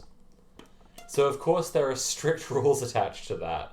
One thing we are really looking forward to is our wedding shoot. We've spent a large amount of our own money on a photographer who we hired after weeks of research and shopping recommendations.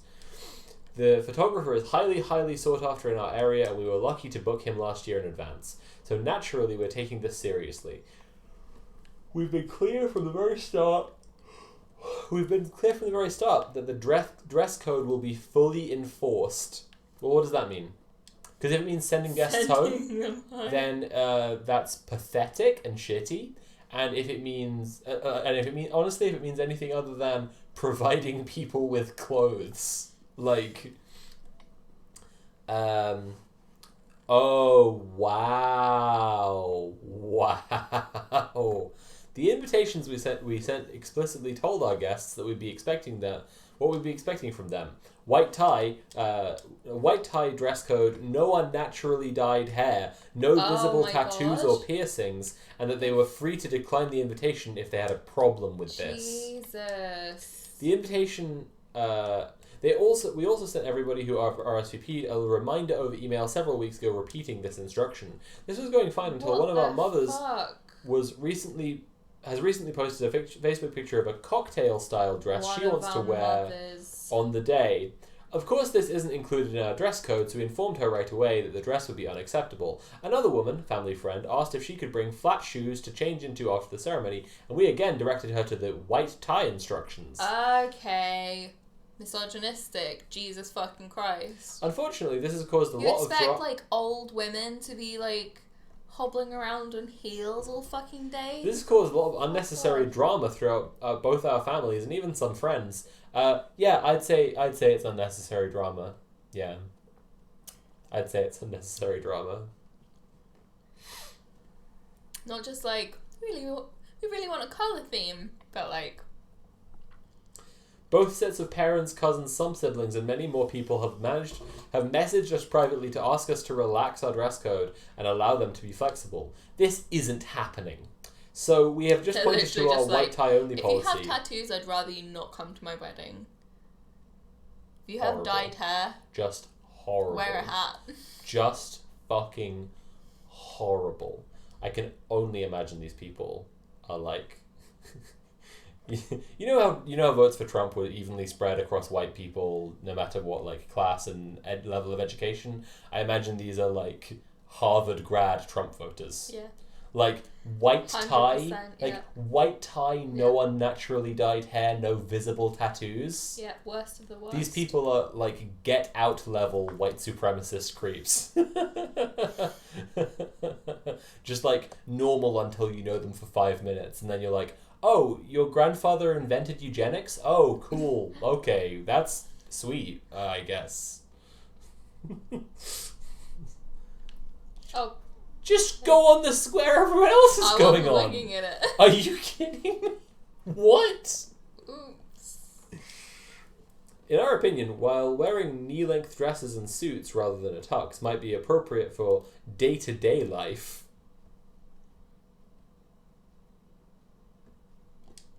this has to be like Mitch McConnell's granddaughter. This has to be just like someone who's like actually in like Warren Buffett's family. Like, what the fuck? Oh,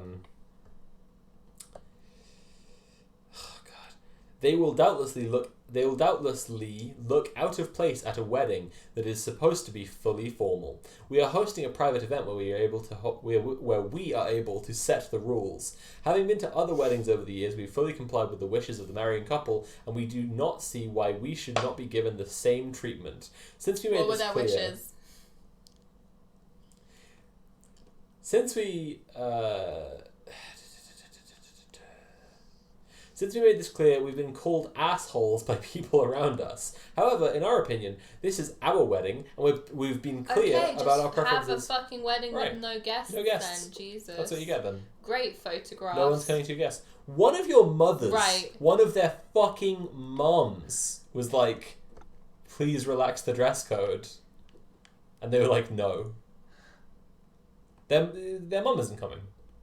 They're going to have one less mom at the wedding. Cool. Am I the asshole for having a dress code at our wedding? Edit. Just so you know, everyone shouting Bridezilla is being very sexist. I am the man in this relationship, and while my fiance and I agree on this issue entirely, I am the one who posted this submission. Yeah, you're still a Bridezilla. Fully still a Bridezilla, I'm afraid.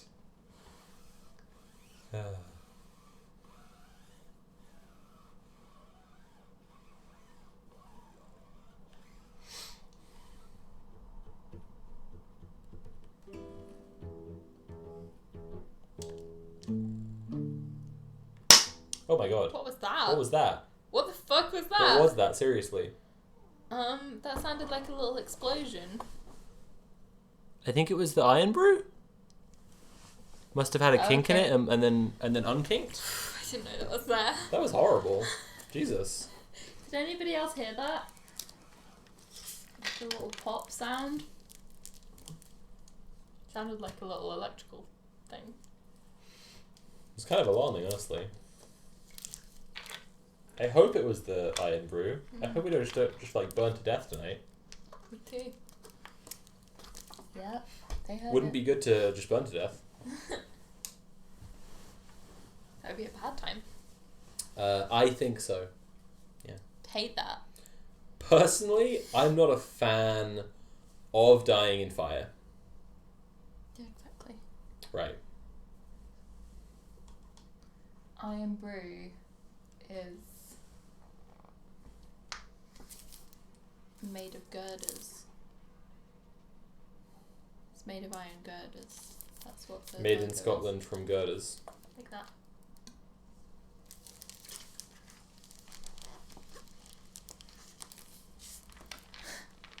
Kate said you'll smell it if it's not the Iron Brew. Good point. Yeah.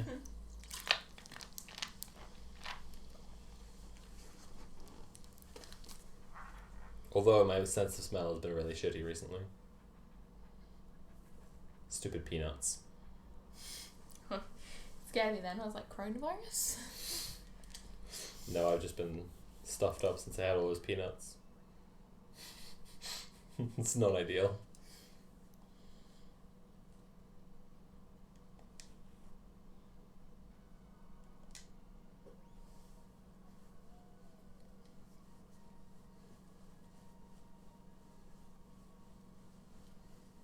You got any posts? Not yet. Wow.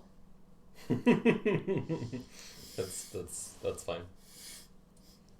I accept my punishment. I hassled you when you weren't finding them fast enough. It's true.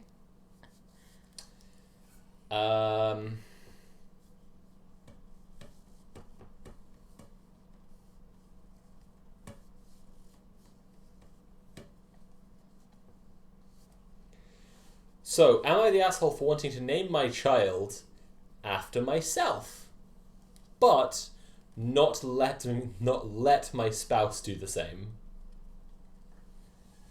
Sounds like it. Fiance 30F and I, 26F, were discussing baby names for our future children. She has no interest in carrying a baby to term, so I would/will be carrying any children we have. As we were discussing names, I asked if she'd be cool with the idea of passing my name on to my child. Example... What? What? What? Example, Charles Lincoln Neal II, but a female name. Why would you put What the something fuck am I else? supposed to extrapolate from that What? example? She didn't like the idea. In fact, she said she would be okay with it, but only if she got to do the same with our second child. I said I didn't like that. I feel she's only suggesting that because she doesn't like the naming idea I came up with and is trying to dissuade me. She thinks it's only fair, which I also disagree with, considering I'm the one who would be carrying the kids. Wow, Am I the asshole. asshole? She sucks. Asshole. She sucks so much. Jesus. So she's not only like I can do it but you can't do it. She's also like, I'm gonna be carrying a kid carrying a baby and you're not, and so I just have different rights over our children than you do. What the fuck? Horrid.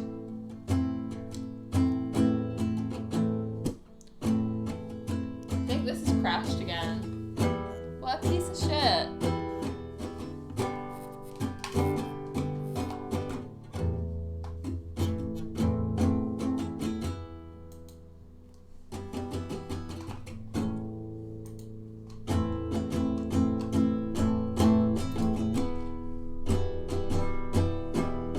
I need you to riff some like lyrics about bad lesbians.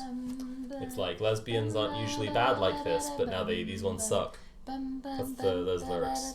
There's just some like sample lyrics for you. Just like lesbians aren't usually bad, but these ones are bad. But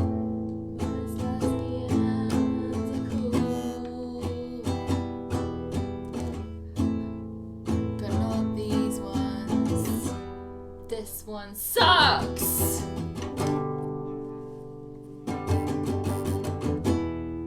Don't tell your partner that they don't get to name your kids because they didn't carry a baby unlike you.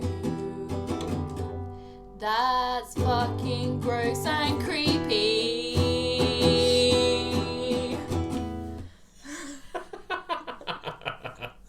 Yeah, I think we nailed it. That was this is an example of lesbians being cool. Hell yeah.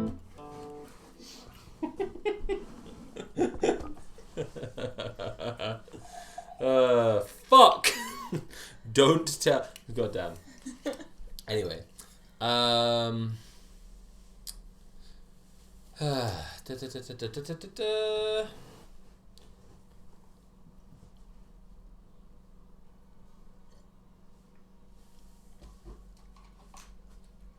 It happened again.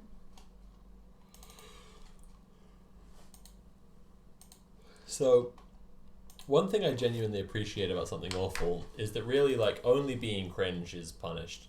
That's not true.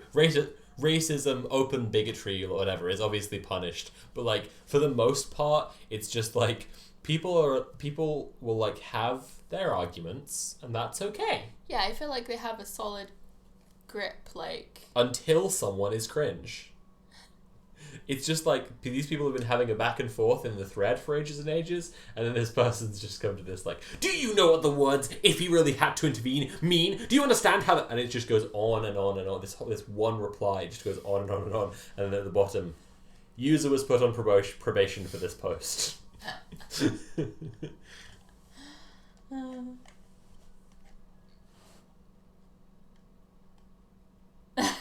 Is it a hot take to say that people who want to name their kids after themselves should be arrested? I'm Well, not sure I would go that far. I mean, the person that comes to mind off the top of my head is Donald Trump, and so Yeah. I'm like, okay. yeah, I you mean, probably save a lot of ills from the world. though I'll also Catch 'em say. early. Though I'll also say Trump didn't want to name his son Donald in case he was a loser. Trump didn't want to name his son after himself, in case that son was a pathetic, uncool, uncharismatic, chinless, mouth-breathing, creepy, simping, sycophantic loser. Just in case, okay? Just in case. That's why you didn't want to.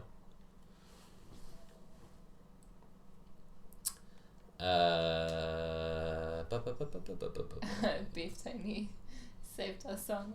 I'm very glad. I think Thank our song you, Beef Tony. deserved saving.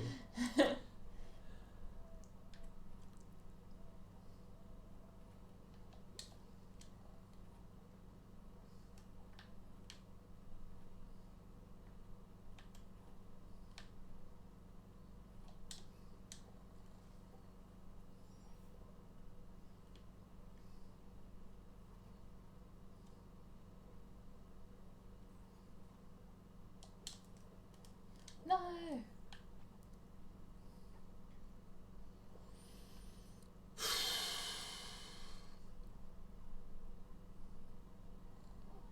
Dick post. Dick post. Glaucus said, my mother wanted to name me after herself in a way, like her name is Katerina and she wanted to call me Kate. On a totally unrelated note, we don't speak anymore because she can't see me as my own person. That seems unrelated. That seems to be a completely unrelated thing. No, that doesn't seem to have anything to do with the first part Can't of the think story. of any connection between I those can't two. see how event A would possibly lead to event B. 22F, I've not seen my boyfriend's 24M penis after 6 months of being together and having a sexual relationship. Interesting. Right. My family likes to name kids after other relatives, but they make them middle names. That's cool. Loads of people do Yeah, my uncle died in the Hillsborough disaster, and then my sister's, original middle name was after him, but she obviously changed her name after she came out, so didn't keep it. Mm. Yeah. My brother's middle names are after our uncles. Actually, Nick's named after. Yeah, Nick's our name. Yeah. uncle. I think it's a nice thing to do. One of my cousins has named her kid after my dad. Rachel's middle name is Yvonne after our nan's middle name, which I really, really like. I love the name Yvonne. Yeah, me too. Mm. It's a good one. Alright, so, I've not seen my boyfriend's penis after 6 months of being together and having a sexual relationship. I know this sounds crazy, but bear with me. We've dated for about 6 months, and I've literally never seen his erect penis. I think I may have walked in on him nude and seen his flaccid penis, but never erect. We've been having sex since our third date, and I've never seen it. I've asked him on multiple occasions if he would let me at least see it, and he refuses every time. He rejects me when I want to masturbate him, suck his dick, and he prevents me from fully seeing it every time we have sex. He'll keep his boxers on during foreplay and moves it so I can barely see the outline. They'll only come off right before he, and the boxes come back up immediately after we finish. It's occurring to me while I'm reading this post that Twitch has some terms of service that I might be running, on the edge of. You think? Yeah. So I'm just gonna be careful. Wow. That's so much. I've asked him to show me numerous times. He says he doesn't want to. I've asked him why he won't show me, and he says it's personal. From what I felt, there's nothing physically wrong. It's a little on the small side, but I've told him multiple times that he's the best lover I've had, and even if he wasn't, it's ridiculous for him to not want his girlfriend to, feel it, see it, play with it, whatever. It started as me just wanting to see it face to face, but now I want him to open up. How can I get him to do this? How can I help him? Update. Sounds pretty eggy to me. No. That's not what's going on. Okay. That's what I thought too. Mm-hmm. That's what I thought too. I mean, the first time I saw when I read the title, I thought, does he have a pussy? In fact, Mm-hmm. but then I found, then I read the rest of the post. I was like, okay, they're intimate and stuff. Okay, Right. and then I thought, I kind of thought the same thing. But then I read the update post. Okay, so I found out yesterday evening what the big deal was with his junk. On the day I made the original post, I'd planned to stay the night with him and find out then. I went over for dinner, and he wanted to have a little fun. Okay. I told him that if he wasn't going to show me it, there would be no sex. He said it was fine by him. I assumed he thought I was bluffing. I then told him if he thought this was a joke to me, then I could just leave and find a new boyfriend. That's horrible. Like, just talk just more. Don't pressure just like him ultimatum into, immediately. Horrible. He texted me a few times telling me that I could stop my theatrics and come back to see him. I ignored every single one of his text calls and messages until the morning. Upon realizing he was willing to take this risk, I started getting all his things he had in my apartment. I was packing them for him. I got a few more texts telling me to come over. I asked him if he's going to show me his dick. No answer. At that point, I was prepared for a breakup. He eventually texted me saying that if I came over, he would show and tell. I went over and demanded he told me what was wrong. There were pretty much two reasons why he didn't want to show me. The first is he was uncomfortable about his slightly smaller than average size, which a lot of you said, and then the other reason. So, first he showed me scarring on the right side of his member and on the pelvis near his junk. So, when he was a stupid 19-year-old, he wanted to get a tattoo for his then girlfriend. He got her name tattooed on his pelvis, and her lip print on the side of his little friend. Aww.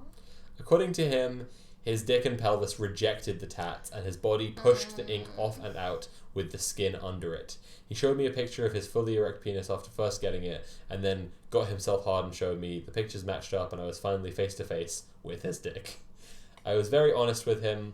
I thought the size was perfect, and I don't really care about the scars. In fact, I'm kind of glad there's no tat. Yeah. Sorry, but yeah.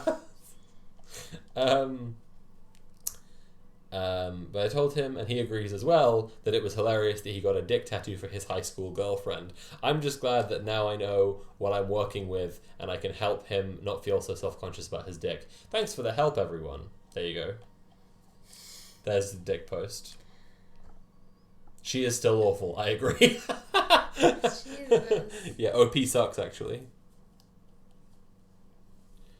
This might be one of those could have used with not being a relationships post, could have used with being a would I be the asshole post, so that people could have been like, hey, fucking cut that out now. I mean, 6 months is like, it's like... I mean, yeah, it's definitely worth being like, this is kind of an issue, and I want, like, let's work through it, but being like, show me your dick now or we break up, that's just, like, coercive. Yeah. It's like, if someone doesn't want to date someone who doesn't want to have sex or whatever, like, that would be okay, but to say, have sex with me right now or I'm breaking up with you is gross and coercive. Exactly.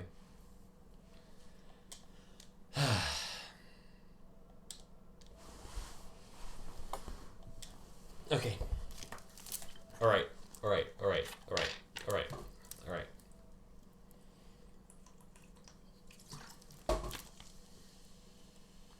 At least there was a happy ending. Yeah, I hope they're happy together now. I hope she doesn't get that weird about anything else. People are weird about sex. It's entirely plausible that she's just weird about that one thing and then was nice the rest of the time. There's this guy, this YouTuber I watched a lot of, who talks about, like, all his Tinder dates and stuff. Uh-huh. And he just had a bunch of experiences with women who, if he didn't want to sleep with them, they'd get incredibly defensive and shitty and horrible to him. Right. And like I think a lot of like I do just Don't be the one tipping the seesaw. You're the rube if you're doing that. You're the rube.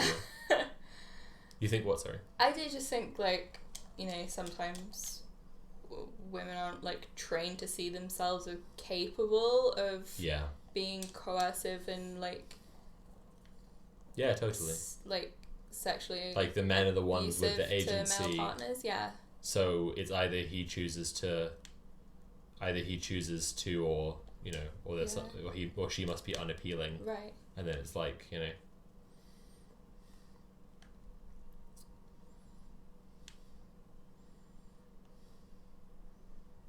You know what you did wrong last time around? Nothing. You were the one tipping the seesaw, which means you're the rube. No. You're the rube if you're the one tipping the seesaw. Look at you right now.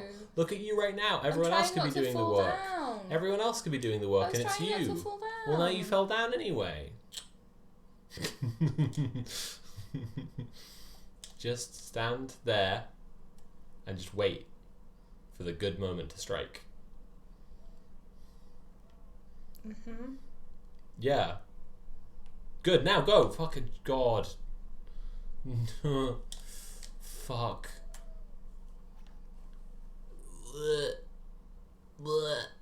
Ugh. Anyway, my husband 38M invites friends to our house every weekend, and it's driving me 38F crazy. We've been married 4 years and together for 8. Last year my husband and I bought a house with close access to a lake, and this year we bought a pontoon boat. Oh my god, that sounds amazing. Yes. And you have friends over every weekend? What a dream. Now every weekend, without warning or asking if I'm okay with it, there are people at the house, and most often staying the night. Without asking if she's okay with it. Oh yeah. But also if it's every weekend, then that's just the thing, isn't it? Every weekend? Yeah, no, it's too much. Once a month, it's his parents, which I really don't mind, but also friends who drink too much and stay over. Friends who, sometimes the friends even bring overnight bags because they're planning to drink too much and stay over. At our last house, we had his parents over once a month as well, but besides that, it wasn't too much company. He says now our house is more fun, and with COVID, he can't go out to bars like he used to. Now it's every weekend. And people are driving into town to stay with us, or his one friend even bought his family. The replacement bar.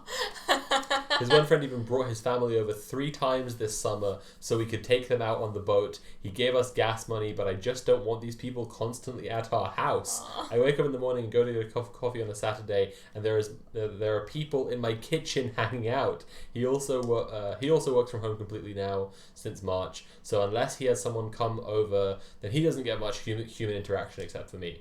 I asked for 1 weekend a month to not have people here, and he says he'll do this, but also he got mad and called me a hermit.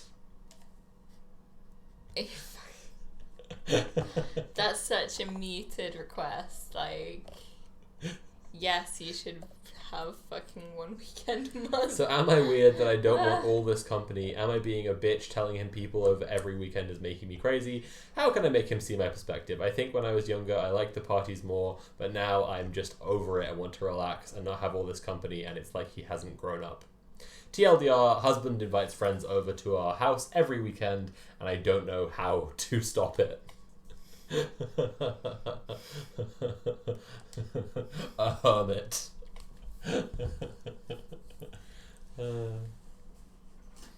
A hermit, though. A hermit. Yeah, that does sound like a lot of people over during COVID. But maybe it's the same people. Leave me alone. Leave me alone. Leave me alone. Just go away. Just go away. Just go away. Just fucking leave me alone. I wrote her a song.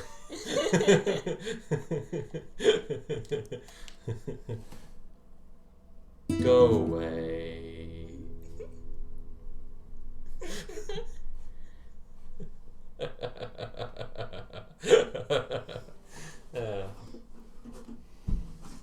That's all. That's good. I just wanted to get in the mindset of the character. Am I the asshole for walking out on my friend's small business for not allowing me to call in sick? No.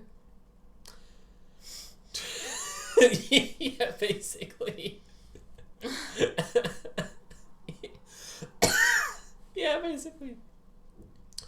They're not even 23M. allowing their friend to call in sick. I recently started working with Small my business friends. owners are insane. Also 23M, it's small business. He runs a local meal delivery. Perfect. He runs a local meal delivery service like Uber Eats. Okay, well, he's going to get crushed. Yeah.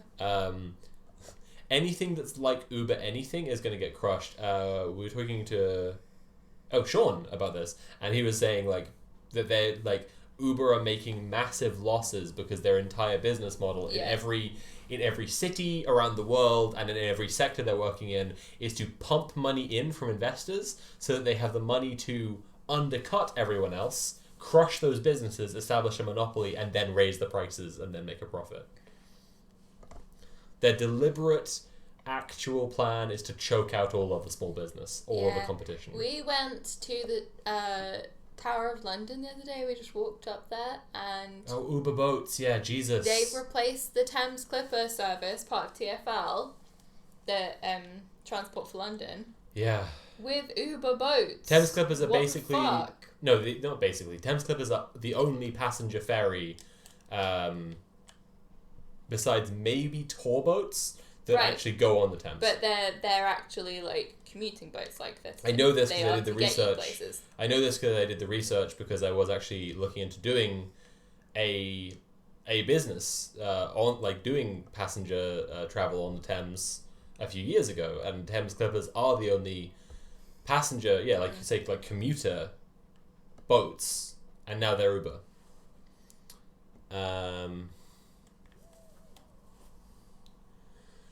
Uber's business model is basically what Starbucks do. Yeah, and now whatever the fuck that guy's called, it's like just absurdly rich. Howard Schultz. Yeah. Ran for president. Right. Finn says he's a twat.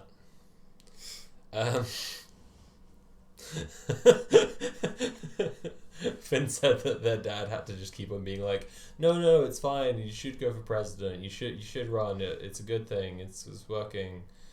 No, man, it's just good. It's working. It's good. Yeah, sure. Apparently, like all his friends have had to be doing that during the primary. They shouldn't have. No, they shouldn't have. No, having a spine would be better for the entire world. Yeah.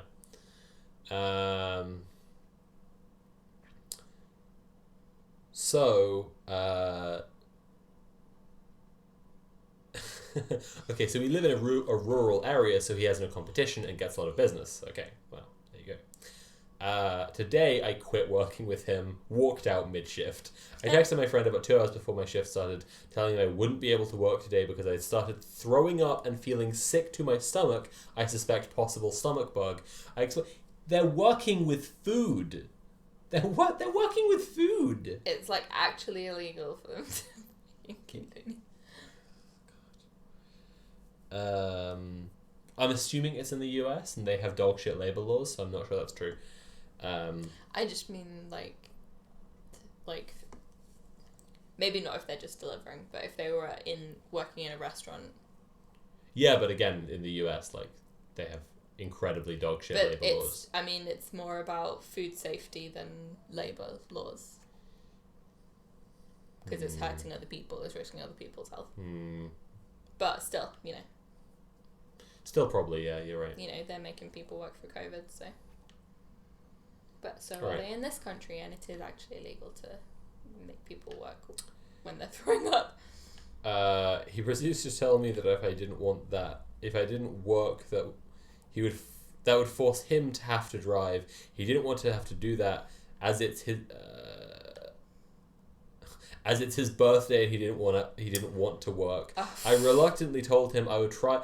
Okay, the thing about if you own a business, Right. if you own a business, the first person who loses out is you. Yeah. Always.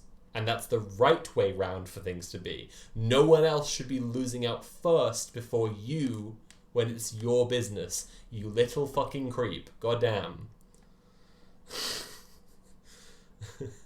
God damn it.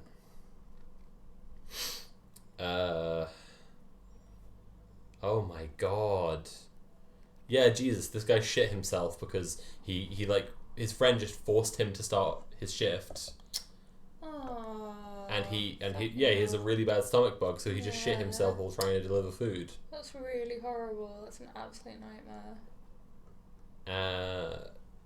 Oh god. I wrote my friend a long message about how I won't be returning to work for him because of his blatant disregard to his employee who was throwing up and had diarrhea. I quit and made his birthday stressful. My quitting also caused him to have to ask his father to cover my shift I abandoned. In his defense, his company is small and Friday nights are super busy for him. He doesn't have many employees and needs all the help he can get. I left when there were about 25 orders backed up needing drivers to run them. So that's why I feel like I may be the asshole in this situation. No. Well, like, what other choice did he have? Like, he was sick right then. If you throw up, no, you're not doing the shift anymore. Then it's on your boss, the friend, to arrange some sort of cover. Unbelievable. Or cancel the orders, like. Wasn't the reason that people give that capitalists should get money because they take all the risk? Mm-hmm. Yeah, hypothetically. Yeah. Yeah.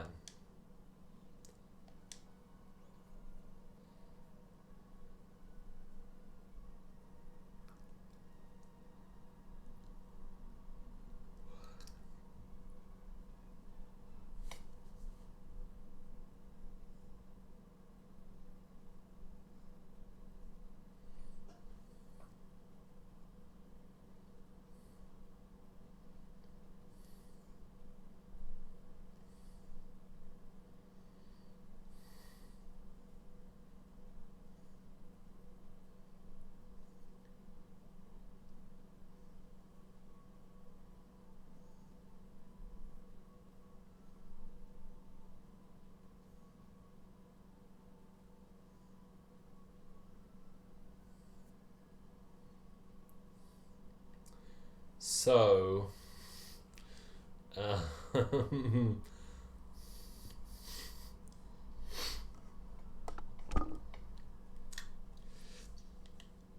I the asshole for not liking my birthday gift? I don't want to sound ungrateful in any way, shape, or form when I say what I received. Please don't take this the wrong way. Where are you going? What's going on? I'm getting another mulligan. Do you want one? Yes, please. But the game's right about to start. Oh no. Well, just hurry. Okay. Run! Run, little bun! Do it! Run! I don't want to sound ungrateful in any way, shape, or form when I say what I received, so please don't take this the wrong way. This year was my graduation year, and I had a rough time, but I made it through. Brackets. Come on now. Oh shit. Just kicking everything over right now. Piss. I had a rough time, but I made it through. Brackets. Yay. And when I graduated, I ended up getting incredible gifts from loved ones. Among that was money from grandparents, a necklace from my boyfriend's family, and to top it off, AirPods from my lovely parents. I love the AirPods so much. I felt truly blessed and surrounded by love from my family, and I almost felt bad for being gifted these beautiful gifts. It was so special to me. Even more recently, it was my 18th birthday, and my parents surprised me with an Apple Watch Series 3 in space grey. It's cost somewhere between $300 to $350. Jesus. Okay. The watch was another expensive Apple product, along with the AirPods, that I never expected to have or receive as a gift, ever. It felt like it was too much. First, their graduation gift to me, and now this. As a result, I didn't have the most honest reaction to it. I was overwhelmed by it. My parents immediately explained that they could get it returned if I didn't want it, but I insisted, of course. I knew that I would find myself liking the watch. Maybe. Like, eventually, since it seemed unknown to me and very new. However, it took a lot out of me, and I got very frustrated very quickly. One thing I feel like I should mention, I was born with one arm. Uh-huh. Is it for the wrong hand? So I can only wear the watch on my left wrist. So I can touch the screen and push the little side buttons and dial, barely, using my little arm on my right side. But to do this, I have to bring the screen super close to my shoulder and face, since my little arm isn't big enough by any means to reach, and it requires a bit of force to get the button to work. It's challenging to get used to it, and I can only wonder if my parents had thought of this before / when they bought it. Oh, bless. It's really sad, like, oh.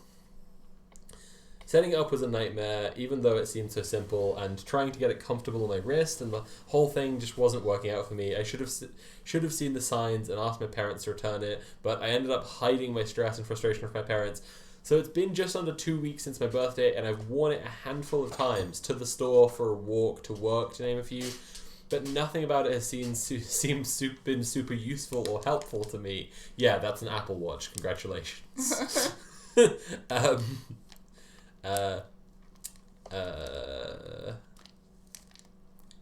I know that it's got a lot of neat features. I know that I have to just give it more of a chance, but I don't see myself enjoying it, and I want to tell my parents this. I've explained this dilemma to my boyfriend. He said to me that he would take it if I don't want it, and honestly, that's not the worst idea ever. Totally. It just feels like I would be a real a-hole to give it away. Aww. So, am I the asshole for not liking an Apple Watch that my parents got me, which is expensive, brackets $300 to $350, and not loving it even after I gave it a chance? I'm stressing myself out over this, and I just can't get over it. I would be like, Prime anxiety post. they managed to, like, use it just about, so they don't have to imply that their parents were being, like, incredibly thoughtless by getting them for them or anything. Right. They can just say, you know, it's harder to use than I expected. So, Right. you know, but my boyfriend really loves it or whatever. And it's Right. really nice. I mean, I don't think give it to the boyfriend. Or sell it. Or, like, Yeah, return I it think and get return something it. else. It'll definitely be still within the thing. Mm. And then, like, you know, get something else cool. Something that you can actually, like, easily use and you find helpful and whatever. Yeah. You know.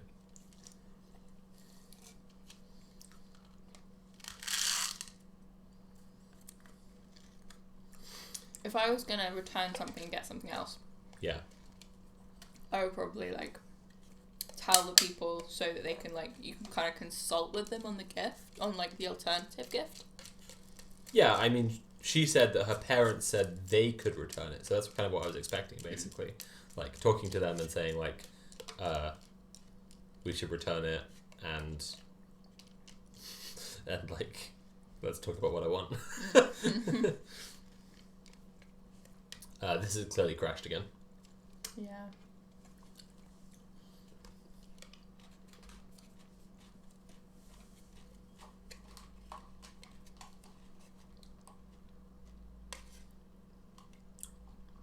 Oh, the Apple Watch has voice command stuff, but then the OP has to talk to their watch, which is a bit awkward. Yeah, that's true. But maybe if they learn those features, maybe they will Yeah. like it more. and maybe it's got better kind of voice command stuff than other things, because, like, specifically because it's a Mhm. watch kind of thing. Could be. Could be.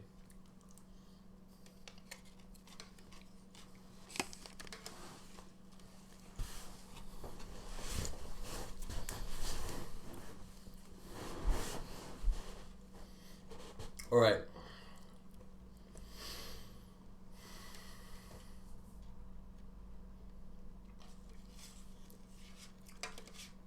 So, am I the asshole for watching The Walking Dead? I think we need more context to answer Okay. this one. My partner and I are in our early/mid 20s. We've been in a relationship around 3 years now, and married for half of that.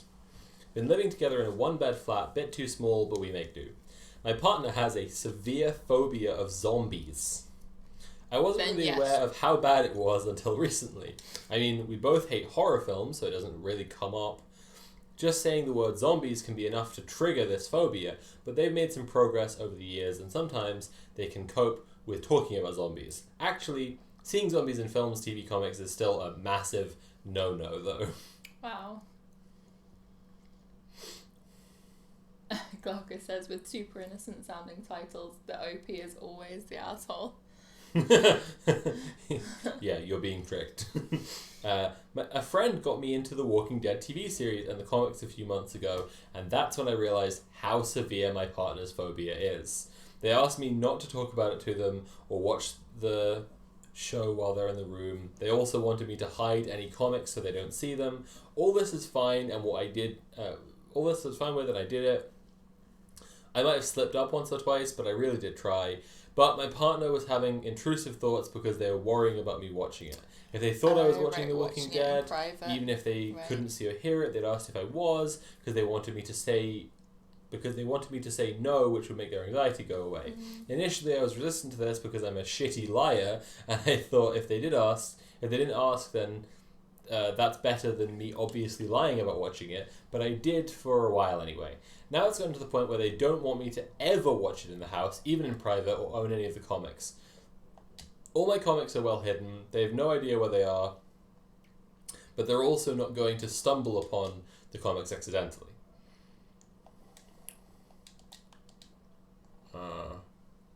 Yeah.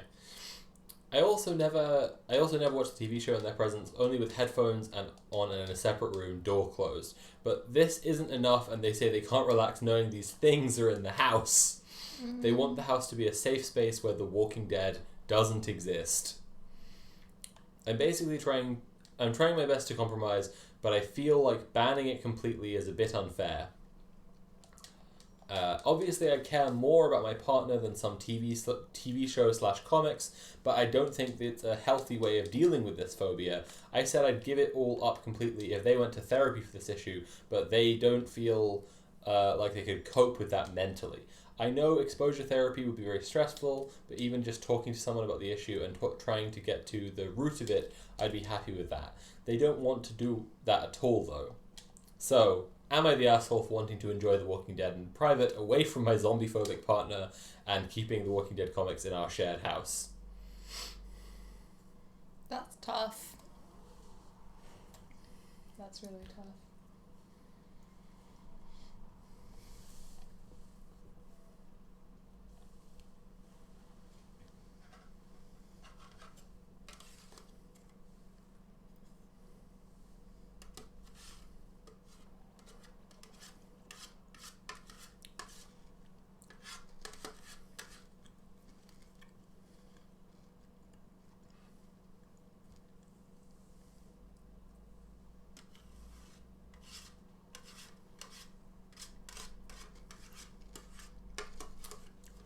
Alright, I'm just scanning through a post to see if it's good.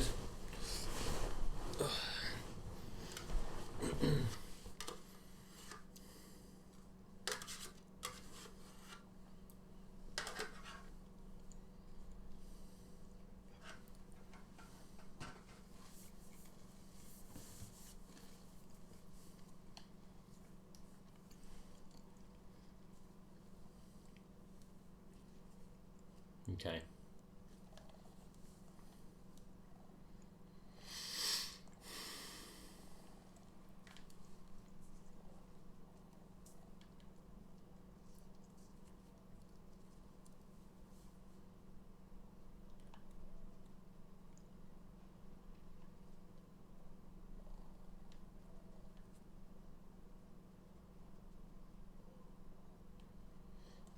Okay. They've been as accommodating as they possibly can. Yeah, I think so. I mean, The Walking Dead isn't that good. I say they should go watch George Romero's Dawn of the Dead, which features zombies, but they're just like goofy walking guys in blue makeup. So it's not a big deal. And like build up from there. I think at that point, the scary thing is in your head already. Mm-hmm. And witnessing less scary zombies is not going to do it for you. I think it could. Like, build up a tolerance, see how they're just like people in, makeup. It would still be a radical step, though.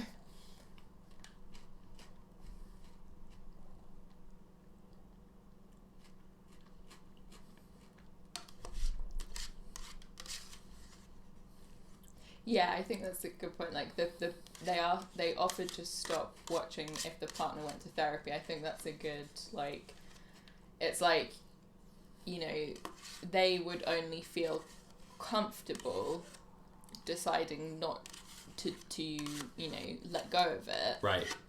If they knew that was it. Right. And that it wasn't going to come up again in more serious ways where their partner is just saying what they like.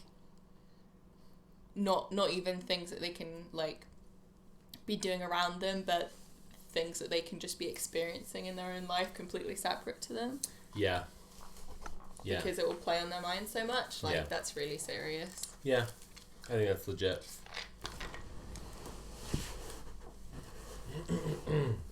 Okay.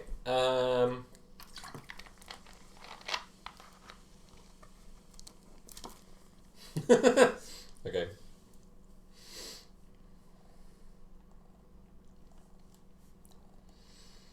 Am I the asshole for not accepting food as payment for debt I owed?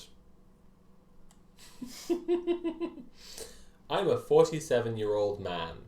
Me and my family, brackets wife and kids, have had the same neighbours for the past 11 years. In our old flat, we were neighbours and they moved away. We then moved to the house right beside them. This is all to say we're pretty close to our neighbours and we pretty much see them as as a family friend rather than just next door neighbours. As we've been so close for over a decade, which is why I feel bad for doing what I did. A few years ago, they had to borrow some money for us so they could afford to go on holiday. It was £400. The holiday itself wasn't, but they needed extra cash on top of it so they could afford to go on a holiday that they considered was worth going on.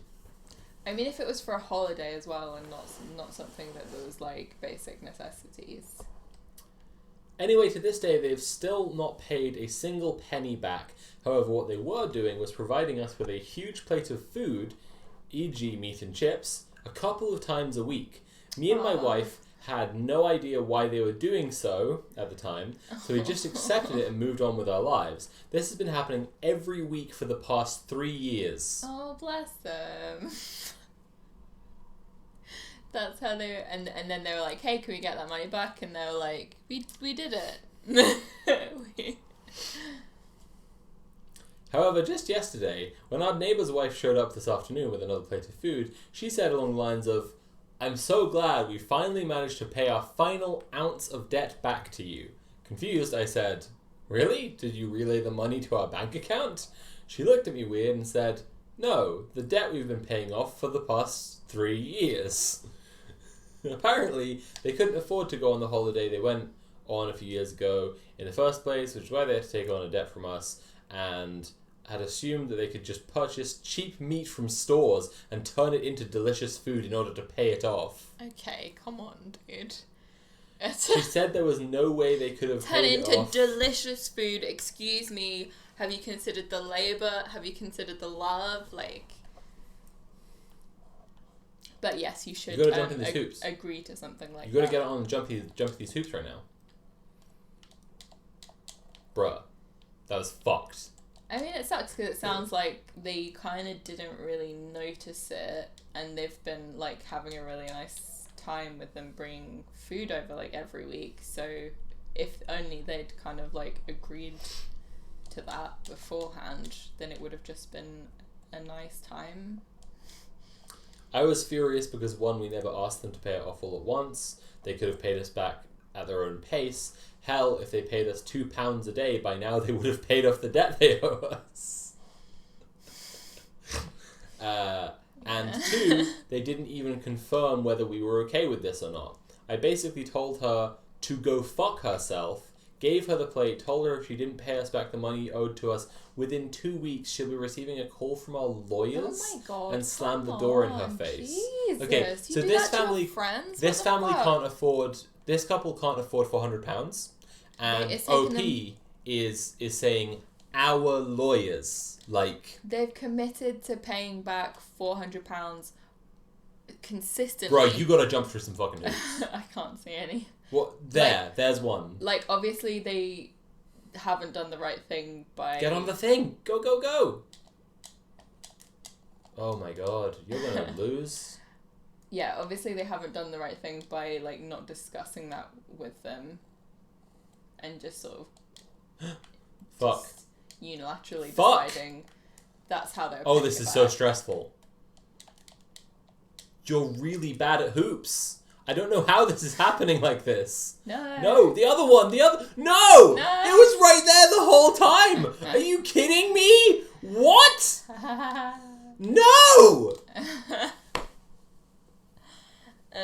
Yeah, obviously they should have discussed with them, but to just snap and be like, you gotta give it to us in like 2 weeks, or I'm getting a fucking lawyers involved. What Honestly, the fuck? What can the lawyers fact even do? that he- It's a verbal agreement. They've lent them money. Like, the fact that he started the post with "I'm a 47-year-old man" rather than just like the age gender format in brackets that Reddit usually uses was a massive red flag to me, and I was like, "It's you. You're the asshole." Oh, and it was Hexagon next as well. Oh, look how much fun you could be having. Oh. if it's been like 3 years and there was a misunderstanding, or like even if you were slightly insulted, like, would you be fucking, like, would you be mad? Like, it obviously did not matter to them at all, that amount of money. Like, It's nuts.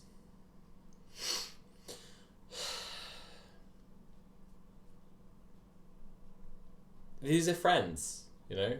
They're friends. They're friends. Like, how do you treat a friend like this?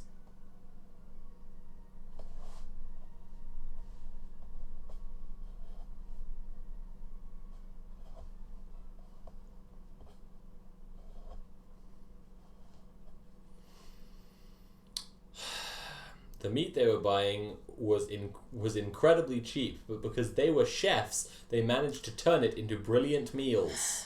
yeah, that's not cheating. That's them. You had professional fucking chefs cook for you twice a Jesus week for fucking 3 Christ. fucking years. twice a week. Oh my god, that's literally so much better. They have had a better quality of life for 3 years than that, like, £400 straight back to them could ever have provided them. This is from his replies in the comments. You're misunderstanding. The food was glorious, but the ingredients were cheap. And it's like, Yes, yes, the value their comes labor. from their labour. The value comes from the fucking labor. Metal is worth nothing in the fucking ground. It is miners who create value. God. Oh boy. Oh boy. Right, I'm gonna play. You need to read me posts. I'm too angry. I'm gonna angrily game now.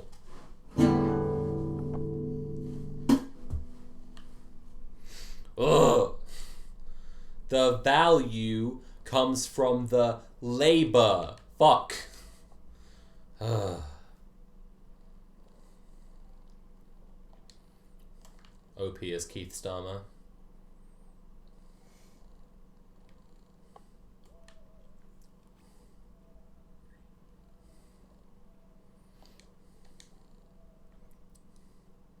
Oh, there's a bit more. Getting tangential now, but I would be unshocked, just unshocked to be in a conversation with Starmer and find out that he just doesn't understand the labour theory of value.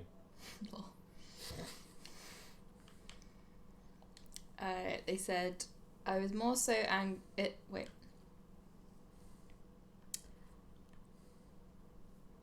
It's common for us to give food to each other every once in a while, so I just assumed it was an exaggerated version of this. They're professional chefs.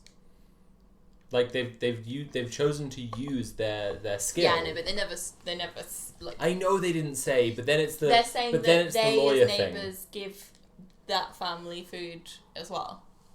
So they just thought they were being super nice and had no idea. Obviously, like that was the point in the first place. I know, but like. I was more so, obviously their reaction was an asshole reaction, but they said I was more so angry at the fact that they thought they could make such an important, unsuitable decision themselves without consulting Jim us. says they didn't even ask the neighbours about the money for 3 years. Yeah. So they don't care about the money said, until it's suddenly like. Yeah, this he's saying now, I couldn't care less about the money, but I hated how they thought making such an important decision without us was okay. Yeah, fine. Like, that's a blunder or whatever, but, like, you can't fucking sue them, like, dickhead. Yeah, well, I apologise if I come off as an aggressive person, I'll talk to them. So, I think he just had, like, a shitty reaction in the moment. Someone's adding underneath, they left out the most important context, that they always returned the plate with an equal amount of food, as they perceived the food itself as a gift and wanted to return the favour. If the neighbours really thought they were paying it off, then the first time the plate was returned loaded with food, they should have said something. Letting it go on for years makes the whole problem their fault. Yeah, they should have said something about that. But, like, it's still... Like, again, they didn't ask about the money. So, like, it's not like they seemed to care, like, yeah. Yeah, so this game's saying, when personal friends owe each other money, you need to be completely upfront about it and not dance around the subject to avoid making someone uncomfortable. Yes. Like they say constantly, never loan money to family or friends unless you can afford to make it a gift or the cost of a lesson learned. That's good advice. Yeah.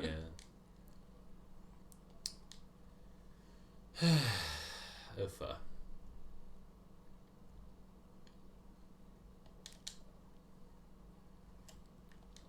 Bruh, find the next post. I'll tell you if there's anything good in chat. No. No, you're reading chat. No. Okay. No. No. No. I can't believe you're doing this. Oh my god. Oh my god.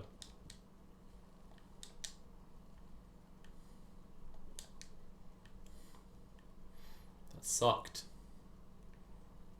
It's all fine now. Okay.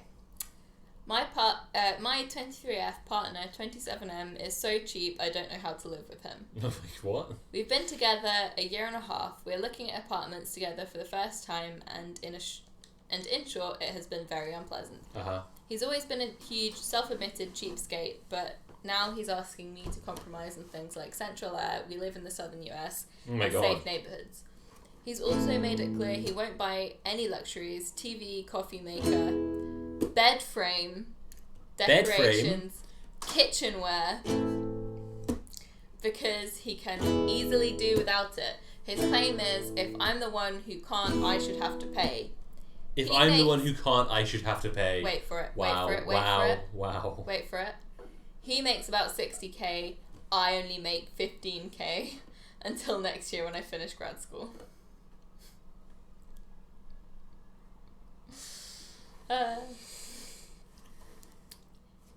He insists that he'll only match what I can put up, and is actually trying to whittle me down on what I'm willing to spend on rent. He wants a one-room studio with shared laundry.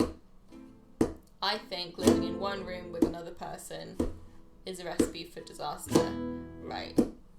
From experience, very tough. Very tough. If I have to buy our bed, I will not sleep on a mattress on the floor. Our television and our entire kitchen, plus put up extra money for an appropriately sized apartment. That's nuts. It's I nuts think I'll that he's resent like... him so much I won't be able to see straight. Yeah, time to break up, in fact. It's like if he tell him. if he couldn't afford it, then it'd be like, sure, you just doing what you like need to do, but tell him the supply is cut off, and if he's the one who can't do without it, then he can pay for it.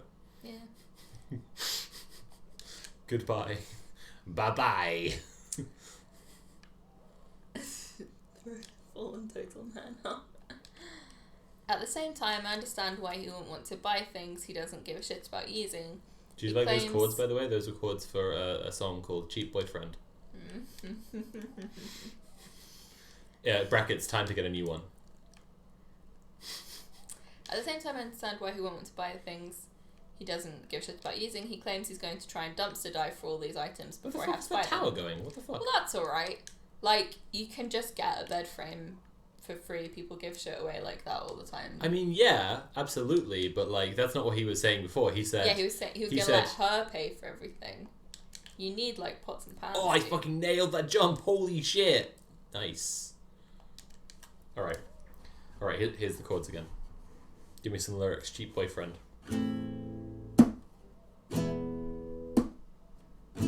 I just wanna sleep in a bed, but my boyfriend says no. If you wanna sleep in a bed, you gotta pay for it yourself. I just want air conditioning, 'cause I live in the southern US. I don't wanna melt, I don't wanna melt, I don't wanna melt.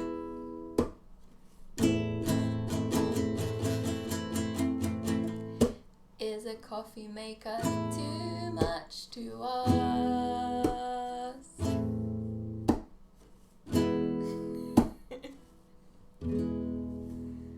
Okay.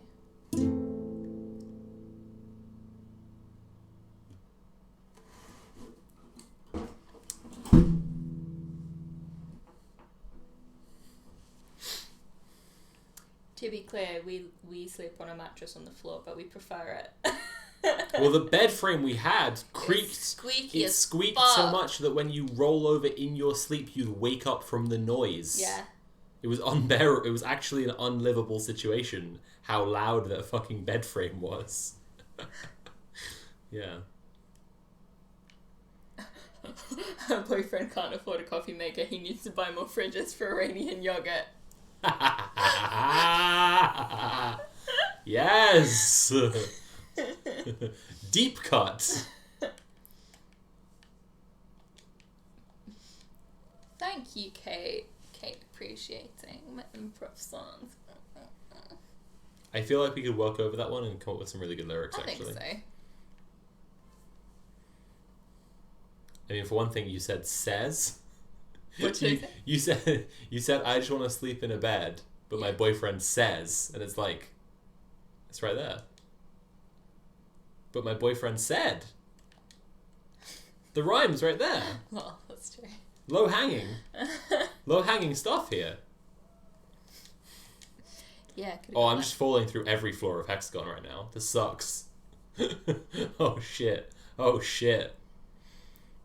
So one of the games is just like, just move on. You can't fix this, and it's just going to infuriate you when it turns out he's willing to spend tens of thousands of dollars buying vintage tube amps or classic cars or whatever. Yeah, because they Jesus. guarantee you what he's really not willing to spend money on is you. Even if I'm wrong and he's just pathologically cheap about everything all the time, you're locking yourself into a miserable existence. Yes, that's so fucking exactly it. Anyway, the song's called Cheap Boyfriend, Time to Get a New One. And you can hear the finished version by giving me money on Patreon. Or, I don't know, do the Twitch thing, subscribe, cheer, all that stuff. Do the emotes, Hype Train.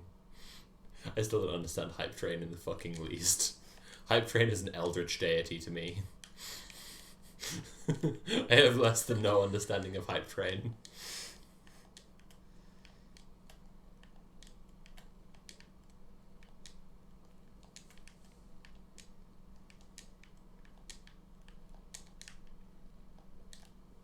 Fuck. No! Oh, I was second to last.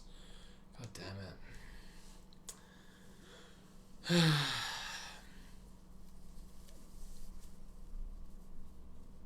Car guys, absolutely. Absolutely. Ugh, and it was the earlier bit as well, because I could have, like, I fell through like 3 floors at once, and if I hadn't done that, you know, could have kept it going for a while.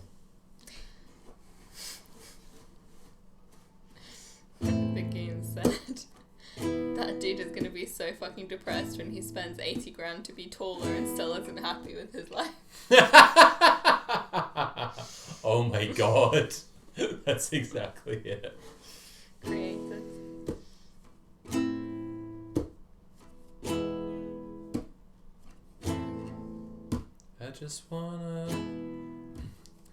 I just wanna sleep in a bed, but my boyfriend said. What was the next bit? I don't remember. It's like, I don't wanna melt.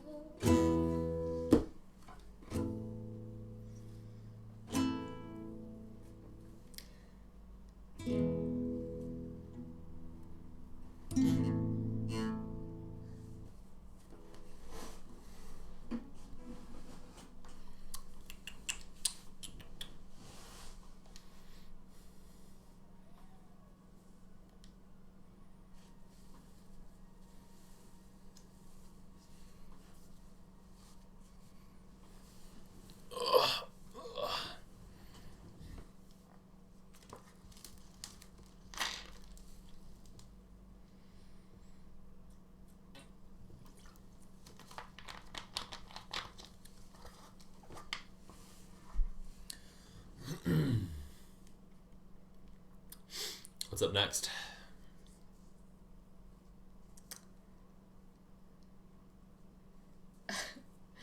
The young guy making passive aggressive comments about his dad's infidelity while watching a show where a character cheats. Being like, this asshole's going to hell. What's that? What you doing? Okay, sorry. Ah! Ah! Ah! I just wanted to see if it was the one I'd seen before, but it's not. That's very funny. Alright, I'll read it. Am I the asshole for making passive-aggressive comments about my dad's infidelity? Before COVID, I, 23F, was renting an apartment with my brother, 34M. A couple of months ago, our mum, 53F, asks us to stay at home since my classes are all online and my brother can work from home. For some background, I'm extremely close with my mum and my brother, and I love them a lot. However, I can't say the same for my dad, 53M. My brother and I have never been close to him since he's very emotionally distant and, on occasion, quite rude and angry. Cool. What a cool guy. Our relationship got even worse when I found out he cheated on my mum multiple times, around 8 to 10 times maybe, starting from when they got married. Jeez. Always with young women around my current age. My mum chooses to forgive him every single time. He never even apologised to me and my brother. Today we were watching a drama. The main character's husband cheats on her with a younger woman.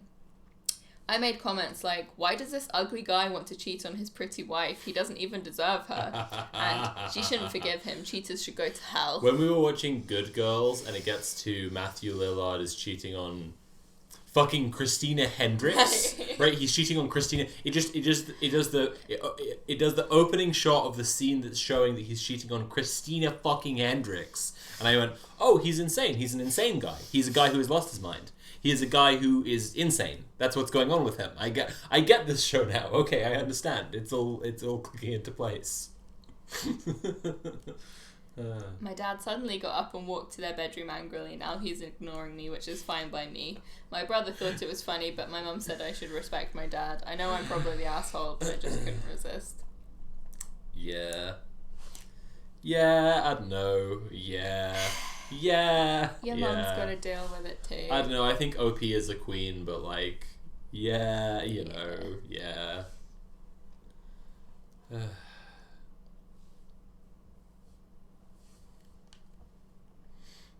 Am I the asshole for wanting to name my child after myself but not let my spouse do the same? Sucks. So fucking Really horrible sucks. one. Really unbelievably sucks, actually. Oh shit, that was a close save.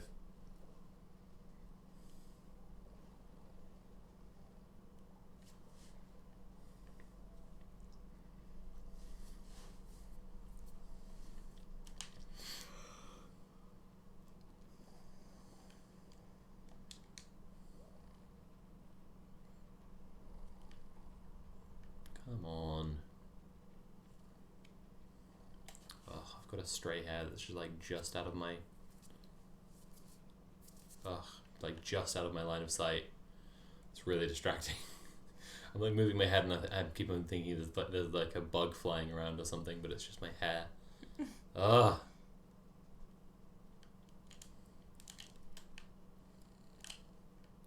Oh, that horse. That horse came over to murder me and I was going to turn around on them.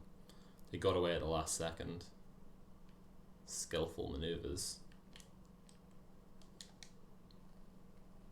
Whoa. Alright.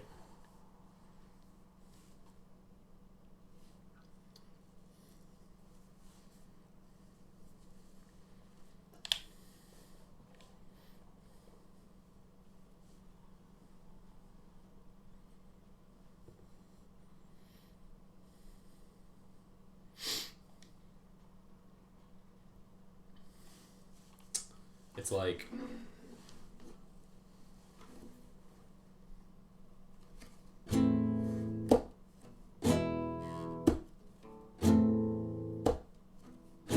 I just wanna I can't keep the rhythm while I'm doing it.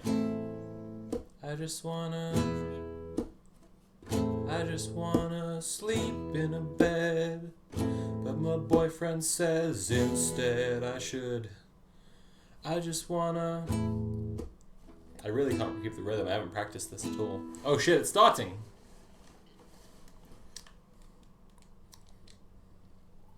Oofa. Oh no. Oh, nuts.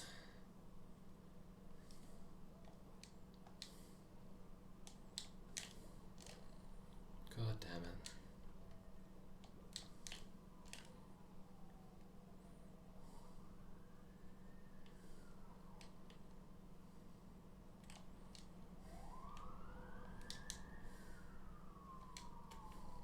Okay, I've got one. I've got one! Okay. Shit. Oh, I've got two. Oh my god. 12, 13, 12. Oh, shit. 13 spots to qualify. Shit! That guy got it. Oh. Okay. Shit. I just wanna sleep in a bed. What? No Man's Sky? Why would I play No Man's Sky?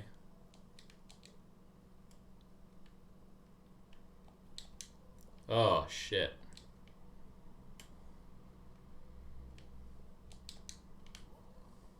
It's just a freebie. Nah, that's not gonna make it.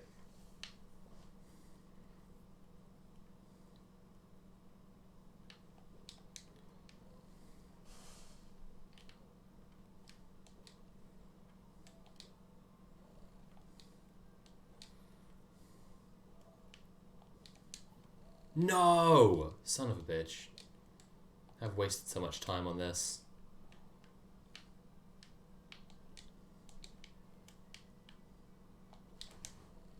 Okay, that's 4. Jesus Christ. No! No! Oh my god. This is a bad time for me right now, honestly. There's only one spot. Oh, fuck. Because it's good. It's not on my plans or anything. You found any posts? There was one about women discovering that her partner, who she just had a baby with, had been diving deep into MRA shit and had been deliberately severing her relationship with her mum. But there was an update that they broke up, and she seems like making Deliberately great severing her progress. relationship with her mom. That's Yeah, so that's fucking really scary. insidious. I just wanna sleep in a bed. But my boyfriend says a mattress is good. I just wanna have central air. but my boyfriend doesn't care. I just wanna.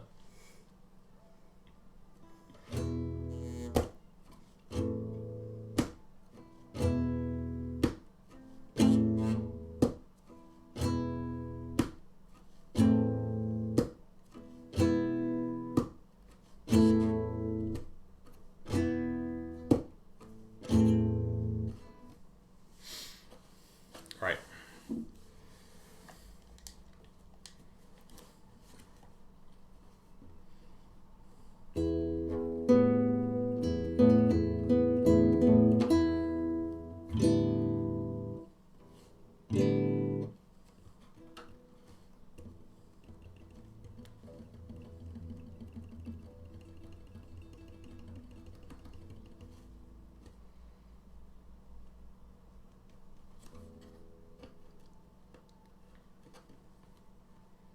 I feel like do you read the whole post before like reading out? But that Sometimes takes I so long. That takes I so don't- long before you read a post. I don't usually. I just look out for posts that people think are like people are already talking about. I, 27F, met my girlfriend, 27F, at a funeral. Parents want us to break up. Because of the funeral? Right? We've been dating for 3 months. My grandfather died earlier this year, a disorder he's been battling for years, not COVID. Uh-huh. And 3 months ago, we had a socially distanced funeral and wake for him. While there, I met Kelly, This and turns we out to be really hit it off. turns out to be the revamp of most lesbians are cool, but these ones are bad lesbians. It's called Bad Lesbians Requiem. Kelly's grandfather had been my grandpa's best friend, and Kelly's dad and my mum had grown up as good friends until they moved away from each other and married other people. Okay. Kelly and I had never met before, and after dating for a few months, we decided to go public. We thought our parents would be thrilled.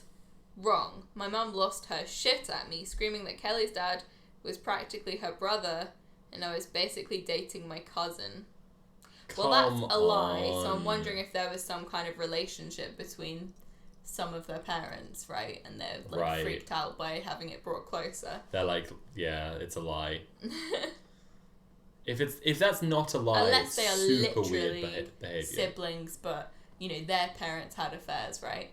And they're literally siblings, but they were raised separate. I mean, keep going. Maybe there's a weird.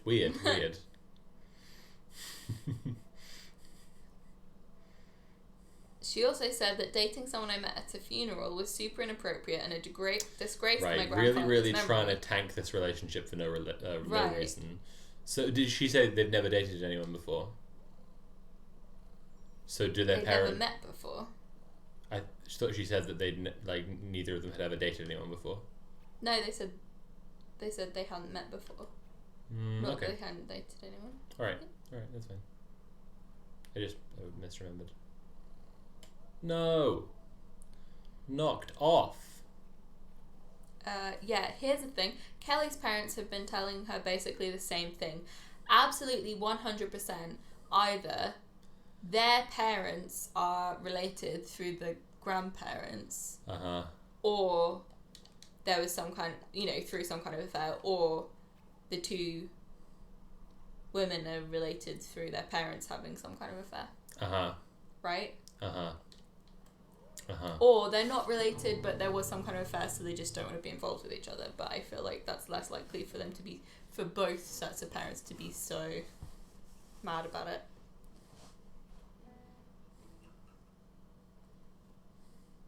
About half the replies I get a DNA test. Yeah, Kelly and I are both really confused. My mum and her dad moved away before either of us were born, and the whole point of the wake, my family is extremely Irish, was to drink and celebrate my grandfather's memory. Is there some kind of taboo I'm breaking that I'd never heard of? I like Kelly a lot, but I'm not sure if it's worth this kind of shitstorm. My family's never reacted like this to any other girl I've dated. TLDR, met a girl at my grandfather's funeral, and her grandfather was mine's best friend. Both our families blew up when we started dating. Definitely related. Like, they moved just after, right?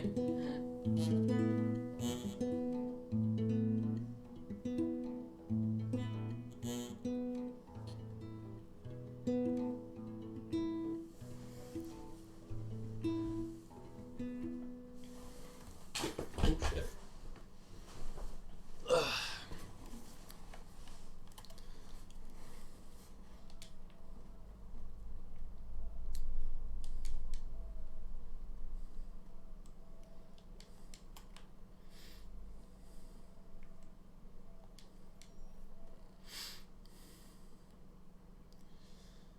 All right. All right. All right.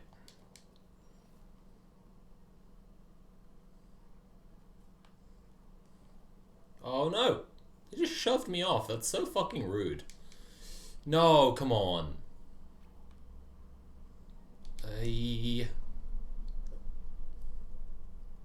Alright. The song's called If You Fucked My Girlfriend's Dad, Just Tell Me.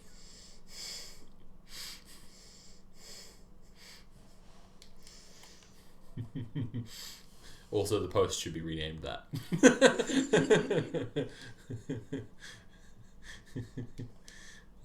I don't think so. I think it could be that. Like it 100% could be that, right? But it could also just be like there was some sort of relationship or there was some sort Well, of that was drama. my first, most innocuous thought, right? That they had some kind of relationship or falling out. They didn't want to be reminded of it.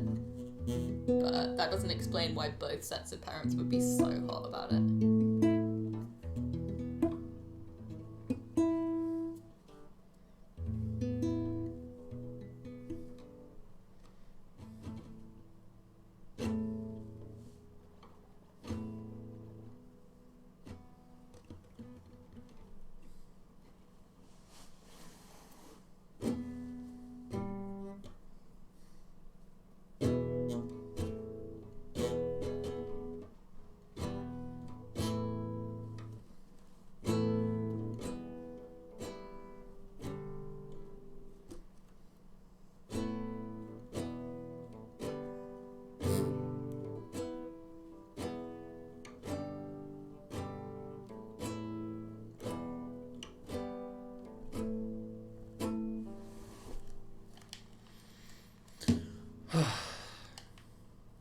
Time for this bullshit again.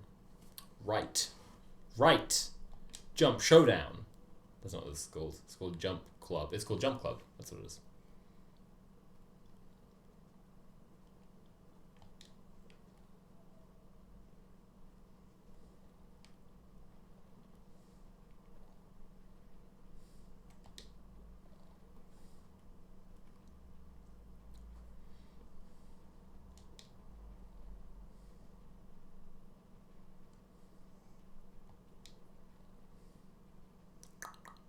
I think that's it though, right? Oh, I was fucking assassinated. I hate when people do that. That's so slimy. Ugh. In Jump Club, I just feel like Jump Club is one where you just let people hold on, you know?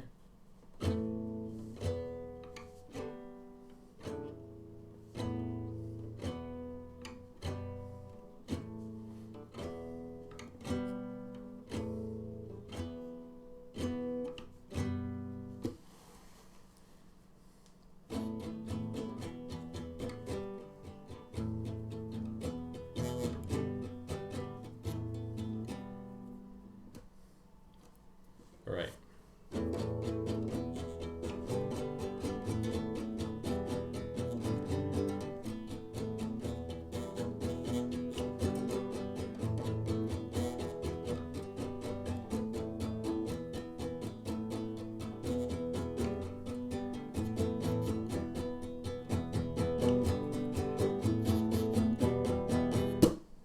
That's the chords.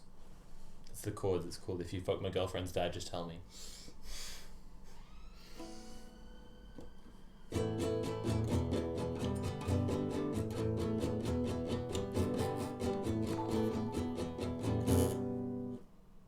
Oh, it's a follow-up. It was the follow notification.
girlfriend throwing out all of her boyfriend's toys.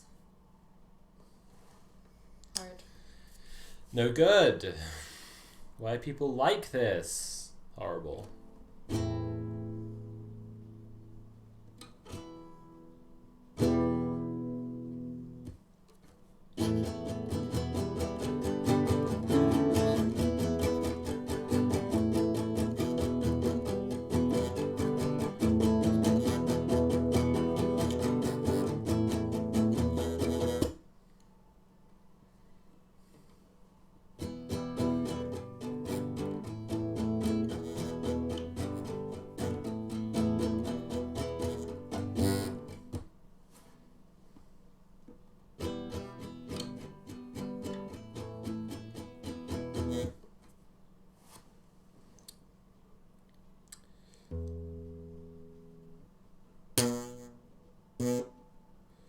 Joseph Anderson just tweeted that he's going to add commentary about Cyberpunk to the Witcher 3 vid, but apparently sharing the charity link is too fucking much to ask.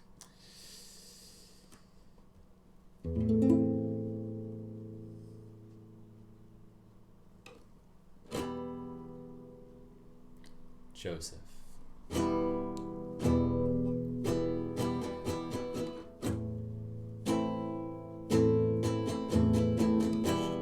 Joseph.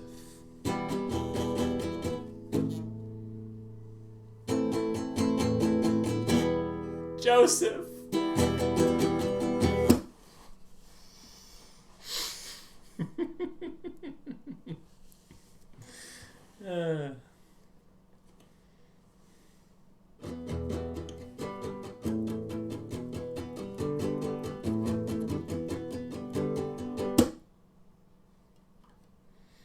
Joseph doesn't deserve songs.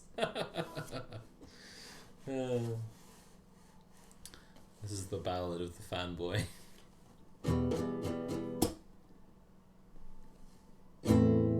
Joseph. Why?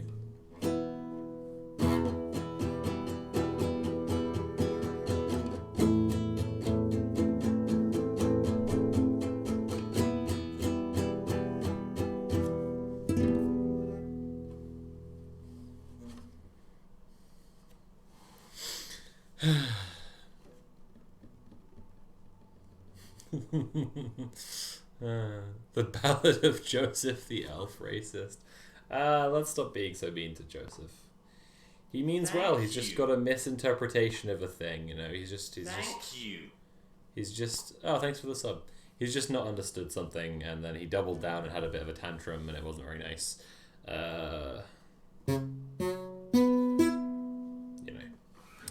You know. I didn't like that he was like, you know, he treated me like I was being dishonest for not wanting to talk publicly. You know, even after I gave him the point, you know, I gave him the, you know, the perspective that, like, as a trans person, I don't like to engage with angry men online. Some guy is like angry online, leaving a big long comment, like the longest comment I've ever had on my channel. I don't really want to engage with that guy. Not publicly anyway. I did DM him, you know, we chatted a little bit, but like, it's just like, you know. I mean, you'd already engaged publicly, like you made a video that yeah, sure. thought about. So. But like, I thought about that for a long time. I didn't want to just have like a slap fight in the comments. Yeah, exactly. I think that would be a bad thing to do. Yeah.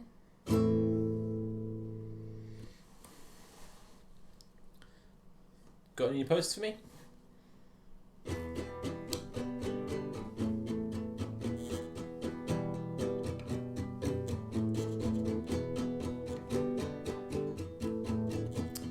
Am I the asshole for telling my mother-in-law that her arrangement is disgusting? Her arrangement? Are they poly? Oh no. We're currently staying with my in-laws, but doing our best to save and move out. Mother-in-law does not hide that she can't stand me and that our presence is a massive inconvenience. I've always suspected that they had an open marriage because of some off-colour jokes, but I didn't really care or want to know. Yesterday was father-in-law's birthday and they had some friends over. I felt obligated to help in the kitchen because it's one of those houses where the women do all the cooking and the men sit around. Mother-in-law Is that the arrangement? Mother-in-law was talking to her best friend about their marriage, and the friend asked if she can fuck anyone she wants. Mother-in-law explained that they have some rules and they can't sleep with anyone who is an equal.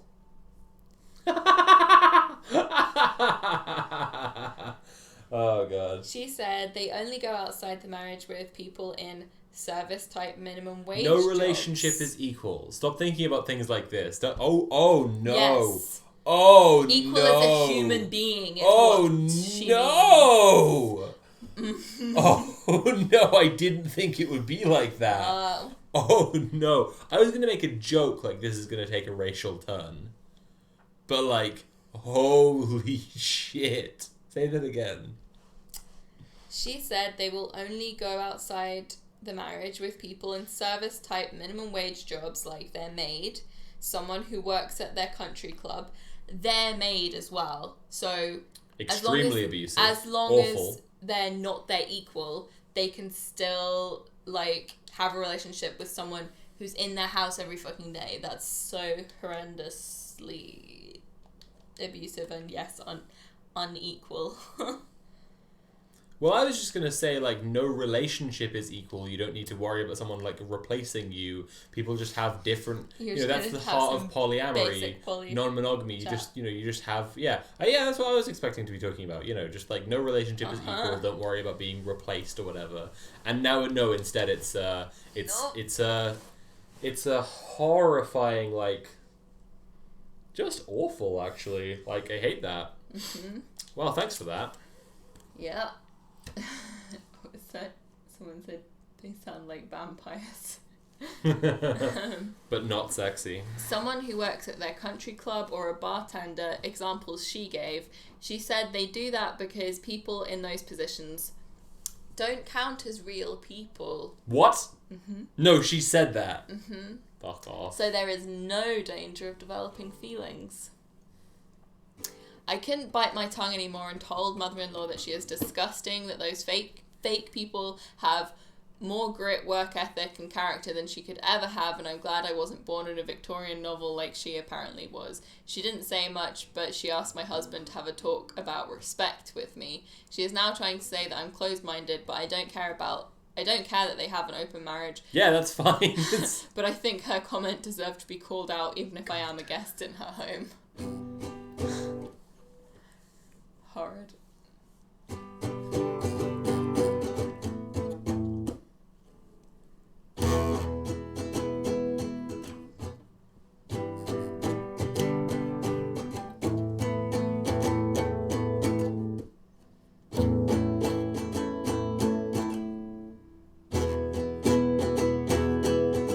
It's angry strumming, and it's called The Maid Can Do Better.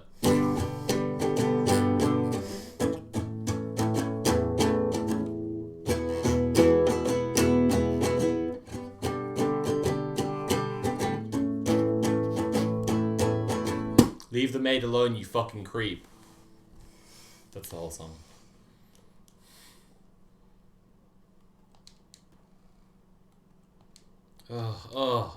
Equals. God. God.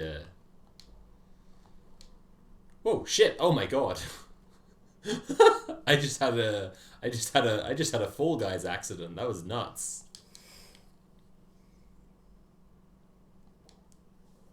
I got like rocketed clean over one of the walls. It was completely insane. I was really flying there.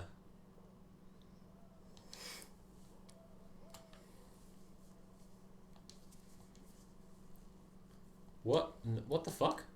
I hate the lag in this fucking game because it just like it looks like someone's nowhere near you and then suddenly they're grabbing you. Like, what the fuck? This is less polyamory and more we're so rich we see poor people as sex toys. Yeah.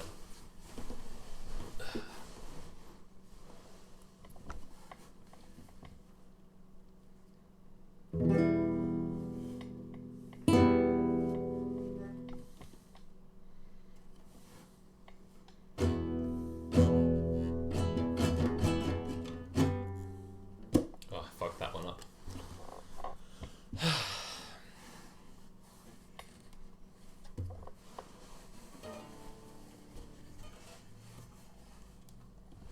Got any posts for me? Is it post o'clock? Can it be?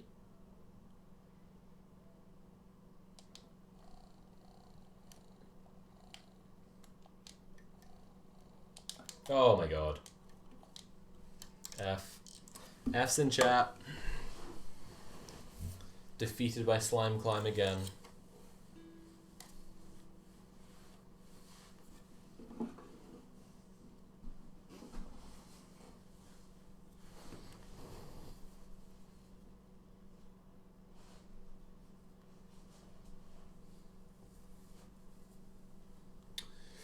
At Dama Sophie, have you read the October Days book? No, October Day book series at all? Your Witcher videos made me think you might like them. No. No, I haven't. I'll look that up. Alright, you do this. I'm going to give us like two final posts. Okay.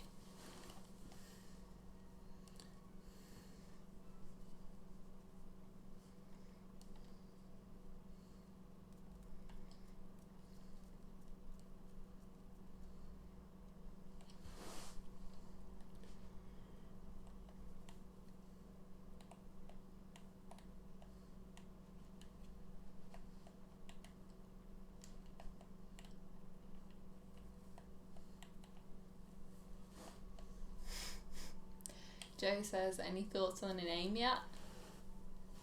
Oh my god. Joseph. Let's call it Joseph. Let's call it Corn Pop. The original arch nemesis.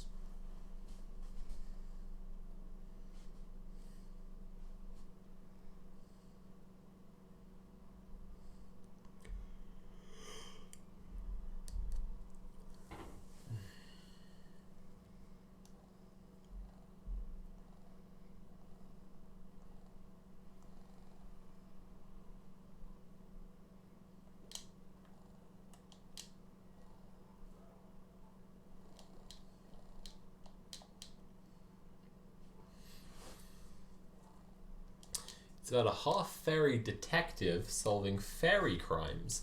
A big theme is older fairies being resistant to change and being conservative is hurting fairy society. That's fun. Yeah, that's quite fun.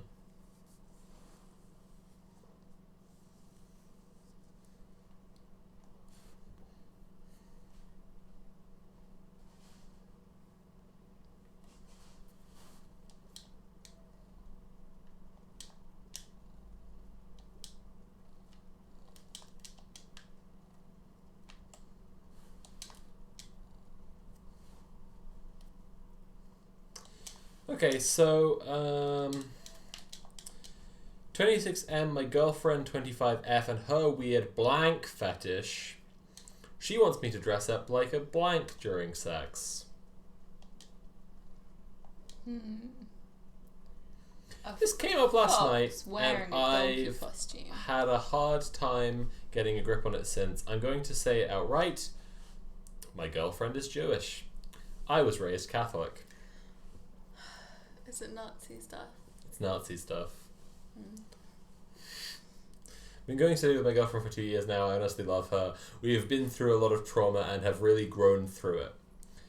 We always have sex a little on the kinky side, handcuffs, that sort of thing, but lately my girlfriend has been wanting to take it to the next level. We agreed role-playing could be kind of fun. I asked her what her biggest fantasy is, and she said she used to masturbate to a fantasy that she was being tortured by a Nazi. What? She said she'd really like it if I could dress up like an SS officer and force her to have sex. This is really makes me uncomfortable, and not in a I can't do that fetish sort of way, but in a I'm not sure I can continue this relationship sort of way. What do I do? Am I overreacting? Is this harmless, or does she need counselling? TLDR, my girlfriend has a Nazi fetish. I feel like it doesn't have to, The goon who posted it to the thread says, sick and depraved. I mean, who calls dating exclusively going steady? Also the Nazi thing.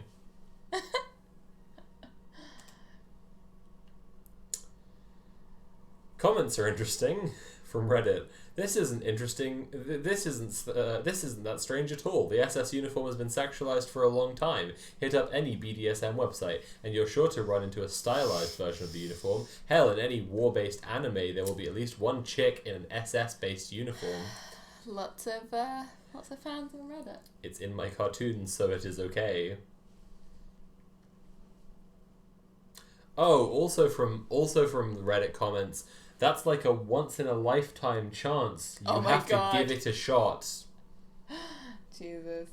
But yeah, if as long as she's not actually, she's literally Jewish, like, as long as it's not any sympathy for actual real-life Nazis, it doesn't necessarily say, it doesn't say anything bad about her, it's just a fetish, like, it's understandable that it would make someone uncomfortable, but...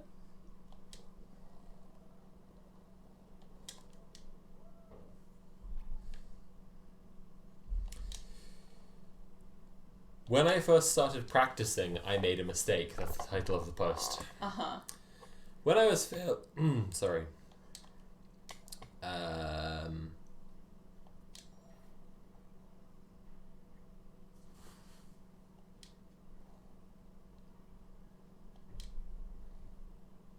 Okay. When I was fairly new to blank, I blanked my ex. My intent was that he would get hurt. Which he did. He got into a really bad accident and totaled his car and broke his neck. He's fine now. But a few weeks after the incident, the week before Halloween, I had 3 pets die the same week. A dog, a cat, and a tarantula. I don't believe in the rule of 3. Could it have been me projecting something back on myself because I was inexperienced? I haven't tried to blank anyone since then, in case those 2 situations were related. Oh, is this the one that this is the one that I read before, right? I think so. It's spells, it's witchcraft. Yeah. It's witchcraft, that's right.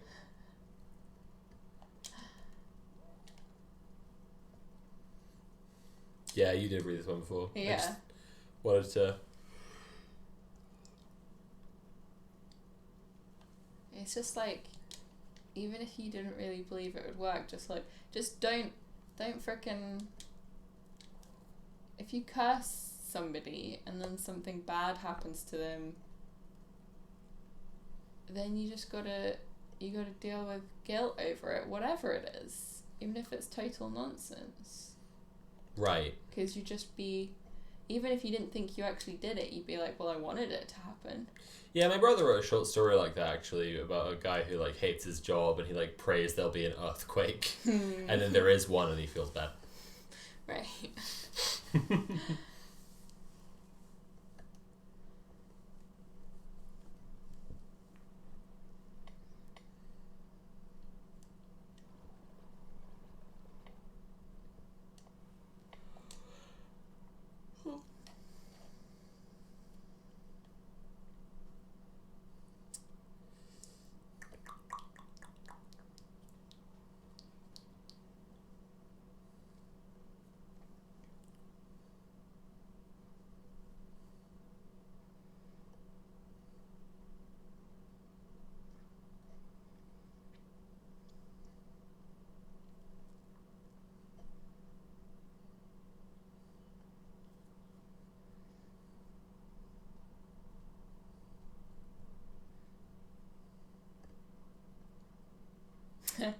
Glaucus says, I always liked the Discworld version of Witches' curses, which was like, you don't need to actually curse people, just tell them you did, and then the next time something bad happens to them, they'll think it was the curse.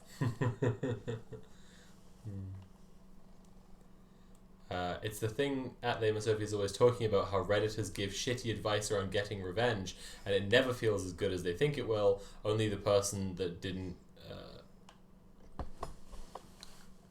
only here the person didn't even do anything. Right, yeah, exactly. Yeah.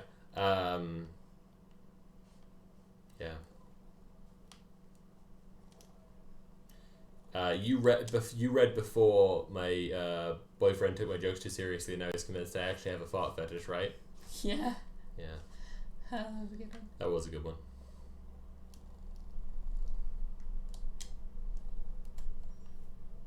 Yeah, Granny Weatherwax. Oh, love Discworld. Yeah, Discworld's great.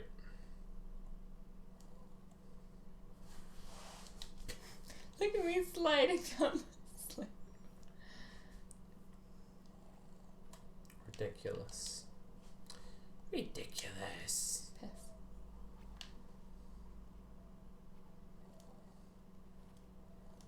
Piss. Oh my goodness. People have got to stop posting insanely long posts. It doesn't pay off. It's not as funny as you think.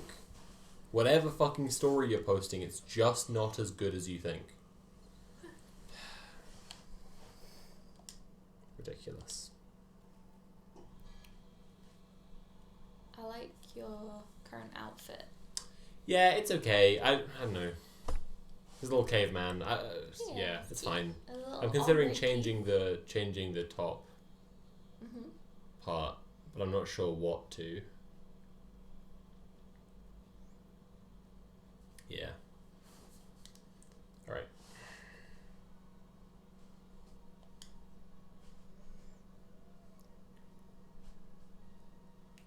You read before employee accidentally posted porn to the company Slack group chat and now wants to resign in shame. Yeah. Yeah. Yeah. Yeah, I remember you reading that. Yeah.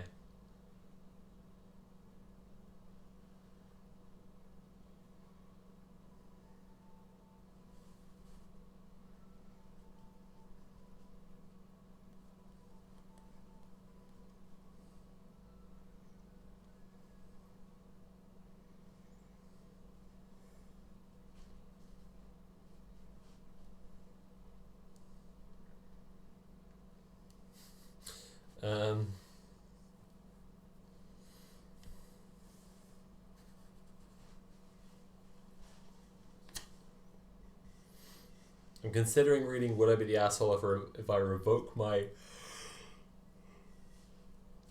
bosses and co-workers' wedding invitations after being laid off. No. I think no. Like if you're laid off, like it's just kind of like, you know. Yeah, obviously not. I guess it's like, at least for the co-workers who had nothing to do with the decision, then it's like, you're saying you weren't really friends, you were just co-workers, and it was just about convenience. But, you know, actually it is upsetting, you know, to see people that you're probably not going to spend much more time with. Yeah, upsetting at and your like, wedding when you've been laid off. quite like relationship severing. Yeah. So 25M, I don't want to really ever hug my sister 14F anymore. Basically because blank. After being pressed about it, I told her, and it hurt her. I kind of feel like a bad person now, and I don't know what to do. Because what?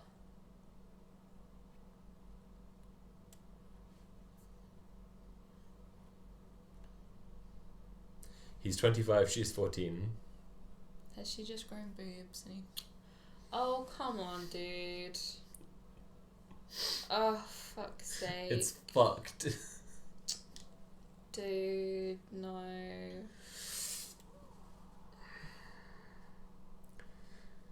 This is the worst. This post sucks so bad. I don't feel too comfortable hugging her, so I kind of lean forward from afar to just come in contact at the shoulders preferably. She must have noticed because she asked me about it recently. I gave her a roundabout answer about not feeling like it's appropriate anymore, but she said she didn't mind and thought it was okay. Then she said it felt like I was treating her differently and she didn't like it. I told her that honestly it was because I didn't want to feel her chest when getting close. Fucking, this dude is older than me. This guy is older than me. This is so fucked. I've never had any female friends. I know, nuts. I'm not revolted by the idea of being close to her, just not particularly eager to give her front hugs. We've always been close, so it's not like I'm walking away from her or anything that dramatic. I feel like she's kind of exaggerating, but at the same time, I don't know. I can see why she could feel rejected, but it's not like I'm distant from her. I still give her silly nose boops, little pats on the back, kiss her cheeks when greeting, little things like that. She's not gonna die from not getting hugs. Okay, this is the point at which writing the post, you should have gone, imagining your child sister, right? You go, she's not going to die from not getting hugs, and then you should have wept and reversed your position. Like, she's not going to die of not getting hugs. He's like, okay, but then just imagine your sister dying of not getting hugs. Right. And now fucking stop, you weird dick. Fucking stop it. Fucking stop now. Stop. Oh, God. Yeah, someone was like, does he not hug his mother? Right. This guy must have some sort of weird fucking complex.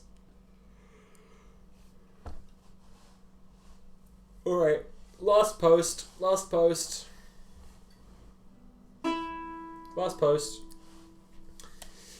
Can I trust my boyfriend? No. Okay. Change it over to the close-up screen, because this is crashed and it's not really worth rebooting it. I've been dating a guy online for about 7 months now. Brackets. FaceTimed and everything. Oh. He wanted me to visit him 3 months in to the relationship, and I told him I couldn't afford the plane fare. He asked when I could, and I said January. Now it's January, and I've spent a lot of money on all the transport I'll need. He is Romanian and lives in the UK, but he wants me to meet up with him in Romania so he can introduce me to his family. At the moment, I keep having conflicting feelings. Why wouldn't they meet up in the UK first? Before meeting his family? I mean, I don't know if she's in the UK or... Right. I mean, she needed a plane fare either way, so presumably she's from somewhere else. But he wants me to meet up with him in Romania so he can introduce me to his family. At the moment, I keep having conflicting feelings about whether it's safe or not to meet with him. In the past, he's told me... that if I wanted to leave the relationship, I should let him know and that he would let me go. Brackets, he's been cheated on many times. And so far, he seems to know every time I have doubts, but I lie and tell him I'm fine. I've started to worry about scenarios like blank and blank. What makes me think that is when I asked for his mother's address, i.e. where I will be staying, he's hesitant to tell me and says I don't trust him, and he's right, although I eventually got it. Or when I ask about his family and he doesn't open up. This is my first relationship at age 33, and I don't want to ruin things, but either by being distrustful.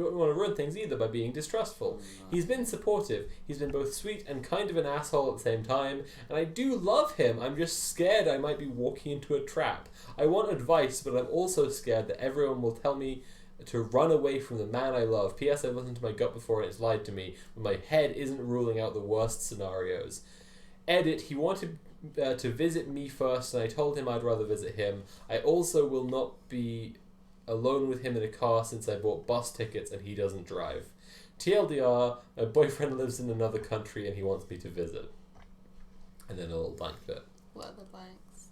The first blank was, I started to worry about certain scenarios like being held hostage by him for money, being trafficked, or having I knew it was going to be traffic. or having my organs harvested.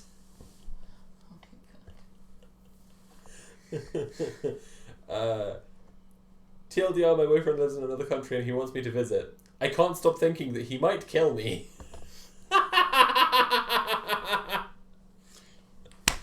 It's just like, either this is a serious concern and you should get out of the relationship, or it's just not, is it?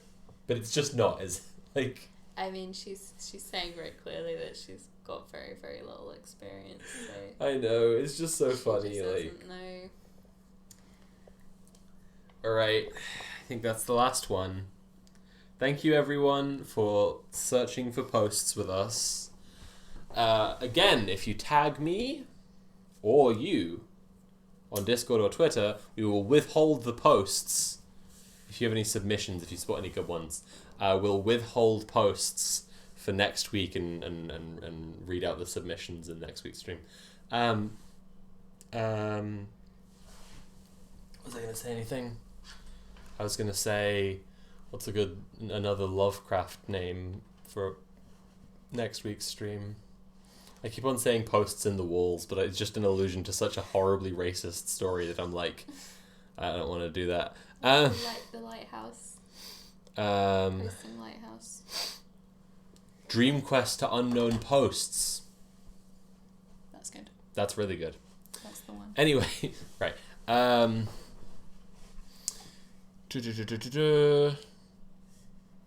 Yeah, okay, I'm working on a video about Zack Snyder's movies and the ideology behind them, and it's going to be up next week for patrons and up a month after that for everybody else. So if you want to check that out, go and become a patron at patreon.com/CurioVids. If you want to, whatever of the other stuff, don't know, like subscribe to my YouTube, subscribe here on Twitch, follow me on twitter.com/TheyMaSophie, do all that good stuff.